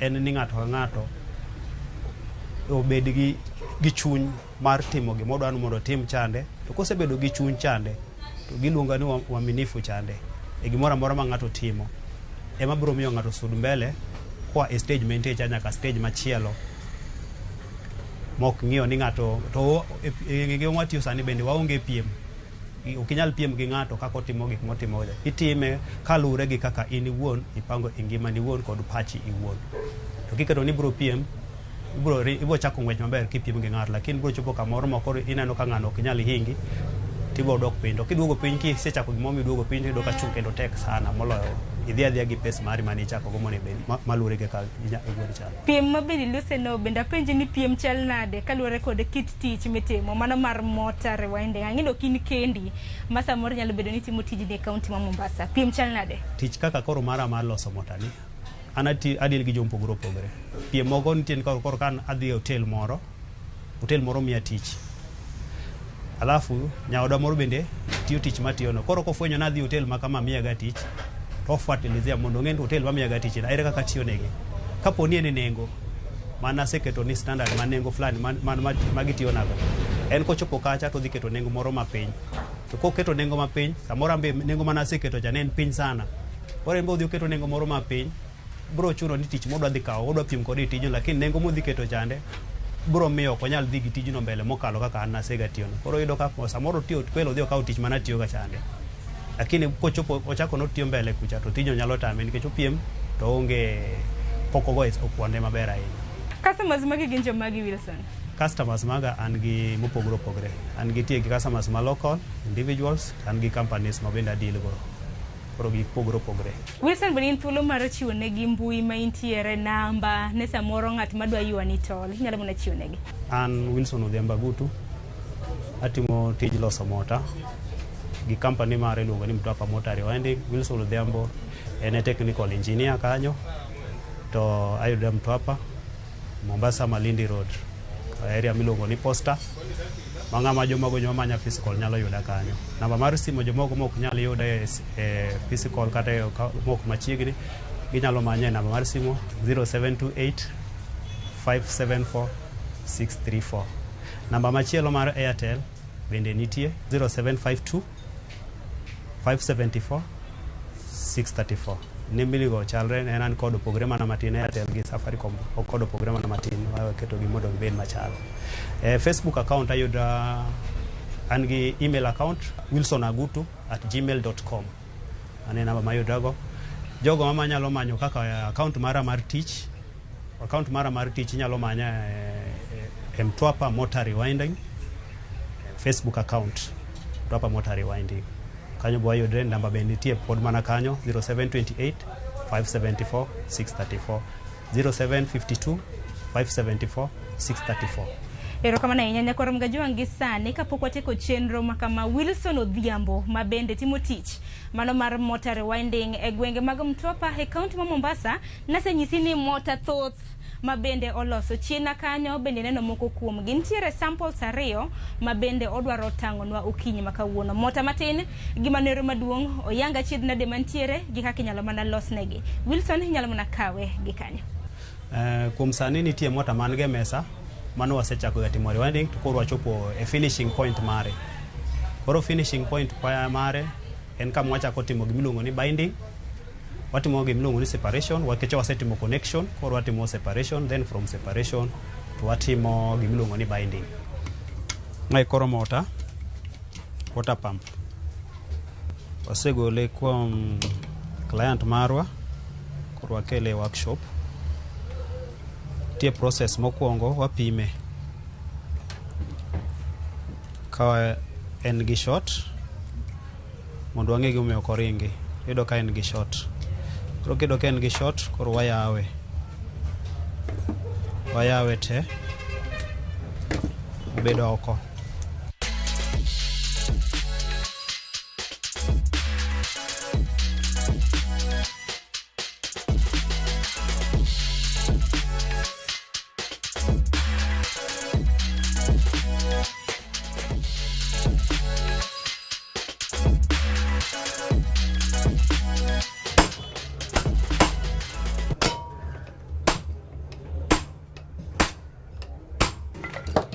Se yawe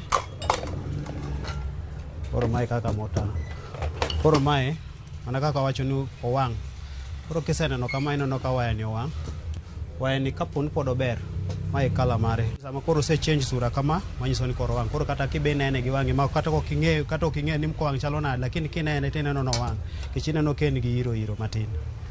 Koro process mar ariyo kwaseneno ko wang' kamae mwase negotiate mwawinjore nengo. Koro wachako mana timo ng'ono wa dismantle. Kapok wa dismantle to wang'iyo other things manyalo miyo bende kata kilose to dogo kelo challenges kendo. Koro ipimo gik moko ainage ineno ka pod gin sawa. Yudo kama capacitor ipime, yudo kako chalo tilose. Koro capacitor kiseni capacitor ber tikete kando. Koro ing'e maber koro capacitor ber, gimodong' en ani mota ni koro wang'. Koro mota ni kako wang' ni tigolo gigo te iketo kando. Segolo gigo te keto kando, ikawo chisel. Ka koro mae. Ikawo chisel, wang'ado waya ni. Waya ni ng'ado oko. Wang'ade kamano. Wang'ade kemo goda.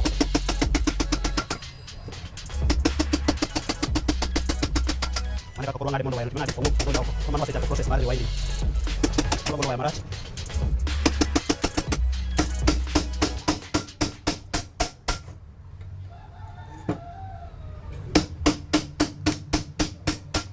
Waya ni kosegolo kama, nitie process mar ariyo.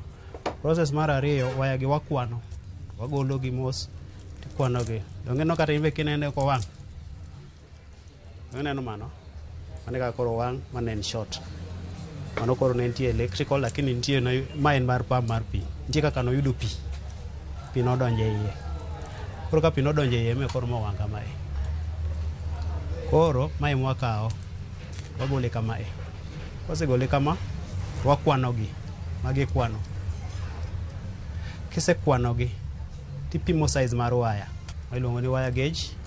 Ipimo go waya ni. Waya gi gin kai gin e machine ka gin weyni ariyo mopogore opogore. Nitie waya maduong' ma thickness ni tin, to nitie gi ma thickness ni bende tin. Koro ipime gi gin tie gin returns. Nitie number 1 nyaka standard ma waya mora ma ng'ato dwano tigo. Koro mae wapimo to wayudo ni en waya number gauge 26.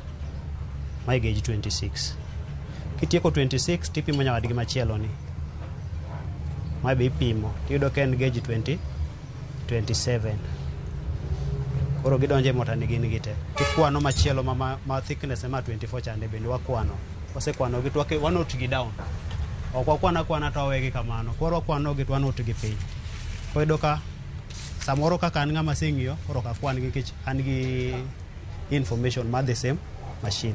Koro abiro mani buka tang'iyo kaka nakwano mo kata confirm kama kwano sani gi chalo gi mago. Kech mano be nyalo yudo ni fault ne nitie. Koro kise kwano gi to wagolo waya ni te. Koro housing ni bet nono. Wang'ado tas kaka koro mae. To wapange iye kae. Mae en insulation. Koro sama iketo waya ka, waya no ne bet iye ka to komak body ni. Igole oko te. Kosetieko mano mitieko mano koro obiro stage ma koro wachope mar mae. Koro mae finishing point mare. Finishing point mare koro watimo gimiluongo ni binding. Koro kwa sitieko masiketo waya manyien iye kaka koro ma wasiketo waya manyien. To wabiro e process matimo ng'ono binding. Then binding koro wakawo ga gigi ma luongo ni separator. Waya ni gin iye kae gite lakini coils gi opogore. Koro coil ni ok onego bed omakre gi nyawadgi. Koro kaka ok onego bed omakre gi nyawadgi, ipogo gi. Ikedo gi separated. Gibedo separated. Mitiek gi tek. Mi hakikisha ni coil ka coil ok omakre gi nyawadgi. Coil ka coil omako ni kien. Coil ka coil ni kien. Okoro ok omakre gi nyawadgi. Kama binding wan gi cotton tape. Mwatimo go binding. Ipango waya gi manind maber koro. Pango gi maginind maber. Main koro cotton tape. Watimo kode process mluongo ni binding. So the binding en e process ma hakikisha ni waya gi onindo maber iye kae ma kapo ni keto rota cha iye kae. Samoringo, kech en gima timo machine ni ringo through magnetic. Kako ringo through magnetic ko kitimo binding to waya gi timo ngono gi expand. Sama gi expand the expansion process ma gi expand chande yot mondo ging'adre. That's why watimo binding. Koro kwatimo binding waya ni kwa seketo kaka koro wakete maber no koro watwe waya gi temo hakikisha ni waya no te otwe. Waya ni watweyo.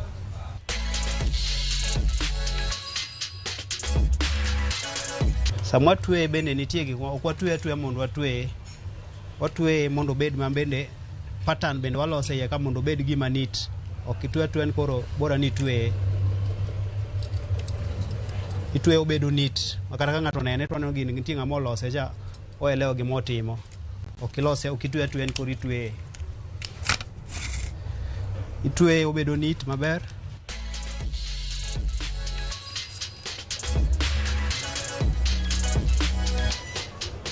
Alafu mar ariyo tijini most of the time itiye ka ng'ato chung'.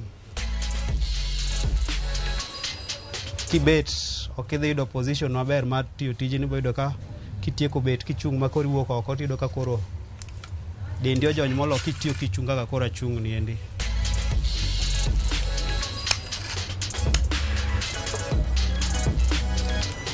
Abang koro neno ka koro waya ni ka komedo dhi no ka koro medo nindo maber.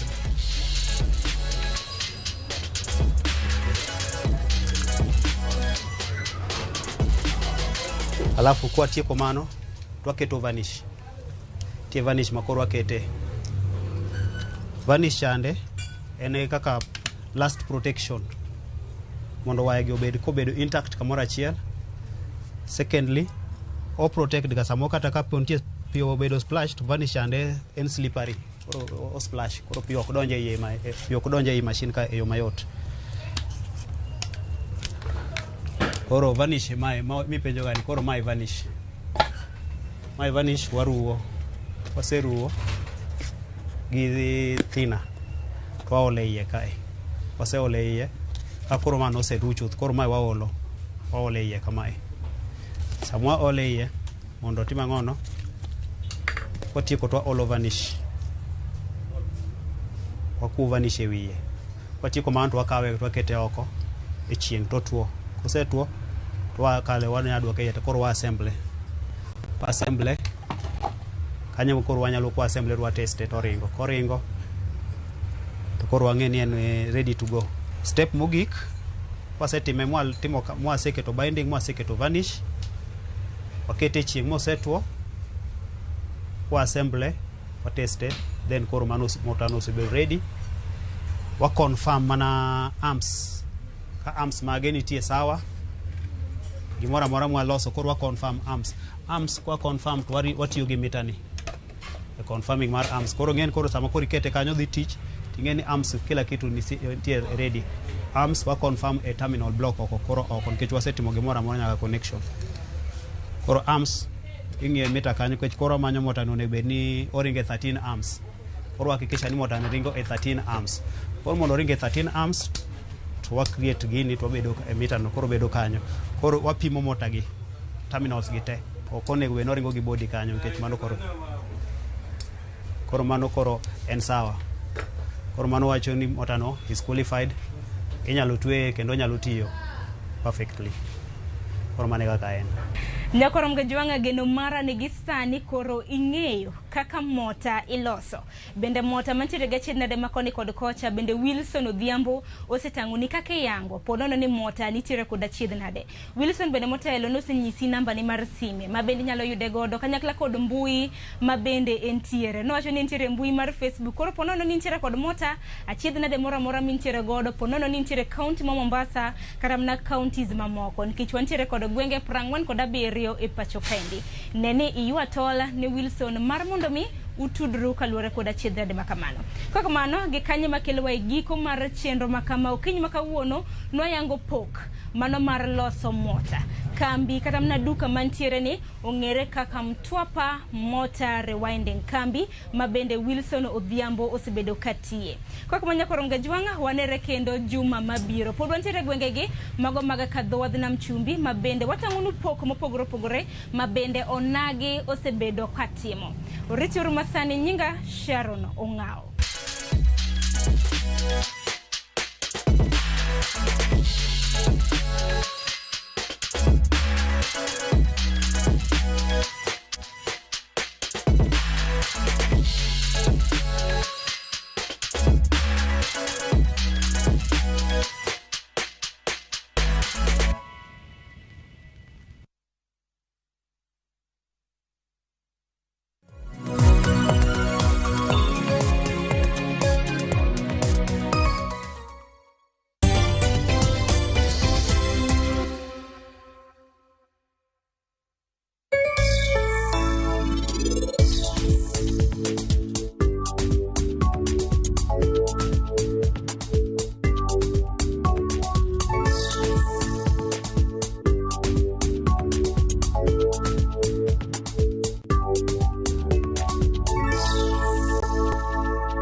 nyakwara ni odhi okwang'wono. Yuvi nyakwara, Bika, we awach ni gimoro nyakwara.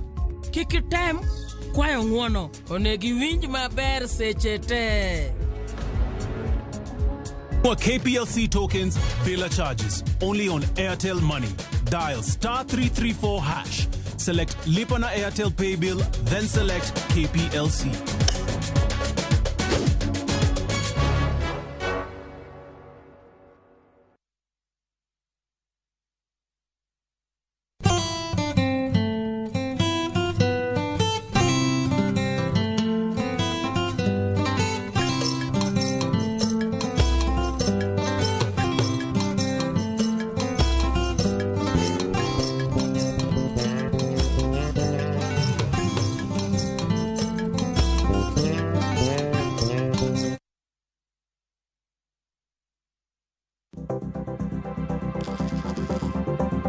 Mondo mi ikungo omenda e yo mayot kendo e yo mowinjore, onego ibed kod paro mar kungo dwe ka dwe, juma ka juma, kata odiochieng' kodiochieng'.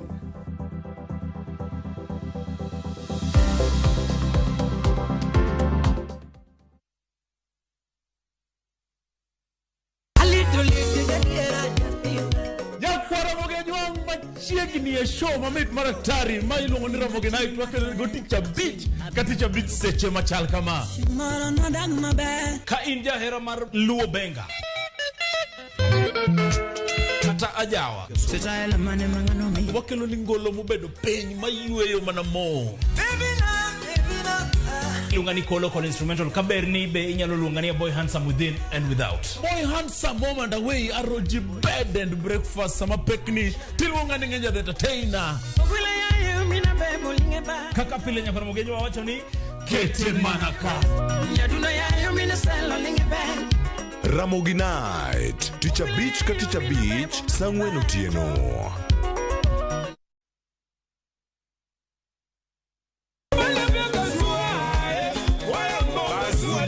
Golo marumba, siko kinde duto. Musa Juma, Igwe Banderson, Tabule, Bilia Bell, Johnny Junior, kod mamoko, riwore to mana etiedero. Kawa banjo rumba muziki. Jongolo mopogore, kelo chungi e pap mondo ginyisre. Kanda tezo watengo bolingo nangai. Riuri kod Ninja the Entertainer, Stella Brenda, to kod DJ Smollett, to mana etiedero. Ngeso kangeso, saparo diambo, mana Ramogi TV.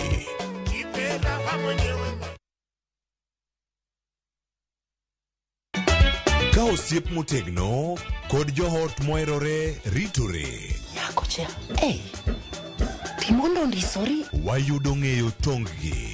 Ipani akia gik mitimoga. Uro wengi donje matusi na ukweli donge. Yud mor e ngimani kokalo e gik matindo.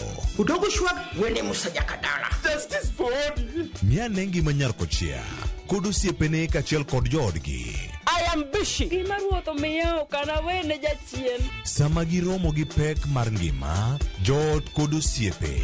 Nyasaye neno gi wang'i ma ok opimni. Akwaye ni mondo imak tieja karibu to kopuodho tilew chunye. Ok ginyal weyi ma ok inyiero. Nyakocha irachna e joka. Koka ite to tegore mana ka ita puoyo maniego. Nyarkochia, Teacher Beach ka Teacher Beach, sachiel gi dakika 55 otieno. Mana Ramogi TV.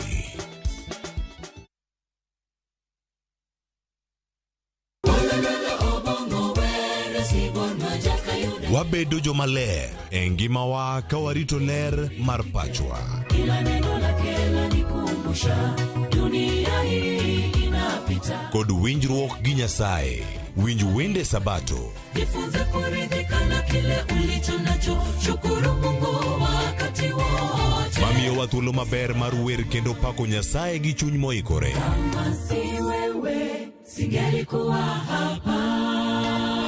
Walando gi kinda wach maber mar Nyasaye. Nyasaye okoso ni kanye ma weche olokore ngimani di ma ok inyal paro kama ni wuoke. Ng'e teko mar riwruok kokalo kuom lamo kod wer. Injili ngima, Sabato ka Sabato, Mana e Ramogi TV. Singelikuwa hapa kama siwe.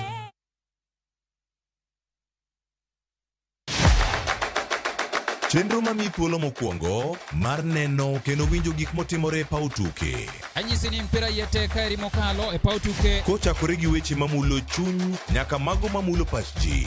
Wan go duto. 7.65, can you believe it? Mbaka makende gi jotugo kod joma ong'ere weche tuke. Ji ong'e man jo Kenya jong'wech. But ino ka jomoko nobiro kod tuke moko ma ok en popular ahinya to ne gibiro gi perform maber kaka yiego. Nonro matut kod weche manyien mag tuke mowuok e piny mangima. Football is not only physical, mentally teacher beniti. It calls for more character than just being a legend. Paw tuke, kama tuke osiko, ngeso ka ngeso, saboro odiochieng'.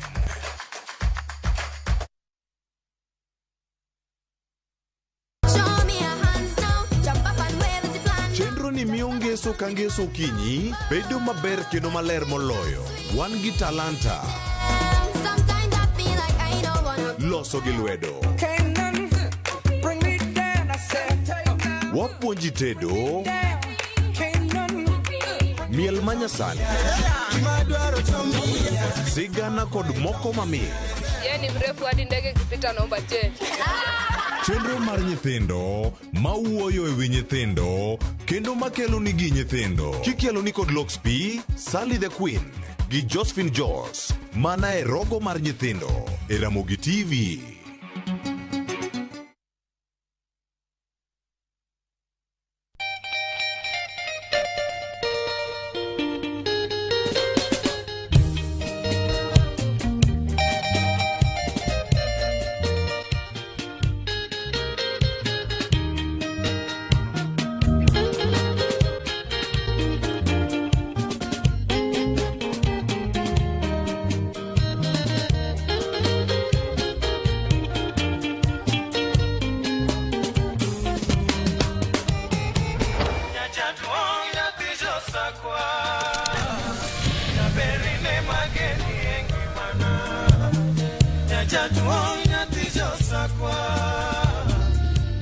Radio Ramogi, Cartoon Jaluo.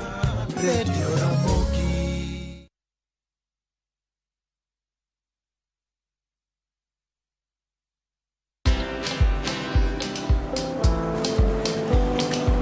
Niaje? Ni kama unashangaa kwa nini naangalia simu with so much focus, eh? Usishangae sana. Nimekuwa ndani ya story kabisa. Ni kama ile alia juzi. Ni kama nilikuwa hapo iki happen. And when this new market was being opened, ni kama nilikuwa hapo tu. Hata vile local tourists for a special rate at the coast, I was there. And when this new road was being commissioned, I was right there. Na hata wewe, unaweza kuwa ndani ya story wherever you are. Just download Citizen Digital. Stay informed on all the news and events as they happen across the country, the continent, and the world at large. Download Citizen Digital, Kenya's #1 news app. Jipange na view sasa, uduogi beri mathoth. Yurthuolo mar bedo jaloch mar omenda miloyo pile ka pile, ka ineno tuke malombo ji e view sasa, gi siling 10 kende. Wan kod 100,000 miloyo pile ka pile, $500,000 miloyo juma ka juma, kod grand draw mar $1,300,000. Mondo ibed jaloch, gima itimo yot mokalo. Star 487*3#, yier kama ondiki ni jipange na view sasa. Bang'e yier kama ondiki ni package, mondo iyud points mabiro keti thuolo maber mar bedo jaloch mar milionde modhuro. Jipange ushindi na view sasa. Jipange na view sasa biro mna ywa tol kokal namba mar 070966700. Weche kod chike mantie nyaka to luw.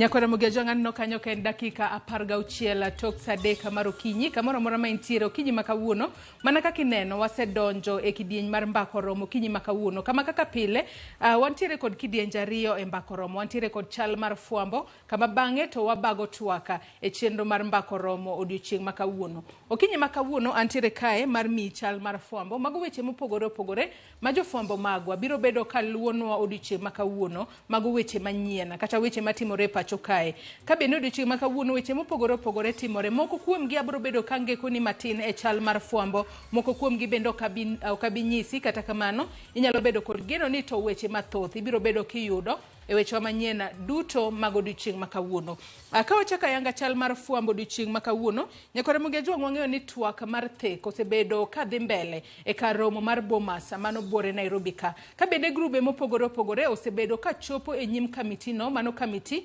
moriwo kweth mar Kenya Kwanza kaachiel kod Azimio la Umoja ma bende obedo piny kanyakla mar mondo mi gitwag e wi weche mopogore opogore ma biro kelo lokruok e piny Kenya ka jomopogore opogore mana kaka senyisi osebedo ka chopo e nyim kamiti mar thekno ma bende romo e kar romo mar Bomasa odiochieng' makawuono kamiti onogo bende nitiere jomoko ma biro bedo ka chopo e nyim kamiti no odiochieng' makawuono mano apisi ma bende ochung'ne kanyo ndikruok mar duond buche mano Office of the Registrar of Political Parties odiochieng' makawuono biro bedo ka chopo e nyim kamiti makamano mar mondo mi gin bende gichwal paro margi kotudore kod moko kuom lokruoge ma gidwaro nokel e pacho kae gichopo e nyim kamiti makamano kar sadek nyaka sadek gi nusa mar okinyi tok mano duol mar governors bende biro yudo thuolo margi mar chopo e nyim kamiti mar theka mano kamiti motelne kod Kimani Ichungwa mar Kenya Kwanza kod Kalonzo Musyoka mar Azimio tok mano mano riwruok kata duol mariwo wi oganda kanyachiel mano National Cohesion and Integration Commission bende odiochieng' makawuono biro yudo thuolo makende mar chopo e nyim kamiti no duol ma bende ochung'ne jofuambo e pacho kae mano Media Council of Kenya Amnesty International kaachiel kod jogo ma bende ne gin commissioners mag IEBC mano motigo mane en jakom mar IEBC Wafula Chebukati Abdi Gulie kaachiel kod Boya Mulu gin bende odiochieng' makawuono gibiro yudo thuolo makende mar chopo e nyim kamiti mar theka ma bende dhi nyime e kar romo mar Bomas mar mondo gin bende gichwal paro margi kotudore kod lokruoge ma ginyalo gombo mar mondo mi otima mar mondo mi piny Kenya omed bedo kod kwe to gin mago kende mane gin mago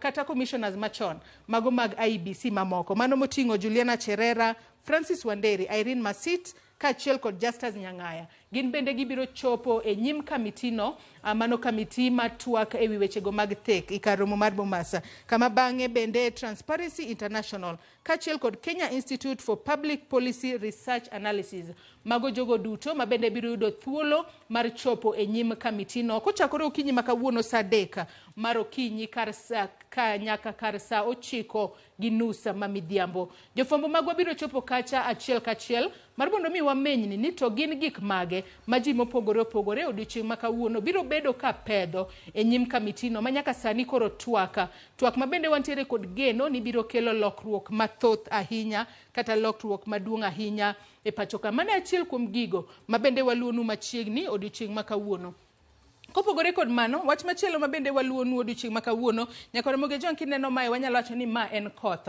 wang'eyo ni jogo makoro chal mar kor lwasi nolanda yanga ni koth mar El Nino biro bedo ka chwe e pacho kae kochakore dwe mar 10 nyaka dwe mar 12 mane momiyo mano riwruok ma ok mar piny owacho mano mar Smile na Toto Initiative odiochieng' makawuono gisebedo e ong'ala manyime mar neno ni giketo kare kata giketo e ong'ala manyime weche ma bende biro konyo e jiwo ngima nyithindo matindo ahinya to mago mayudore e kuonde dak kama yuto ji ni piny mane momiyo odiochieng' makawuono mano riwruok ma ok mar piny owacho mano mar Smile na Toto Initiative Odiochieng' ma kawuono gibiro bedo ka giwuotho e skunde, mago skunde mag nasar, kata skunde go mabende iluongo kanyo ni gin mag ECDE. Ka bende odiochieng' ma kawuono gibiro bedo ka giwuotho e skunde ma kamago, ahinya to e skul mano mar ECD mayudore e kar dak ma Kibra. Mar mondo mi gitieg jopuonje mayudore e skundego kaka ginyalo rito nyithindo e yo makare. Ahinya te kinde ma nyithindo biro bedo ka dhi e skul e kinde ma koth mar El Nino biro bedo ka chwe.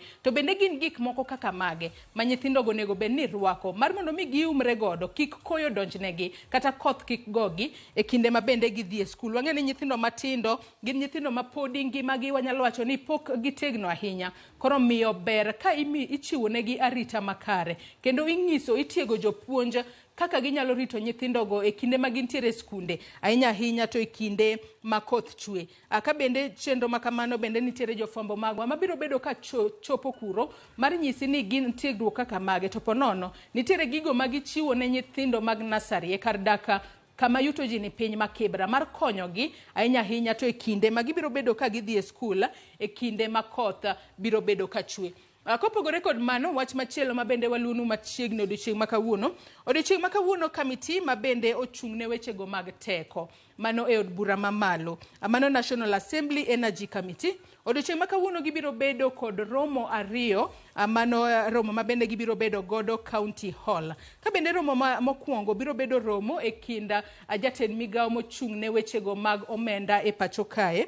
Ka bende obiro bedo ka ochwalo weche mopogore opogore mano kotudore kod asiro jogo ma bende iluongo kanyo ne gin independent power producers. Wang'eyo ni wechego mag teko gin weche monego bed ni keto ong'ala manyime ahinya to gisani ma bende koro jopiny kale matek ahinya. Kopogore kod mano, kango chopo kanyo kar saa 6 mar odiochieng', bende kamiti onogo biro bedo ka romo kod United Energy and Petroleum Association mar mondo mi ging'i ane ywak ahinya mar jogo ma bende nitiere e sekta no mar modhi e pacho kae. Wach makamano kata weche makamago kata romo ma bende biro bedo kanyo mar kamiti mar teko mar od bura mamalo. Wabiro bedo kwa luonu machiegni mar mondo mi wawinja ni to ginang'o ma gitwake ahinya kotudore kod sekta mar teko e pacho kae. Jofwambo magwa biro bedo ka dhi kuro mar mondo mi wakelni weche makamago achiel kachiel.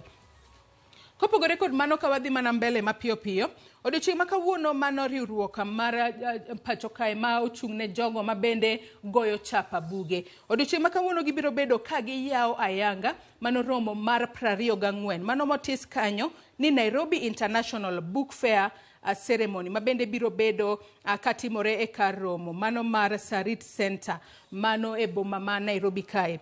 Ka bende romo makamano mano mar 24 mar jogo mago chapa buge pacho kae biro bedo ka chakore kata no chakore ayanga odiochieng' manyoro tarik 27 kendo biro bedo ka dhi nyime nyaka tarik 1 dwe mar 10 mano ma higani. Ka thor wach mar romo makamano kata mar nyasi makamano en mar jiwo talanta ahinya to mag jogo ma bende goyo chapa buge ai pacho kae. Ka luore ni wachno mar goyo chapa buge en wach makare ahinya ka luore ni buge makamago bende konyowa e jiwo sekta mar somo. Ka bende odiochieng' makawuono jatend migawo mar somo mane Ezekiel Machogu igeno ni biro bedo kanyo wendo modhial kata biro bedo achiel kuom welo mabiro chopo e kar romo mar Sarit Center mano bore Nairobi kae mar yawo ayanga mano nyasi mar nyisruok mag buge mopogore opogore kata mano masenyisi kanyo ni en Nairobi International Book Fair mabiro bedo katimore e pacho kae. Kopogore kod Ezekiel Machogu jatend migawo mar somo mabende biro chopo e nyasi kata romo makamano, jatend migawo mochung' ne wechego mag lweny kata jatend migawo mar lweny Adan Duale bende biro bedo ka chopo kanyo. Jofwambo magwa biro bedo ka dhi kuro mar mondo mi wamiyi chenro makamano kata wanyisi ni to en ang'o matimore kuro e kinde ma bende koro iyawo ayanga nyasi mar nyisruok mag buge mar 24 e boma ma Nairobi kae. Ka wadhi mbele mana mapiyo odiochieng' ma kawuono wach machielo ma bende waluonu otudore kod wachno mar Maisha Card manyaka sani koro sirikal mar William Ruto chano mar loso Maisha Card ma bende wacho kanyo ni en kad achiel mabiro bedo kod nonro mar ng'ato bed nonro mari duto biro bedo e kad achiel. Mane momiyo jagoro mongirore e migawo ma bende ochung'ne weche wuodhe madhi e pinje maoko kata Immigration and Citizen Services mano Julius Bitok odiochieng' ma kawuono biro bedo kochwalo paro ahinya kotudore kod wechego mag bedo kod opande mano manyasani kachiel kod weche mago mag maisha namba, maisha card kachiel kod opande manyasani mabende asenyisi kanyo, kod mano miluongo kanyo ni National Master Population Register. Mago duto odiochieng' ma kawuono biro bedo katimore magawa moro mayudore e kar dak ma Westlands mano buore Nairobi ka. Chenro makamano bende waluonu machiegni mar mondo mi ponono bende wabro yango ni to maisha card ni ponono ere kako pogore kod opande masani wantiere godo, to en ber mane ma ponono biro kelo ne jopiny kaponi intiere kod nonro magi duto e kad achiel ma ok ochuno mar mondo mi ponono kidhi kumoro to kokikwayi cards moko mang'eny ma ponono jomoko wigi nyalo wil godo kalore ni kiting'o cards mang'eny ahinya bende ponono moko nyalo lalni kata moko wi nyalo wil go kumoro. Omiyo wabro bedo kwa yango ni wach makamano bende e yo makare. Adwa ni watie kod wach matimore e kaunti ma Siaya odiochieng' ma kawuono. E kaunti ma Siaya odiochieng' ma kawuono, od buch kaunti ma Siaya odiochieng' ma kawuono biro chako ayanga chenro mar dayo dho jogo mabende governor e kaunti ma Siaya James Orengo nowalo mar mondo mi opong' committees mopogore opogore e kaunti ma Siaya, mago county executive committees. Jogo duto odiochieng' ma kawuono biro bedo kata moko kuomgi biro bedo ka chopo e od buch kaunti ma Siaya mar mondo mi MCS go odadhogi kaponi giromo tich kose oyo. Mane wach mabende jofwambo magwa e kaunti ma Siaya biro bedo kaluono machiegni odiochieng' ma kawuono, kendo biro bedo kwa kelo ni kuku kachiel kod tiende e weche manyien mamoko mag odiochieng' ma kawuono. Nyakora moge jonge kanye mwachopo gode giko mar chal mar fwambo, to kata kapok atieko we apar ni odiochieng' manyoro jatend piny Kenya William Ruto no yawa yanga showground mane boma ma Nairobi ka, kendo odiochieng' ma kawuono kaponi intiere kod thuolo inyalo chopo e showground e kaunti ma Nairobi ka. Wang'eyo ni show makamano biro bedo kadhi nyime kata oseyawe kochakore odiochieng' manyoro nyaka chieng' Jumapil. Kaponi in japur intiere kod gimoro amora minyalo nyiso kacha, to bi ka in jal maponono nitiere koda wanyalo wacho ni intiere kod rieko moro amora minyalo gombo mar mondo mi imedi, inyalo chopo kacha ine ane gik mopogore opogore ma jo Kenya wetewa otero kacha mar nyiso jomoko mabende biro bedo ka chopo e show makamano. Kao kamano nyakora moge jwang' yena mar mondo mi akaw yuyo madundo gi sani, tok yuyo makaw gi sani aduogo kod twaka e chenro mar mbako rom. Imedo mana kete e Ramogi TV.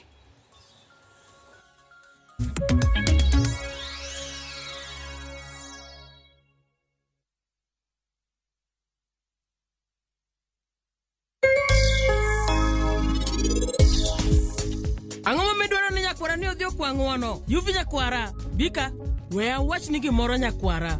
Kik item kwayo ng'wono, onegi winj maber seche te. For KPLC tokens, Bela charges only on Airtel Money. Dial *334#. Select Lipa na Airtel Pay Bill, then select KPLC.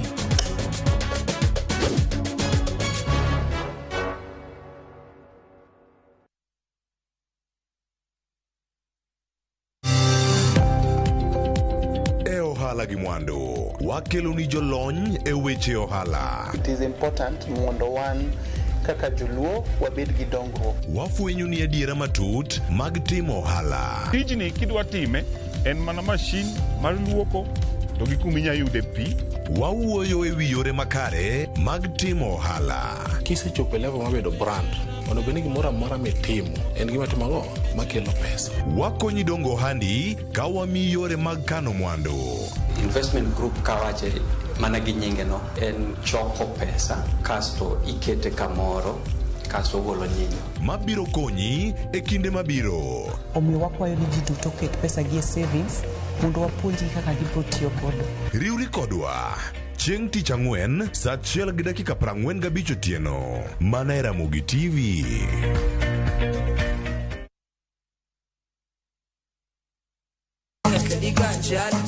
Kit thumbe ma wakelonu otenore e ndhadhu maggi. Ka wakiko gi makare,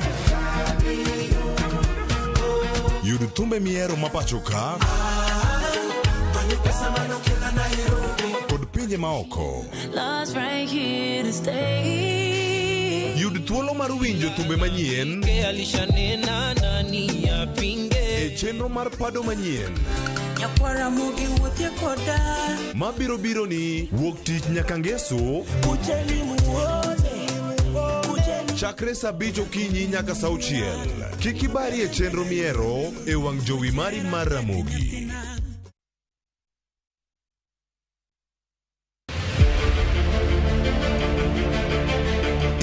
One sinema mapok ni neno. Kinyono kontanyono koni. Nowinjore kendo disore. Ene ot achiel moting'o tuke mawuok Luo. Wan kod gigi duto. Mitanigo dhako. Mula mana matin. But mula matin no is violent. Sigana mamoro chunyi. Kama kawaida. Dongo chala chai manung. Sukara ore. Ngich beno ngich. Mopong kod nyiero. Habari. Siari nyathima wuyudo die siari. Drama. Abo chwenjira kodi nyathini ang'ara chku. Hera. Lokri. Yawa nyathiko na yudo yawa. Tugo ka tugo. En sigana marito mondo onyise. Winam Cinema. Jumapil, saa 2:15 otieno, kod saa 4 otieno, mane Ramogi TV.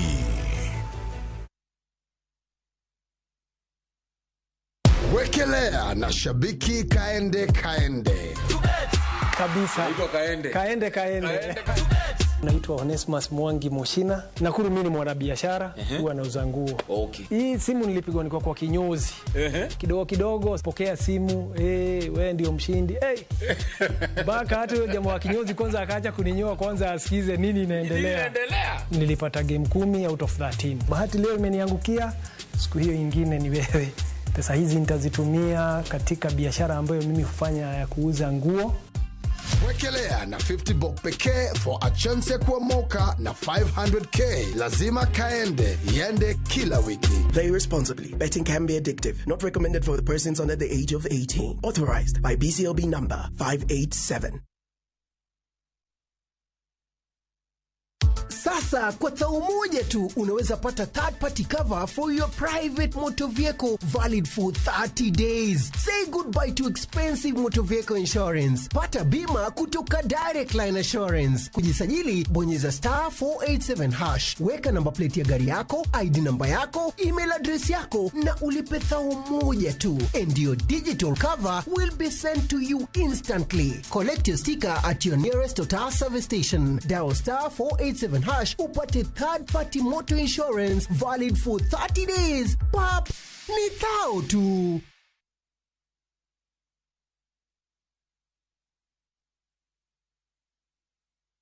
Wakelo ni mok kuon mar Joymax Maize ma en gino makare ka imedo e chimbi mapile. Mok kuon marwa ok ni kod ndhadhu kende, to en kod madini mathoth mabeyo ne ngimani. Olose kod bando mabeyo ma oyier kendo regi e yo makare. Joymax Maize Meal iuso e nengo moyweyo ne ji duto madwaro dak e ngima makare. Kata ka idwaro medo teko mar dendi kata rito roteke mag dendi, yiero makare en Joymax Maize Meal. Teme kawuono mondo iwinj ber mar dak e ngima makare.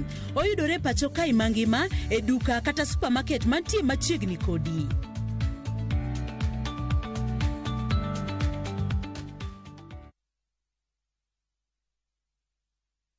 Jipange na view sasa, uduogi beri mathoth. Yurtulu war bedo jaloch mar omenda miloyo pile ka pile, ka ineno tuke malombo ji e view sasa, gisiling 10 kende. Wan kod 100,000 miloyo pile ka pile, $500,000 miloyo juma ka juma, kod grand draw mar $1,300,000. Mondo ibed jaloch, gima itimo yoto mokalo. *487*3#, yier kama ondiki ni jipange na view sasa. Bang'e yier kama ondiki ni package, mondo iyud points mabiro ketie thuolo maber mar bedo jaloch mar milionde modhuro. Jipange ushinde na view sasa. Jipange na view sasa biro na ywa tol kokal namba mar 070966700. Weche kod chike mantie nyaka to luw.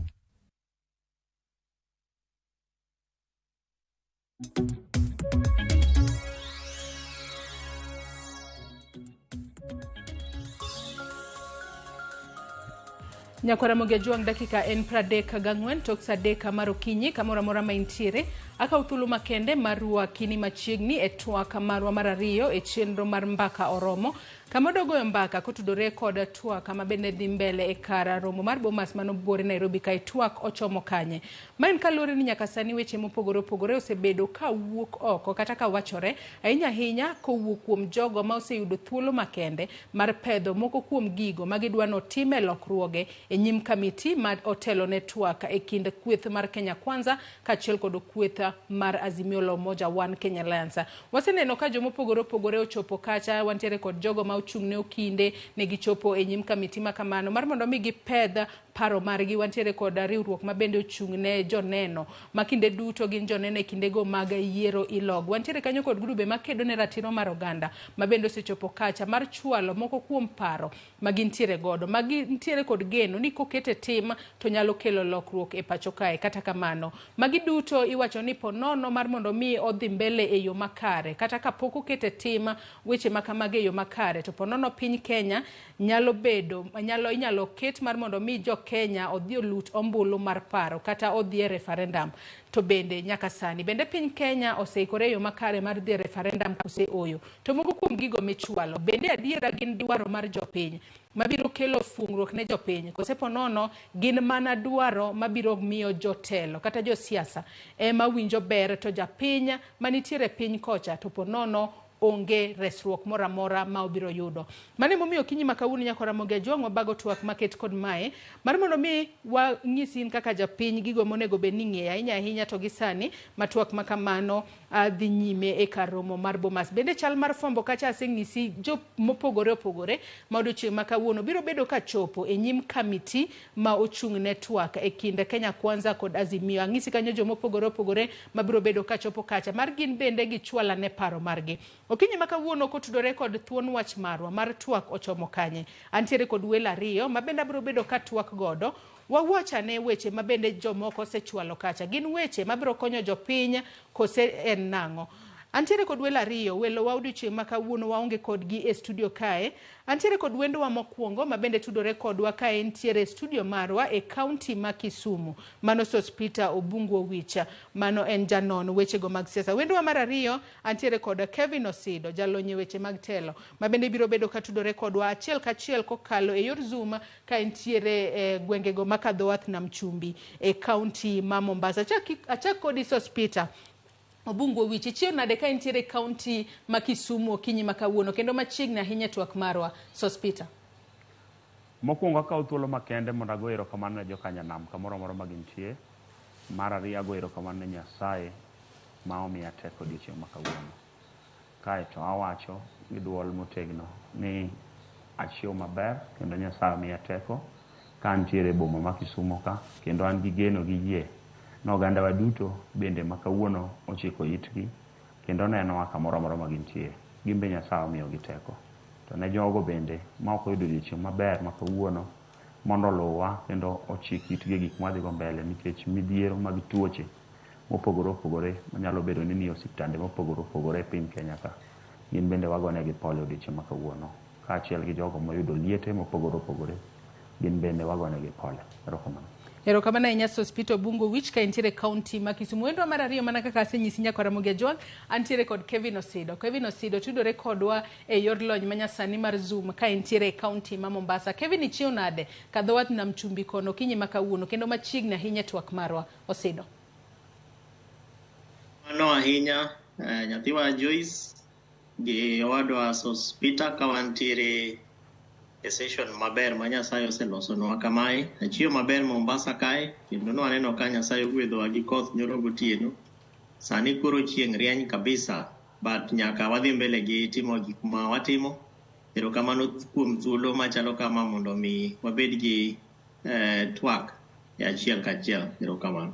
Erokamano ahinya nyakora Ramogi Ajwang' mana kaka iseneno magi welo ma bende abiro bedo godo okinyi makawuono. Kevin Osido ka entiere Mombasa kaachiel kod Sospita Obungu Owicha ka entiere e county ma Kisumu. Nyakora Ramogi Ajwang' in bende ok waweyi oko. Kamoro amora minene twak marwa okinyi makawuono inyalo chwalonwa paro, ote, penjo moro amora kokalo e yorewa duto te mag tudruok mano moriwo namba wa mar ote machuok ma en 33600. Facebook kacha kaka pile ibiro yudo wa live Ramogi TV, mbui marwa mar X ibiro yudo wa @Ramogi TV. Kan bende inyalo tudri koda e Facebook page mara ibiro yuda Joyce Oduor, mbui mara mar X ibiro yuda @Joyce Oduor _ kwa chaka yanga twak mar okinyi makawuono chak kod Sospita ka entiere county ma Kisumu okinyi makawuono. Twak ochomo kanye nyaka sani kaluwore kod jomo pogore opogore ma bende ang'e ni sebedo kiwinjo kata kineno e weche manyien mar TV wa kata mar Ramogi kae kaachiel kod ute mag fwambo mopogore. Twak ochomo kanye nyaka sani Obungu?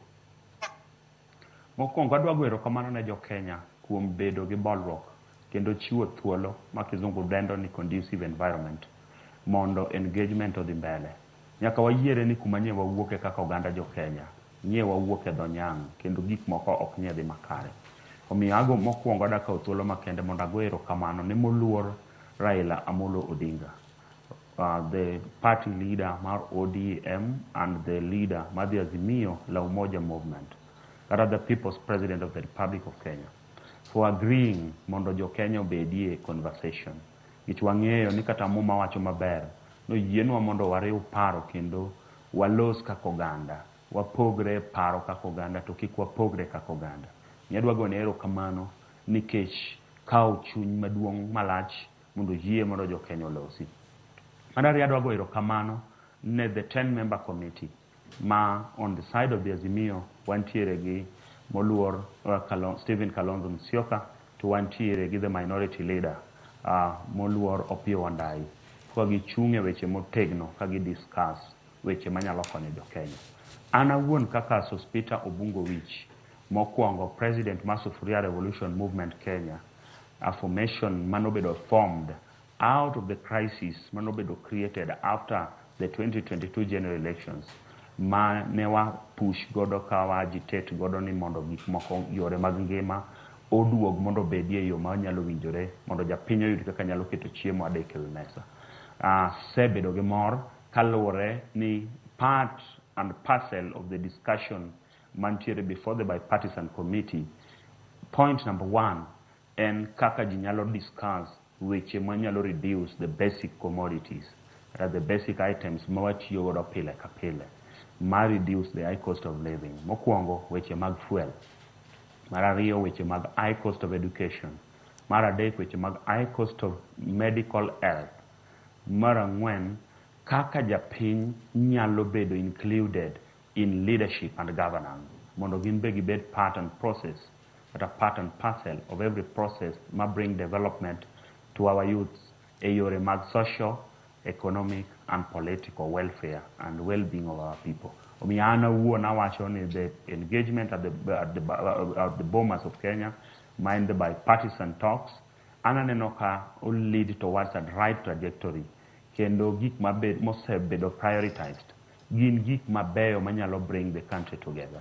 Nyaka wayiere, Joyce, ni gima nyaka wawach kaka oganda ni Kenya lose a lot of billions after every 5 years cover the elections simply because of what conduct the process mar election kaka the constitution owache. The law is very clear on how we need to conduct the election.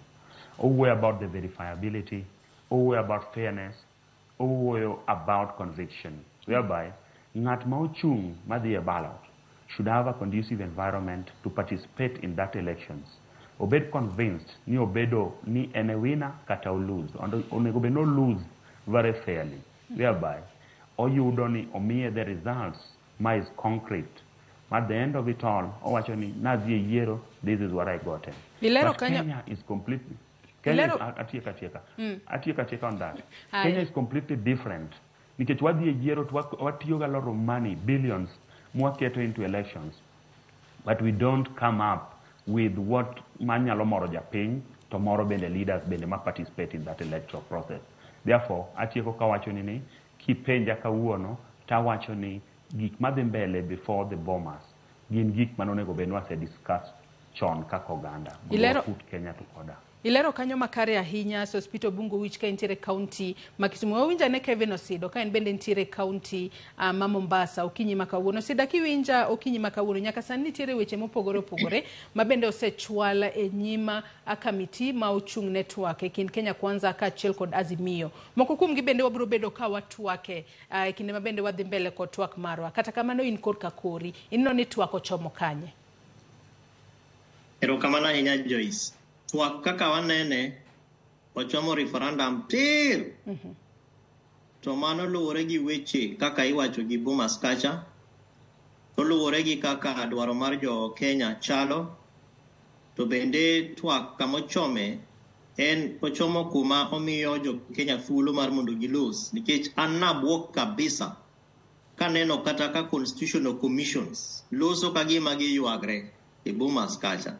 Hiyo waonge gi pesa, waonge gi teko mar mako ji, kia prosecutorial powers, kia pesa tin, kia okwa winjre gi DCI, kia di. To penjo minyalo penjo en ni kara jogi niga kuri. Ne girito mana ni mondo jakom, Mheshimiwa Raila Amolo Odinga, kod Mheshimiwa William Ruto mondo oket negi platform. Omiyo twak kamose chopeni, ochomo kuma I have some hope. Ni nitiere historical outstanding concerns. Majo Kenya nitiere godo nyaka jogo mawaparo ni gin gi teko kabisa. To kara sama twak dhi mbele to wawinjo ni kata waneno ni kara nitiere gik moko mamiyo ok ginyal chopo teko gino kama dwarore. Omiyo kaluwore gi issues ma some of them Sospita osewacho, to most of them nitiere gimiluongo ni dialogue, National Dialogue Committee document. Mabende mane omiyo teko mar committee no kaluwore gi engagements mane nitiere e bunge oketo gimiluongo ni parliamentary process. Manyiso ni mokwongo ging'iyo ni to wan kaka wadwaro romo gi jo Kenya mondo wamigi thuolo mar mondo gitwag. What is our locus? Ere platform ma watiyogo. Nikech Joyce ma oke mokwongo ma wasebedo gi twak machalo kamae. 2007 ne wantiere godo. Mondo ikonwa gik miluongo ni agenda 4 items. Ang'ono momiyo gik mane owach ndalo mag 2007-2008 ng'enygi podi wacho nyaka 2023 kawuono. Mane ne wabedo gi gik miluongo ni long term and short term issues. En ang'ono momiyo long term go pok wa achieve gi except the political processes manomiyo wa katiba manyien miluongo ni Constitution of Kenya 2010. To king'iyo weche ma detailed kaka cost of living gi, king'iyo youth unemployment and employment opportunities, ang'ono momiyo pod wan gi issues mane ne jo Kenya oywago 007-008 matimore kawuono. Issues mag yiero, ang'ono momiyo every year perennially wan gi concerns, obed 2007, obed 2013, obed 2017, obed 2022, en wach mane. Ang'ono momiyo jo Kenya ok nyal konyore. Ang'ono momiyo jogo mane gi teko ok nyal miyo jo Kenya once and for all mechanism of dealing with constitutional electoral issues. Manyalo luongo gi dho ngere ni bringing closure to contested elections. Anna buok kabisa kaneno nyaka ka Judicial Service Commission. Jogo ma katiba marwa mar Kenya osemiyo teko mang'eny mondo ti kaka katiba dwaro ni pod gidhie parliamentary commission. Yuagre kiani number watin there is moripo bedni watimo godo electoral presidential petitions tin. Omiyo Joyce magi gin yuag mabeyo, gin yuage mabeyo, but samoro ka ja Kenya ng'iyo gi to karo wuoro ni katiba manomiwa ni ma waluongo ni Constitution of Kenya ni. Kara jogo mane gi teko gi bende onge gi teko no. Omiyo kuma twak dhi en kuma ber. Kwayo mara en ni twag ni dhi konyo jo Kenya mondo ka wadhi e yiero kendo 2027 to issues momiyo wantie kuma wantiere gi to kamati ma hotel ne gi jotendwago osemiyowa about 5 issues magidwa ni mondo gidil godo. Mokwongo outstanding constitutional matters. Kamoting'o cost of living, kamoting'o rights of individuals, mano article 43. Then what the issues of implementation of 2/3. Mabende in my view, okoripo bedni terebuo committee ni jitwake nikech wasebedo nyaka gi recommendations momiwa gi former chief justice. Gik maka president ni gi political goodwill titimatima, ka bunge ni gi political goodwill titimatima, okochuno ni nyaka wadhi mondo watwage wi some of these issues. Ilero kanyo issues to do with Dede mbele kapo ang'adi matina pole kwa wantiere gi weche mag checks and balances. Ang'ono momiyo checks and balances accountability ni nyaka wadhi ma watwag e weche makata katiba wan gi chike mosendiki kaka national government oripo bed ni tiyo, county governments oripo bed ni tiyo, tije moripo bed ni timo gi serikachewa mag kor gwenge gi serikachewa ma serikal mamalo. Ang'ono momiyo gigi ok timi. En wan gi electoral justice and related matters like IEBC. Surely nyaka sani ni ok wanyal bedo gi commission. ni nyaka warit ni jo committee dhi wacho nang'o mondo eka wabed gi commissioners. It is a painful process nikech sama walosi ni Joyce bende wantiere gi jo Kenya moko maonge gi wabunge at the ward level. Gionge gi wajumbe at the constituency level. Manyiso ni nitiere gik moko moripo bed ni jotend gigo kata representatives gigondo konyo gi mondo gi achieve kaka bursaries. To ginyal nikech onge jogo moripo bed ni pod warito committee ni kata select committee mar IBC nyaka rit ni committee mar Bomas dhi wacho nang'o.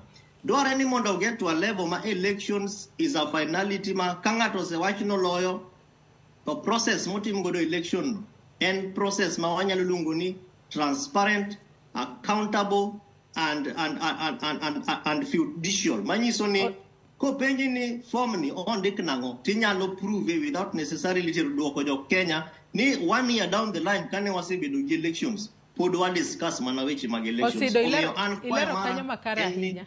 Ilero kanyo makara ahinya iwacho ni in korka korito twaka makamano ochimo referendum tir. Kik wawe oko Sospita Bungo wicha ahinya ka intiere county ma Kisumu kinyi makawuono. Sospita, nyaka sani wang'eni nitiere weche mopogore opogore mabende osepedhi e nyim kamiti makamano. Mabende kaluwore kod jogo mabende ochung'ne weche go mag chike pachoka. Giwacho ni gik mabende osechwal e nyim kamiti makama gin gigo ma ok nyal kal ka oko jo Kenya ok odhi ombulu mar paro kata referendum. Mano ponono ka watiyo kod nyisi loso counties mamoko 11 pacho kae ponono chwalo term limit mar jatend piny Kenya kaachiel kod loso apisi obed mano mar prime minister, mano mar prime cabinet secretary kaachiel kod apisi mano mar jatend kweth mapingo piny owacho. Korka kori bende wachni mar ponono jo Kenya di referendum. Monge ni kinde mokalo chien ne wantiere kod parono mar BBI mabende ne ochwal kanyo kod mane jatend piny Kenya Uhuru Kenyatta koda jatend Azimio la Umoja mano Raila Odinga. Nyalo bedo ni ponono weche makamagi kwayo paro kowuok e BBI kata Building Bridges Initiative. Obungu. Okay, agoero kamano mokwongo kabisa. Joyce, nyaka wayiere ni we have the best constitution so far. Kendo constitution mano bedo promulgated in 2010 and the best constitution. Maka wanyalo tiyo godo mwa implemented to the latter. Then Kenya nyalo bedo country ma other countries nyalo biro to time benchmarking. But the only problem one got in governance and the people at the top, the people ma hold the highest offices, ogidwar ni respect the rule of law. They swear to protect. Kendo seche magi swear to protect the constitution. Immediately magi says swore to protect the constitution. Then they forget nitiere gik monego benege timo madongo kaka leaders into those offices magintiere. And one of the people who are accountable over gik ma onego benege timo. For example, gisamo wuoyo kodi niendi. Chike ma wan godo gin poorly implemented. The implementation emalak. Therefore, ka wanyalo implement gik ma wantiere godo, then wanyalo dhi maber as a nation. Nikech kapok aduoko penjono, nyaka wayiere ni nitiere reports ma wan godo e Kenya waka ma no consume pesa mang'eny mar jopiny kitimonegi public participation ka gi go through various legal procedures ma oketgi in place. The first report wantiere gi Kriegler report. The Kriegler report wuoyo about elections and electoral processes. Kendo no se advise waka konego beni the institution of the IBC should behave independently without any remote controlling from the executive. But currently as we speak, you realize Nipo the IBC or assume its role mar being an independent body or discharge the mandate as part of a control mar the executive. That is why kata elections manyoro nyobedo bungled. Nye one shambolic elections and electoral results simply because the chairperson of the body, the IBC, they subscribe to the executive and he forgotten the role Mao play as enshrined in the Kenyan constitution. Therefore, all these things Kenya Lobedo put down, mondo gibed respected, wa respect the rule of law. To realize the constitution is the supreme document. Respects us. Another report which is very important.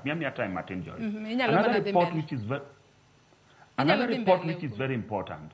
And the TJRC report, Truth and Justice Reconciliation Commission. This TJRC report onego bedni ng'ama nitiere top position sani endi ma call himself the president should act on its implementation. This report could be implemented. Then nitiere things moko machalo gin duplicate. Gin gik manosebedo addressed in the Truth and Justice Reconciliation Commission report makanyalo bedo implemented today nikech ne wasetiyo gi pesa kaka jo Kenya. Magin gik manosebedo addressed, advice nosemiwa kaka jo Kenya and which way forward to do them. Omiyo magi gin gik makotim to nyalo konyowa as a nation. Quickly, Jena Monda watching the Constitution one obedo framed in such a way by the framers of it in the way ma kantire gimora mora ma touch on Japan to iduogo ipenjo Japan. Mane momiyo gik ma touch on the offices mar outside the Constitution currently gin gik manyaka pen Japan because the Constitution is clear. Article 1 of the Constitution. Actually, the sovereign power belongs to the people. And we, the people of Kenya, wan gi teko e katiba. Kendo katiba oketwa malo korka katiba ne piny. Nyiso ni gimora mora madwa affect Japan, either positively or negatively, nyaka Japan bed consulted over such matters. Omiyo, a matter touching on devolution, increasing other counties, is a very serious and a fundamental point.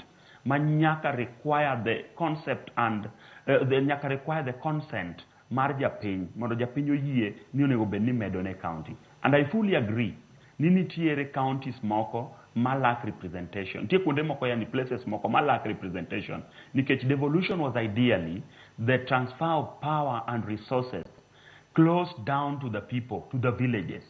Therefore, resources and power should now be transferred immediately close down to the people. That is why pesa mang'eny mabedo retained at the national level should not be there at the national level while the people are suffering at the villages.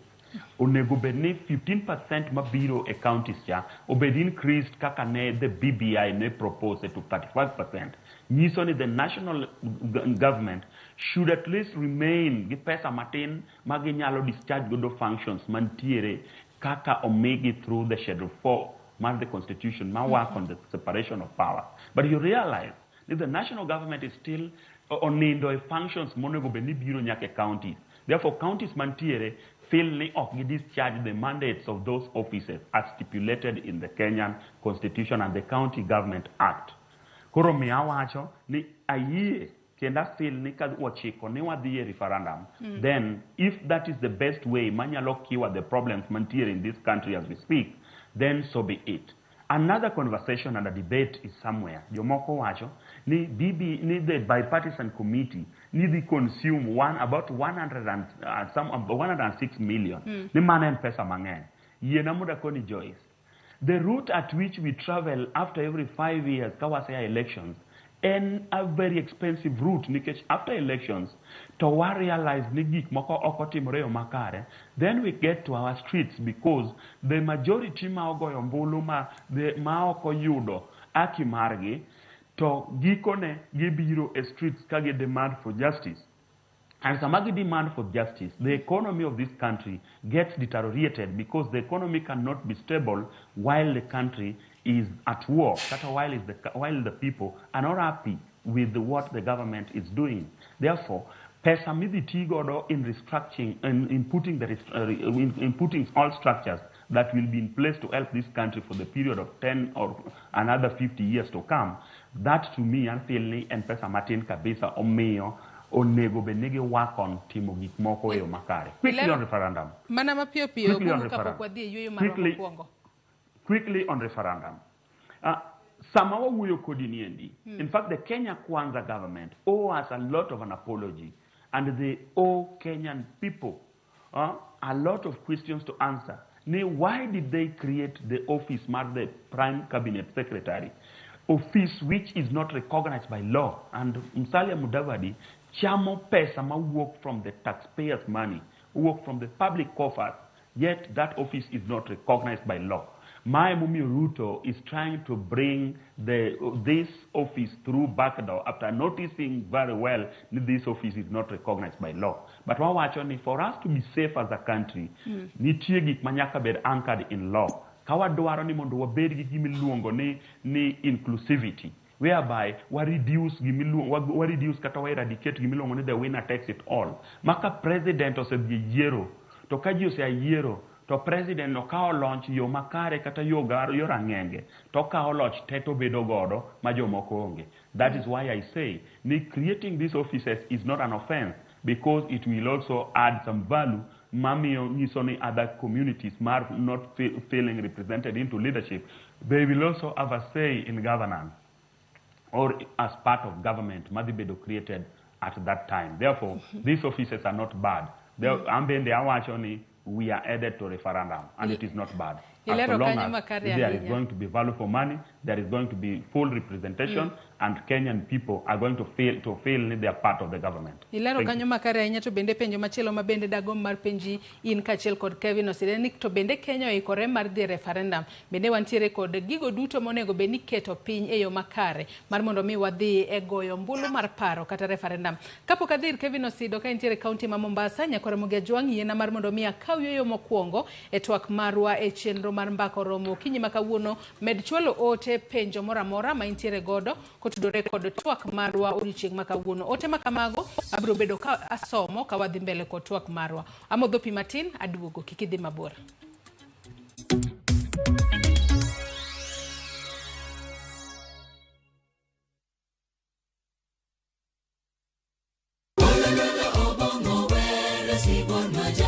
Wabedo jomaler e ngimawa ka warito ler mar pachwa.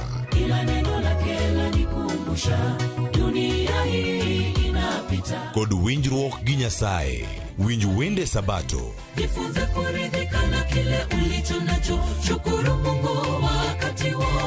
Mamiyo wa thuolo maber mar wer kendo pako Nyasaye gi chuny moikore.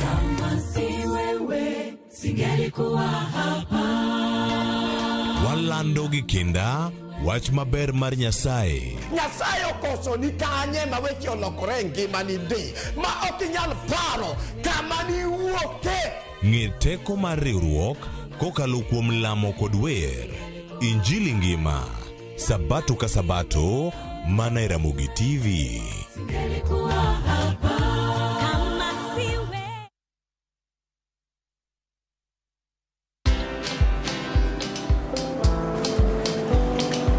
Niaje? Ni kama unashangaa kwa nini naangalia simu with so much focus, eh? Usishangae sana.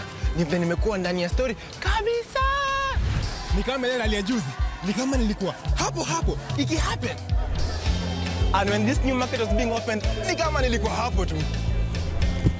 Hata vile local tourists for a special rate at the coast, I was there. And when this new road was being commissioned, I was right there. Na hata wewe, unaweza kuwa ndani ya story wherever you are. Just download Citizen Digital. Stay informed on all the news and events as they happen across the country, the continent, and the world at large. Download Citizen Digital, Kenya's #1 news app.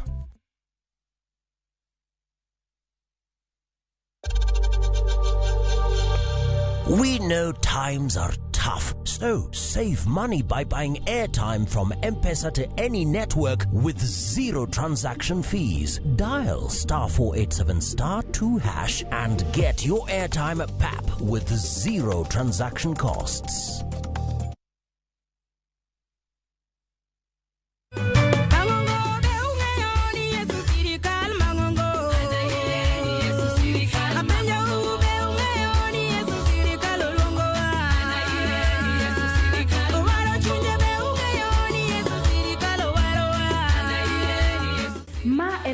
Ogonda mondo yud wenda mar Yesu Sirikal kaka skiza tune mari di mana *860*418# koparie niya Ramogi TV e od jower duto Nyasaye madgwedho. Jipange na view sasa uduogi ber mathoth. Yurthuolo mar bedo jaloch mar omenda miloyo pile ka pile ka ineno tuke malombo ji e view sasa gi siling 10 kende. Wan kod 100,000 miloyo pile ka pile, $500,000 miloyo juma ka juma kod grand draw mar $1,300,000. Mondo ibed jaloch, gima itimo yot mokalo. Dista *487*3# yier kama ondikni jipange na view sasa. Bang'e yier kama ondikni package mondo iyud points mabiro ketie thuolo maber mar bedo jaloch mar milionde modhuro. Jipange ushindi na Viusasa. Jipange na Viusasa biro mnayua tol kokal na mar 07096 Weche kod chike mantie nyaka to lu.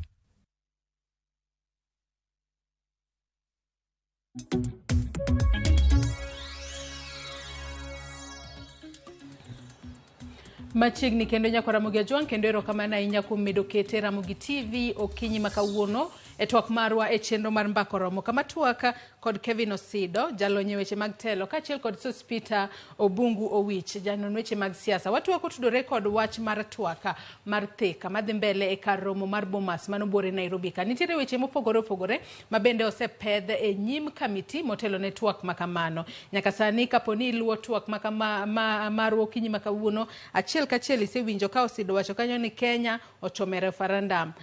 Obungu bende wacho ni referendum ni tema koro nyalo konyo jo Kenya. Nyako Ramogi Ajwang in kumora mora mineno wati paro nango tuolnwa ote penjo mora mora kokale yore waduto te mag tudruok okinyi makawuono. Kevin Osido inemi kuongo wacho ni adiera kalore kod gigo duto mabende timore kata gik osepedhi e kar romo mar Bomas kacha ni en adiera ni Kenya kumochope wanyalo dhi referendum kaluore ni gigo duto mipedho e nyim kamiti mar theka. Mano koro nyalo miyo wadhi referendum. Penje ni bende Kenya oseikore mar dhi referendum kata goyo mbulu mar paro Osido. To en ikruok mane monego bed ni keto ponono? Joyce kaluwore gi kaka twak dhi kaka twak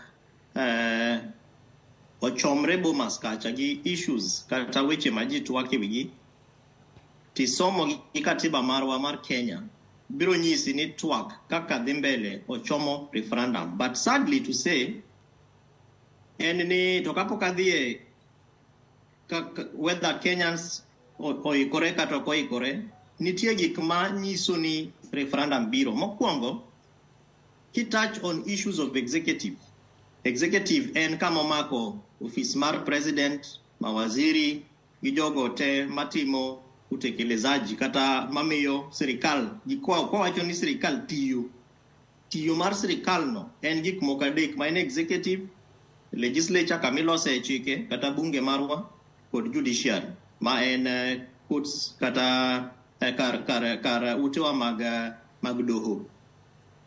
Katiba wacho in article 255, 256 and 257 nini tiere gik ma kidwa mulo to nyaka iter jo Kenya e referendum. Mokwongo kuomgi en executive kata office mar president. To gimomiyo mano timore en ni ng'eny jogo ma oseloso kata kaka wang'iyo weche mag yiero kadhi mbele to nitiere weche kata proposals kata dwaro mopogore opogore ma ji wacho. Mokwongo iwacho ni mondo waketuru office of official leader of opposition.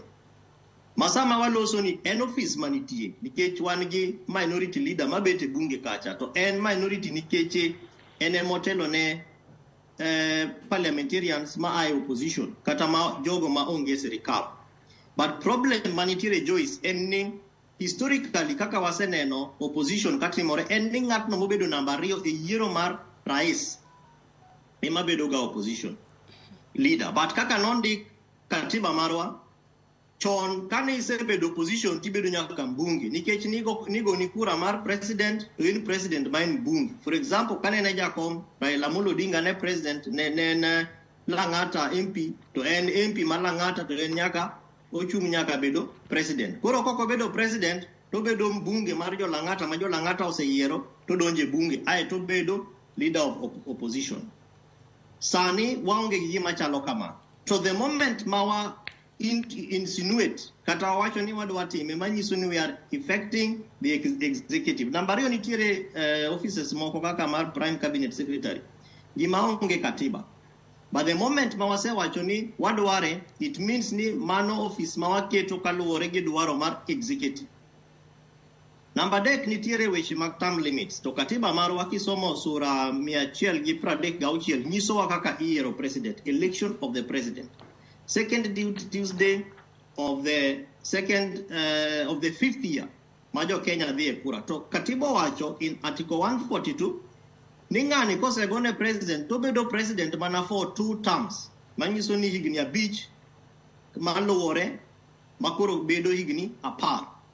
Ang'o momiyo koro wadwa miye mondo bed lifetime president? The moment ma wa affect article maloso e weche mag term limits mag president ochomo referendum. But gimamiyo jo Kenya, in my view, okoikore gi referendum, Joyce, and sadly to say, any kata jogo madhi Bomas be ok nyis the National Dialogue Committee ni structure maru kaka uno fomu udwa terowa e referendum. Emomiyo nene giringo matek magidhi bunge. Maginyiso bunge ni wan ok wanyal loso outside parliament. Omiyo wadwa ni mondo miwa chik mamiyo wateko mar mondo wabedgi. Magi gibedo gi parliamentary session magi discuss kaka National Dialogue Committee inyalo miteko through the Parliamentary Service Commission. Manyiso ni koro gimoro amora ma discuss kacha gibedo treated as a parliamentary committee mar bunge, parliamentary committee. Emomiyo kata weche mag milion 100 manende wadwa Sospita wachogo nyaka time kamano. To me it is a selfish move kecho gine mane ginyiso wani gidwa bet kama pesa mar taxpayers oktigo. Jibende will not feel pain kaluwore gi pesa ma samoro idhi tigodo e processing. 100 million ne ja Kenya masani en pesa mang'eny saidi. To en pesa ma is unnecessary because, for example, gidwa Bomas, Joyce, I did retreat Naivasha for 4 days. Mondo koro gi compile views masani jo Kenya watetetetete watiro Bomas kande. Kagi Naivasha to giduogo Nairobi, idho ndege gidhi Mombasa kuma antiere sani. Ni gidhi timangono, gidhi validate report magise deliver, magise compile. Gigite ang'o momiyo nyaka gidhi mana Naivasha, to gidhi Bomas. Mabang'e to 100 million. Pesa ma kimiyo jopur somewhere, kata kimiyo vijande moko mantie Tana River kucha mondo chak godo kata car wash kata gitim godo biashara moro. En pesa ma ng'eny kabisa manyalo loko ngima margi. To sida penji kanyo kalore ni pesa ma kamani wacho ne en pesa mang'eny kabisa. To wang'e ni kata kaponi koro kamiti ma kamane kinde magibiro bedo ka gitieko twak mari to koro giwacho ni yes jo Kenya odhi e referendum. Wang'e ni cost mar referendum bende nitiere malo ahinya. Bende waikore mar ponono kata for that cost te mar referendum mana mapiyo piyo. Ema do wacho ni number 4. Historically, an analysis of costs Mose team Kenya Kai from the 2010 referendum, mane wantiere ge 12.6 million registered voters, king'iyo polling stations manodhi referendum ma 2010 ne gin 27,680. Pesa manoti godo e referendum no Joyce ne 10 billion shillings. Mano 2010 ne watiyo gi 10 billion. Cost per voter mano vote referendum no ne en siling 700 gi prochiko gang'wen. Kane wadhi presidential elections mar ariyo nikech machabiri ne chalo referendum nikech ne wan gi one issue a vote mar 2017 repeat presidential election. At that time ne wan gi 19.6 million voters. Joyce, pesa manende otigodo was 11.9 billion. Polling stations manotigo ne gin 40,800. Cost per voter jogo manene ogo kurano ne en siling 600. Kidhi a proposed referendum mawaloseni against pesa manotigodo e 2022 elections. Ma IEBC nene okwayo bunge almost apani ne 46 to 49 billion shillings. To no meji about 19 to 22 billion shillings. Polling stations manotiyo e 2022 elections were over 46,000. Cost per voter 2022 elections ne end about 2,000 shillings. Sani kawalose referendum against 40 billion. What can 40 billion shillings team on neja Kenya masani makata walose weche mag package stimulus packages mag youth mine gi jogo mantiere gi disabilities mopogore. King'iyo kata mana balance policy statement mano some budget mokalo referendum no onge. That cost mar referendum onge. Gima nitiere Joyce en mana cost of delimitation of boundaries. To bende koro penjo Major Treasury no propose to about 6 billion. 6 billion tin malich. Koro penjo en ni of course chik mar budget omiyo bunge thuolo mar timo appropriation kata supplementary budget. but penjo manitie maduong' en ni pesa ni dhi akanye. Is it going to come from the taxes majo Kenya Kwanza osemedogi mag mafuta, mag kerosene, mag petrol?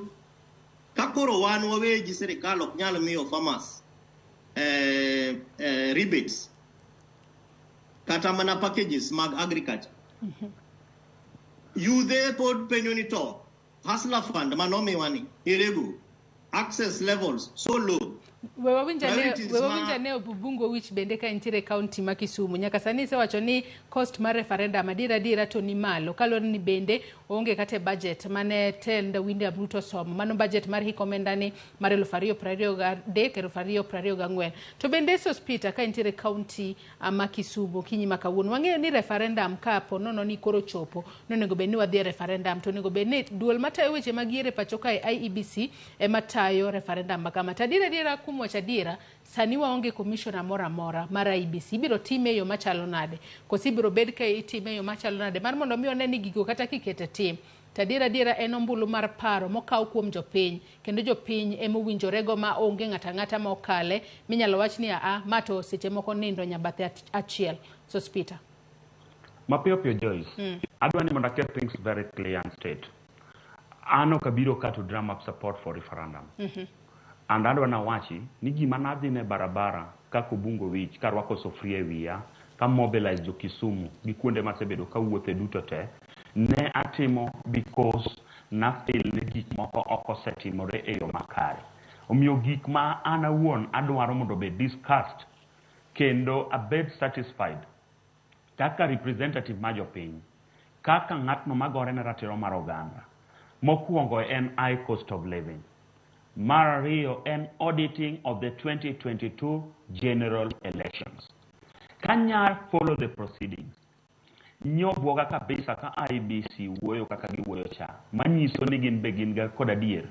Ni yiero ne oko timore yo makare. Umisa mwa about auditing of the 2022 general elections. Wagombo mondo wang'e ni to bende IEBC no carry the mandate of its office. Bende negi timo gima chik ne dwaro mondo megi tim. To kawadwan wachakwa bed another elections after 5 years. Bende one more ready kaka Kenya to conduct a free, fair and credible elections. Manyalo produce a credible results. Ne the winners and the losers. Mano ekumadwacha nitie kako bungo wich. Reconstitution of the IEBC. Be wanyalo bedo gi IEBC ma chairman gi commissioners.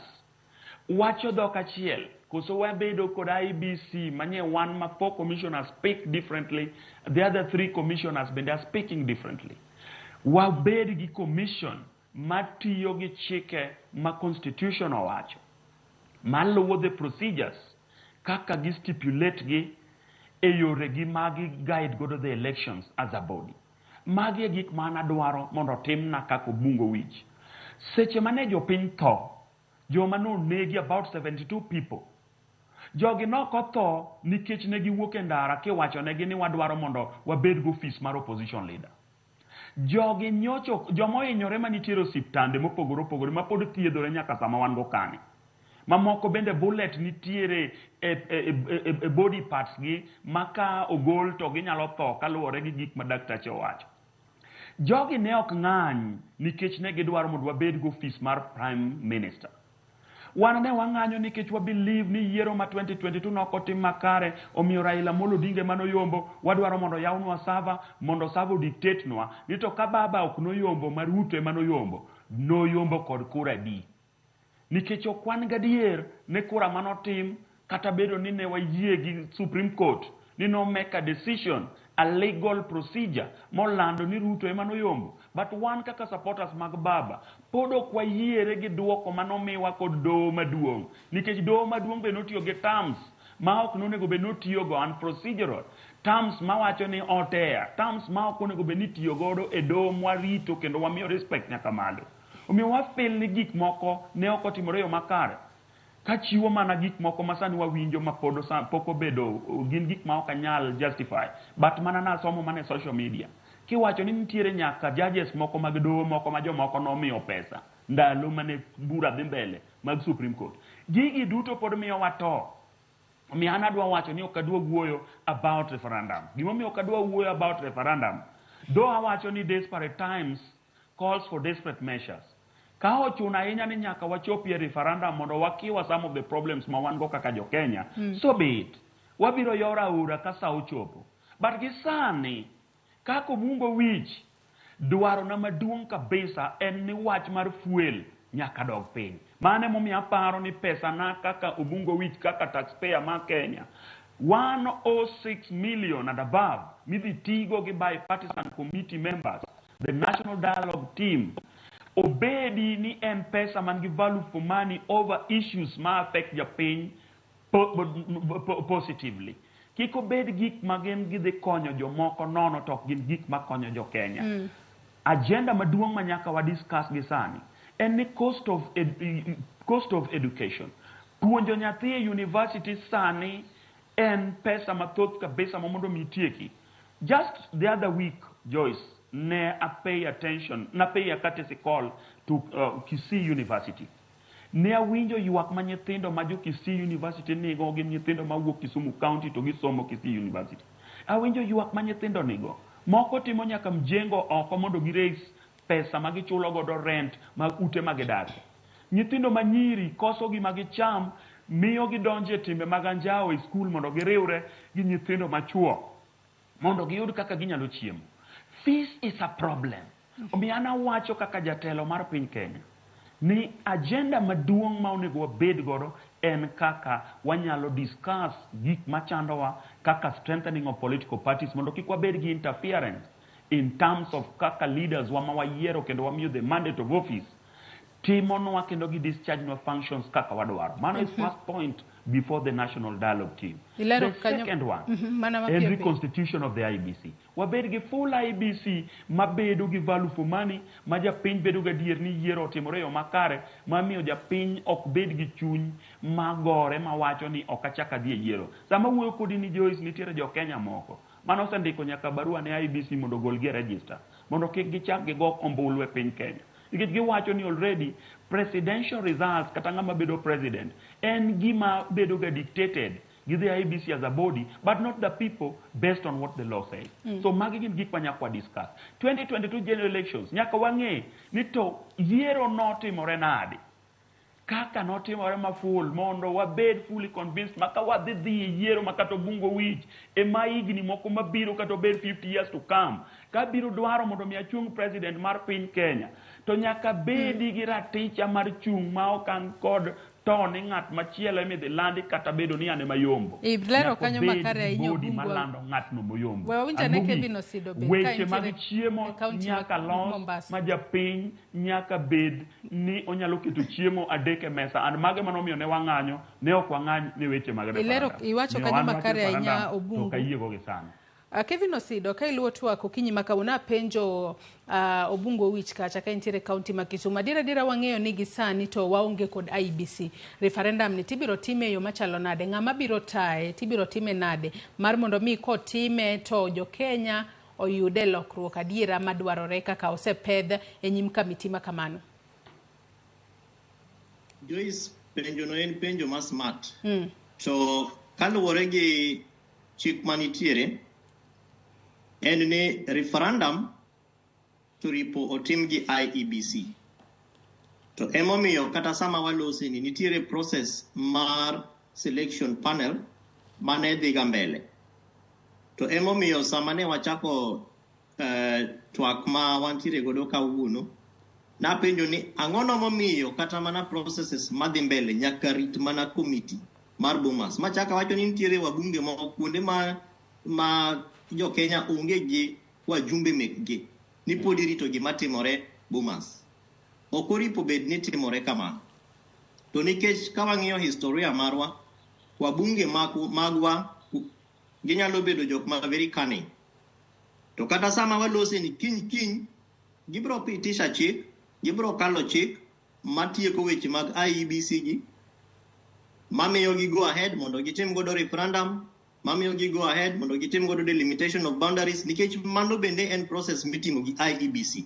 Machiko wacho ni by March 2023 oripo bed ni wasetieko weche mag delimitation of boundaries. Kawa weche mag referendum mabianga duoge nitiere jogo mabendo sekwayo ni mondo migi counties manyien. To king'iyo processes mag counties gi oripo bed ni en gimitimo gi IEBC. To be kata kapok wachope IEBC Joyce, onge chik e Kenya sani kama malose weche mag medo counties. Wan mana gi chik article 188 malose weche mag boundaries of counties. Manyiso ni gin counties manitie but review of boundaries inyalo tim gi IEBC. Manyiso ni gimoro mapok watimo kata ne jogo madhi Bomas en gimiluongo ni civic and political education. Kata ka wadhi Bomas based on a gazette notice ma jo National Dialogue Committee noseketo, jo Kenya poko mi tiegruok malong'o e ng'eyo issues gi. And civil society organizations kata like ourselves pok waketo investments e konyo jo Kenya ng'eyo ni to issues miwacho Bomas gi, what is their constitutional premise? Ere policies ma guide these things? Chike mamiyo gi mondo otimgi kaka gitimore gin mage? Makata ka Sospita wacho ni OIEBC. And pok aneno commissioner mar IEBC kata achiel momak motwe. Mopenje ni nyiswa uru ni to election nodhi nade? You spend taxpayers' monies on a faulty process. Motwe Chebukati gini chairman ringa kuondegi. My good friend Dr. Kumbe oidondege modhi nyaka New York, kodoro nuaura Twitter kuondegi. Pok kwaneno ng'at momak motwe yemo nyise ni work with the DPP, work with the DCI, miwauru evidence motegno mondo wamak ji mondo watwe. Ang'ono mamiyo institutions onge gi teko. Makoro wadwa sidho jo Kenya gi weche moko mopogore obed referendum, obed kia committee. Joyce, the sad fact en ni jo siasa gi ong'ere kendo kuma gintiere Bomas kacha gidhi loso, gidhi winjre. Ma some of the reasons Masos Peter wacho ni nomiyo no the streets might not be achieved. For example, ano kane kaka audit of 2022 elections bidonje weche mag Bomas, particularly ka server ok nyal yawi. Mechanisms mag yawo server gi gin mage? To ere kaka taxpayers odhi nyaka kia pinje ma oko, Venezuela kuonde kate mokawo server moketo piny ma oko, makoro wan Kenya ka wang'anyo for 1 year ni mondo yaw server. What are the constitutional mechanisms manyalo miyo ja Kenya teko on Article 35 mar access to information on such important issues? Mago ema anafil ni nyalo miyo wasted. But unfortunately enni jo siasa kaka sewacho gidhi loso kendo gidhi winjre. Kata on the call of referendum, nikech katiba to sewacho ni nitiere gigo ma kidwa mulo to nyaka ikwany paro mar jo Kenya. Mimigi mechanism of public participation, mimigi mechanism mar referendum. To nitiere excuses ma jo siasa dhi biro godo, including mag cost of living. Magi wacho ni ing'e ni sani kwame jo Kenya referendum, pesa ng'eny, waonge pesa go, ae bang'e to gi galvanize toke kacha, tok fence kata tok tent, to gi bira gi gik moko ma giwacho ni jo Kenya ema osewacho. To nikech king'iyo accountability mechanisms bende Joyce ma Kenya ka sani, they are so weak. Mokwongo civil society benye aparo ni winjo kata ka Mheshimiwa Omar Hassan penjo jo ICJ nyoro ni to uno ywak ni kata mana panel mar jo reconstitution of IEBC ni civil society onge. Miwa mechanism mar yiero jo civil society ere kaka wadhi kwanyo gi nikech gin joma ng'eny to kwang'e ni to ere kaka wadhi yiero gi nikech ing'iyo Law Society of Kenya kelo lawyers te. King'iyo Judicial Service Commission kelo judges te. To civil society ere kaka idwa kwanyo gi. Osidadwa ni parono gi kanyo matin. Makna parono gi kanyo matin wadhi yweyo marwa mar ariyo okinyi makawuono e chenro mar mbako romo. Pod watwak kotudore kod twak ochomo kanye. Nyaka sani nitiere weche mopogore ma bende osewuok oko. Ka bende nyaka sani paro nitiere kata jomoko wacho ni ponono moko kuom gigo ma ichwalo e nyim kamiti mar twak makamano, moko kuom gi chal kod mago ma nitiere BBI. Kata kamano nyaka sani koro warito mar winjo report mogik ma kamiti makamano biro bedo ka chwalo tok tieko ndalo duto ma bende nomigi thuolo mar mondo mi getwagi. Yiena mar mondo mi akaw yoyo madundo gi sani, tok yoyo mwakaw bende abro duogo asoma ne moko kuom ote muoro no okinyi makawuono. Kik idhi mabora.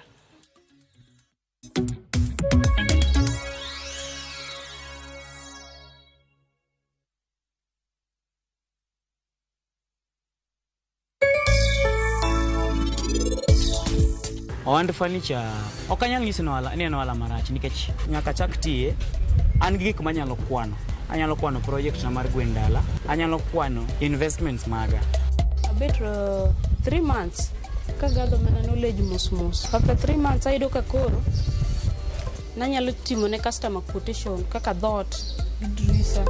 Nyaka ibed jakinda nikech station ni sasa mibire iyudo service midwaro no.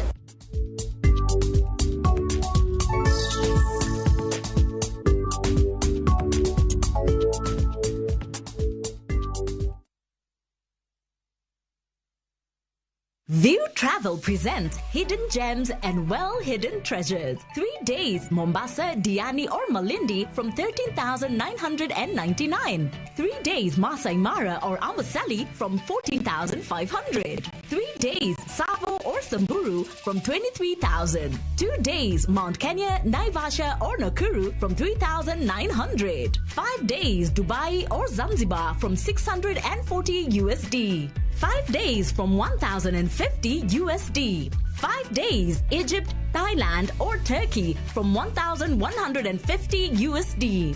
5 days, Malaysia or Singapore from 1,100 USD. 5 days, Santorini or Maldives from 1,680 USD. Contact us on 0703-254-254 or book online at www.viewtravel.com.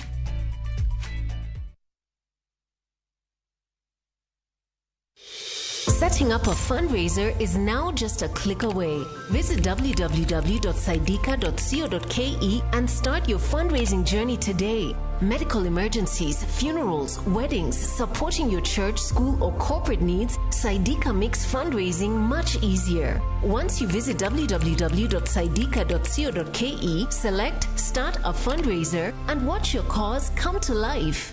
Share your fundraiser with friends and the global community for seamless support. Donate and receive funds easily through mobile money, debit or credit cards. Dial *802# or visit www.saidika.co.ke and be the change today.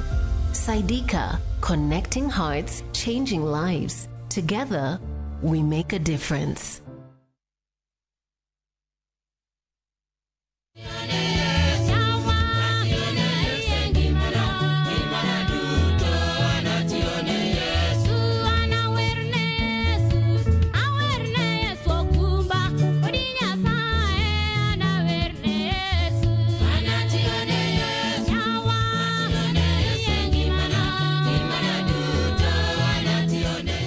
Rosemary Ogonya, dimondi yud wenda ni kaka sikiza kodni, dimana *111 *343#.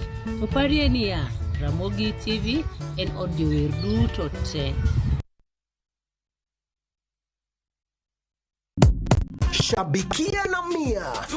Bet with 100 Kenya shillings or more kwenye shabiki.com for you to stand a chance of winning amazing cash prizes whether your bet wins or loses. Kila Tuesday, 25 winners wanashinda 5,000 Kenya shillings each, na on Friday, 5 winners wanashinda 10,000 Kenya shillings each. Register, play and win. The more you play, the higher your chances of winning. Not recommended for the persons under the age of 18. Authorized by BCLB number 587.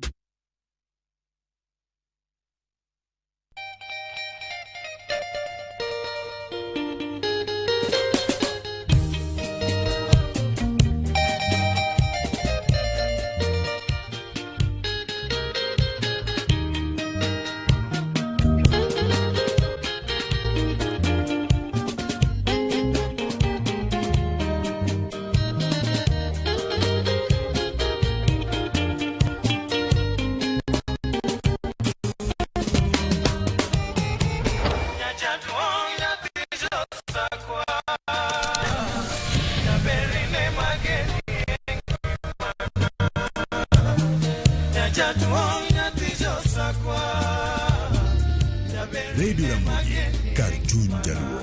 Radio Ramogi.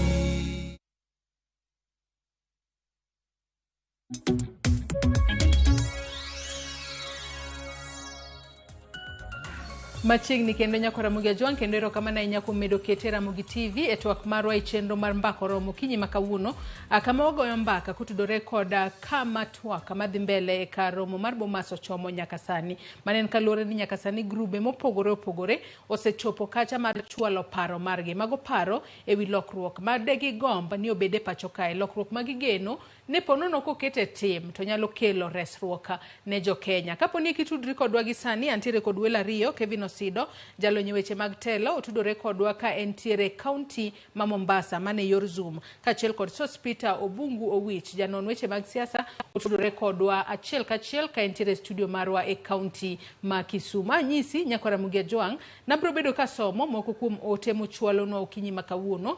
Ote mabende wabro bedo kwa somo achiel kachiel okinyi makawuono. Kwa chako kanyo kod ote mokwongo mabende onwa kanyo kod Ruth Nyathi Ochieng'. Ruth Nyathi Ochieng' wacho ni Joyce twagni oseyuare bakoro obagowa. Ngima medo idho kabendo wacho ni achaya kod agoko osedonjo. Ere kako twak dhi nyime to jalup jatend piny to wacho ni twak onge kama dhiye. Osiko obayo dhoge an kipacha aneno ni twagni nokel mar kweyo liet mag siasa gi maandamano mane ochimo kumarach. Jotwak mor nikech gi enjoy sitting allowance. Onego ket okenge marito twagno. Joma ok nie twak ok onego wuoye wach twak ahinya ahinya to jo siasa. En Ruth kowuok Umoja. Ote machielo mar Wilberforce Otieno owacho ni penjna penalist weche adek kende. Mokwongo kanyo bende weche go Sospita kachiel kod Osido nyalo ndiko piny mar mondo mi angwa lose bende. Openja achiel kanyo ni bipartisan talk en mana mar jasiasa kata mar josiasa pogore kombe. Ang'o ma mono sirikal loso weche somo ma is on a crossroad. Ka bende wacho openjo kanyo mar ariyo gik mane omiyo Azimio lost elections mano mar higa mar 2022 achiel kuomgi ne en wach poor structures. Bende bipartisan konyo gi loso structures mano mar higa mar 2027. Kamar adek openjo kanyo ni ere kaka bipartisan dhi konyo jopiny ma ok nyal chulo fees, ok nyal yudo tije kod ok nyal neno ni wach corruption orumo. Mago penjo mabende openjo kanyo. Ote machielo mano mar Engineer Lazaro Kanyambok ong'isa kanyo ni in a true negotiation you must prepare for give and take. Koro office Mudavadi wacho kanyo ni shouldn't bother a lot. The most important thing wacho ni an kaka inyalo los credible IBC together kod issues mag inclusivity, rising cost of living plus kaka ginyalo boresha uchumi kod keto yuayo investors mondo Kenya owebedo chiro mar jomoko. Owacho kanyo, omedo wacho kanyo ni creation of powerful opposition office to put government on check-up. Magi gik ma inyalo tim through simple consensus without subjected Kenyans to another form of campaign in the name of referendum.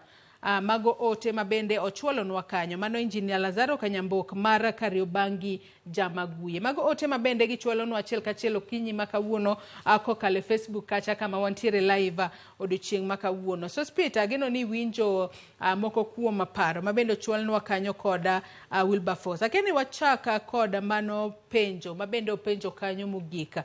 Nipo nono weche mag twak mabende dhi mbele en mana mar loso lemo mag telo ne jo siasa kata jotelo. Nikech adira kwaneno kata parono mar loso counties mamoko.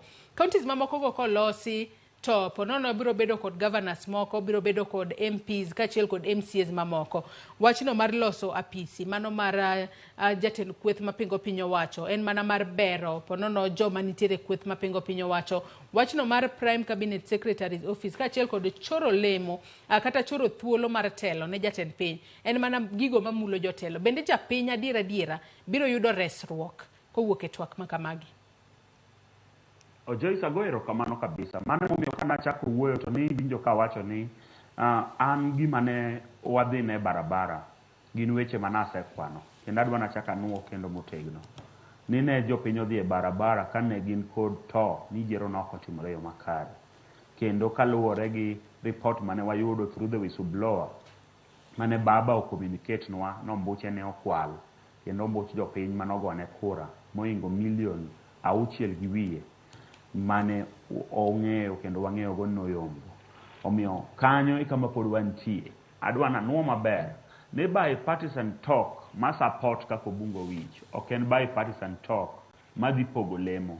Nyaka wayiere ni gima jo Kenya Kwanza wacho. Gin giwacho ni gidwa ni gi create an office of the opposition leader. And that office already gisemiyo ng'at madhi bede office no nying. Kendo giwacho ni man office Raila Amolo Odinga. Nyaka wayiere ni wan kaka jo Kenya, wan kaka jo Luo, wan ne ok ochwewa ni wan ema nyaka wabed opposition leaders nyaka chakre piny ni endi chakre nyaka giko ma piny ni. Omiyo gisani kipenja takoni ni the office of the opposition leader ok en office ma wagombo mondo wabed go gisani nikech already a structure mar governance kaluwore gi katiba manyien wantiere gi two levels of wantiere gi the minority side of the government, wantiere gi the majority side of the government. And the minority side of the government is assumed to be the opposition wing because any carry the checks and balances before the National Assembly and the Senate. Therefore, wantiere gi leaders who represent in the houses. The older constitution nomi wa thuolo mar bedo gi opposition leaders mane yiero mane wuoyo before the National Assembly kendo ne gin members mag the National Assembly. Chik ma wantiere godo gi sani omiyo wa mana minority leaders ma bende ok gin leaders mag the minority parties but gin the representatives of the minority parties before the Senate and the National Assembly. Therefore, to me, I don't feel the bipartisan talk should be all about, or onego be no bedo about yero kata loso neji offices, but onego be ni obedie yo mar duoko nengo kata yore mag ngima piny mana kaka jowa mamoko go be osewacho. Agenda mar fees nyaka wayiere ni kaka jopiny wacho wach mar fees en gima nyaka wawuoye kendo nyaka ng'i kaka somo nyalo bedo yo makare because education and basic right.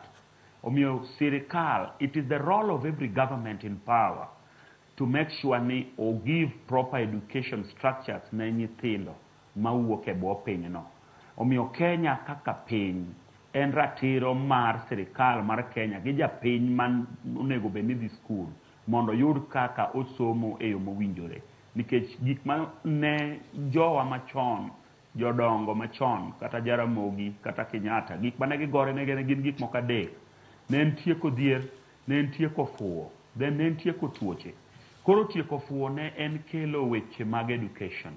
Omiyo education nyaka wame pass priority. Then second, yore mag chiemo, tieko dhier. Dhier ema wuoyo about the high cost of living. Kaka japiny nyalo yudo ngima yo makare. Samwa wuoyo kodini, ja boda boda, mariembo boda boda, kodhi mondo mi ogo fuel, to yudo ka bei mar fuel ne ja boda boda manogo kura ne Ruto, kata manogo kura ne Asla government gi manogo kura ne Azimio, bei chalre kendo romre. Ja Nissan, kata ja bus, kata ja ng'ata matiyo kod fuel in every level, oyudo ka cost mar fuel ni malo.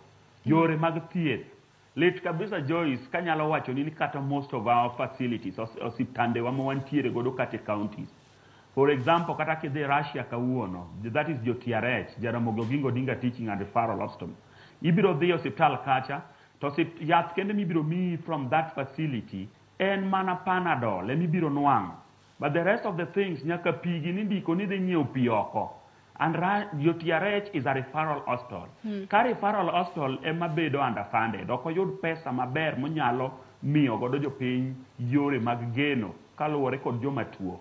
Magi gin gik monego bed ni wa discuss kaka osiptande wa inyalo mi yore mag inyalo thiedho godo ji capacity mag inyalo konyo godo jotuoche.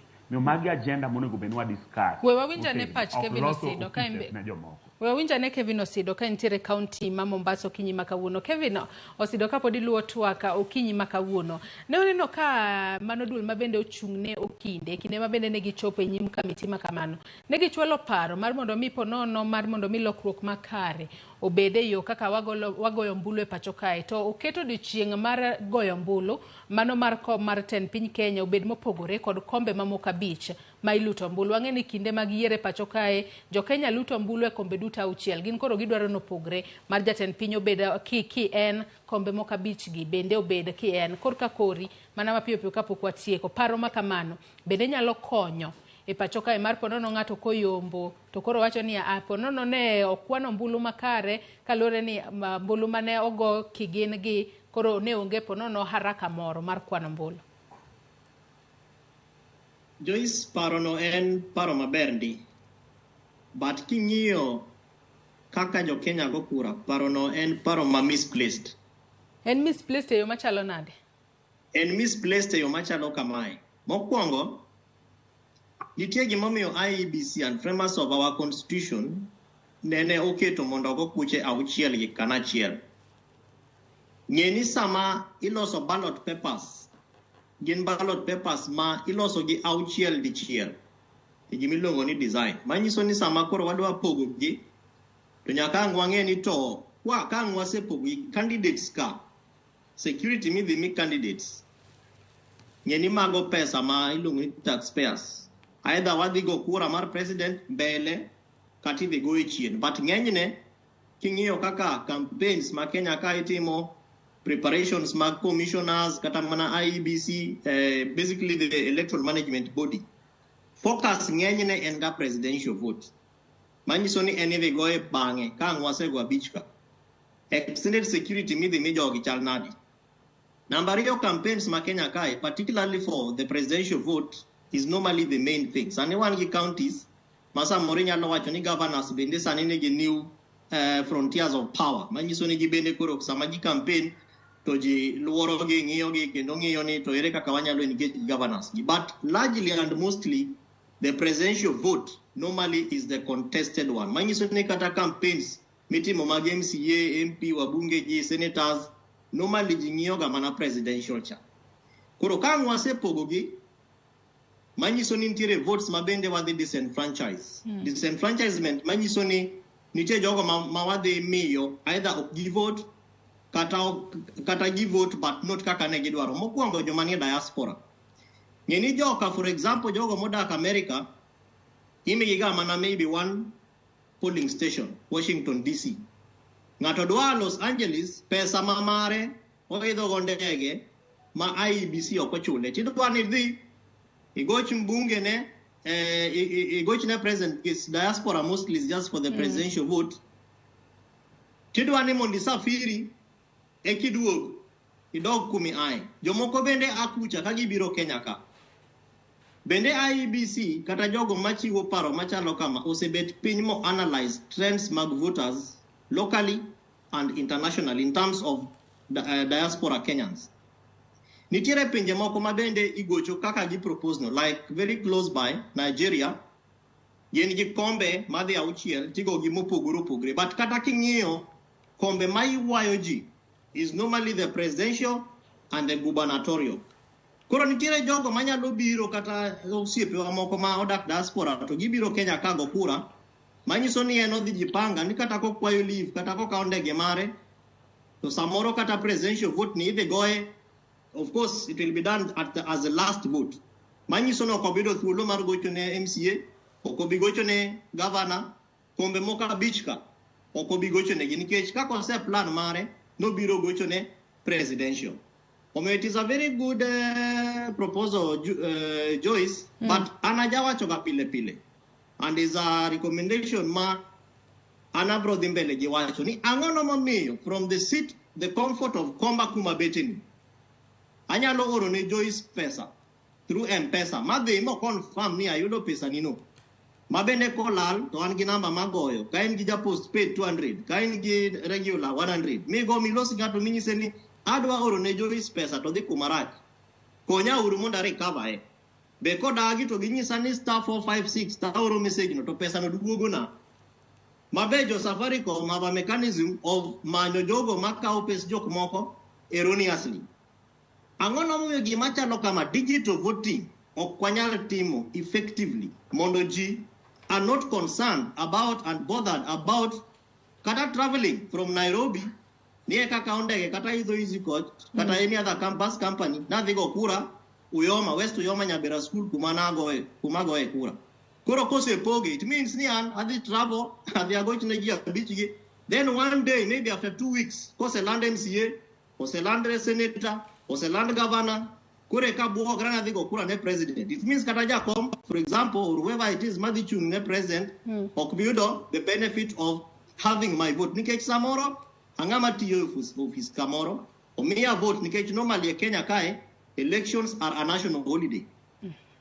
And it is happening on a second Tuesday. Manyisoni en chieng tich to say me and leave. So are we going to again gazette another date, mondo watim godo elections for the presidential vote? Omio en paro maber, but I think in the context of Kamawalo Sesani, Kawanyalo Timo strengthening of institutions like IEBC to guarantee an election to be transparent, accountable, equitable, effective, free and fair. Osido wach ni Unge tiende Joyce mondo wapog kuchegi. But nadwaga duoge penjo. Just some of the questions manendo penji ka. Thuolo marwe maneno karumo kinyalo mana duoko mapiyo piyo ka achiel kod wach ni mogik ka watieko kodi okinyi makawuono Sida. Kwayo nane jo National Dialogue Committee NADOC enemy, let us separate the issues. Wangini what are the constitutional issues? For example, that would require referendum gin weche machalo kaka mage ma jo Kenya bende feel ni are weighing them down. Number 2, what are the legal issues? Chike machalo kaka mage moripo bedni waketo in place to address some of these concerns. Nikech kuonde moko onge chike to kuonde moko nitiere chike but impunity ng'eny chike go oklo. Institutions. Ere kaka wanyalo strengthen institutions wa mondo confusion kaka moko mawaneno mag Inspector General of Police, IPOA, kata Senate, the National Assembly, kata governors at national level and county governments optimally. So what ere gima wanyalo timo mondo wa strengthen institutions mondo otini jo piny. Then policies machalo kaka mage moripo bedni waketo. For example, policy on subsidy. Issue kaka mar cost of living does not warrant a national conversation kaka boomers. Wan gi sirikal mani office gin gi jok michulo paro margi should be how to put in place policies ma address issues of cost of living. School fees cannot be discussed at boomers. Wan gi waziri mochung ne weche mag somo, weche mag health ok wanyal di boomers ni wadhi discuss ni NHIF tiyo KIS osiptande wa onge gi yadhe. Nitiere jogo mose mi teach michulo kata sama waloseni. Let them do what the law expects them to do. Kaka jo Kenya osemiyogi teko mar mondo gitim gigo. That to mogik Joyce. Kwase separate these issues. Gimanyalo luongo in short ni clip. Constitutional, legal, institutional and policy concerns. Then watim gimi luongo ni demarcation of levels. Mokwongo, what are the short-term issues? Gik mawanyalo timo sani. Kaka addressing cost of living. Serikal wacha ni wadwa timo subsidy gi jo FAO kata World Bank kata ngono wadhi miyo pesa maromo kama. Wan gi yudhe mang'eny maonge gi tich. Can't government come up with stimulus packages, economic stimulus packages? Machali kaka nomi yudhe ndalo mag corona, kazi kwa vijana ka. To nitiere bilateral and international organizations makong'iyo plan maber ma serikal nigo. To miyogi pesa. So what are these short-term issues?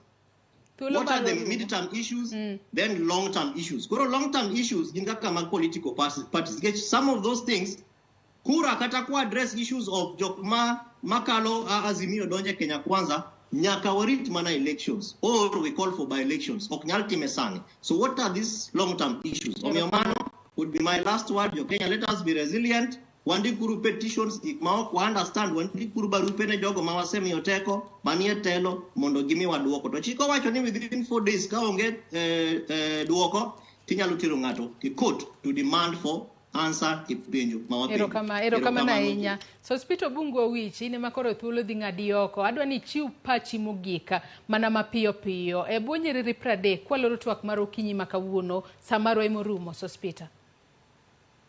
Mapiyo piyo adwa gwero kamane Ramogi kuom thuolo magimiya mondo miya wuo. But adwa na wach kamae. Akwayo mokwongo Kenya Power.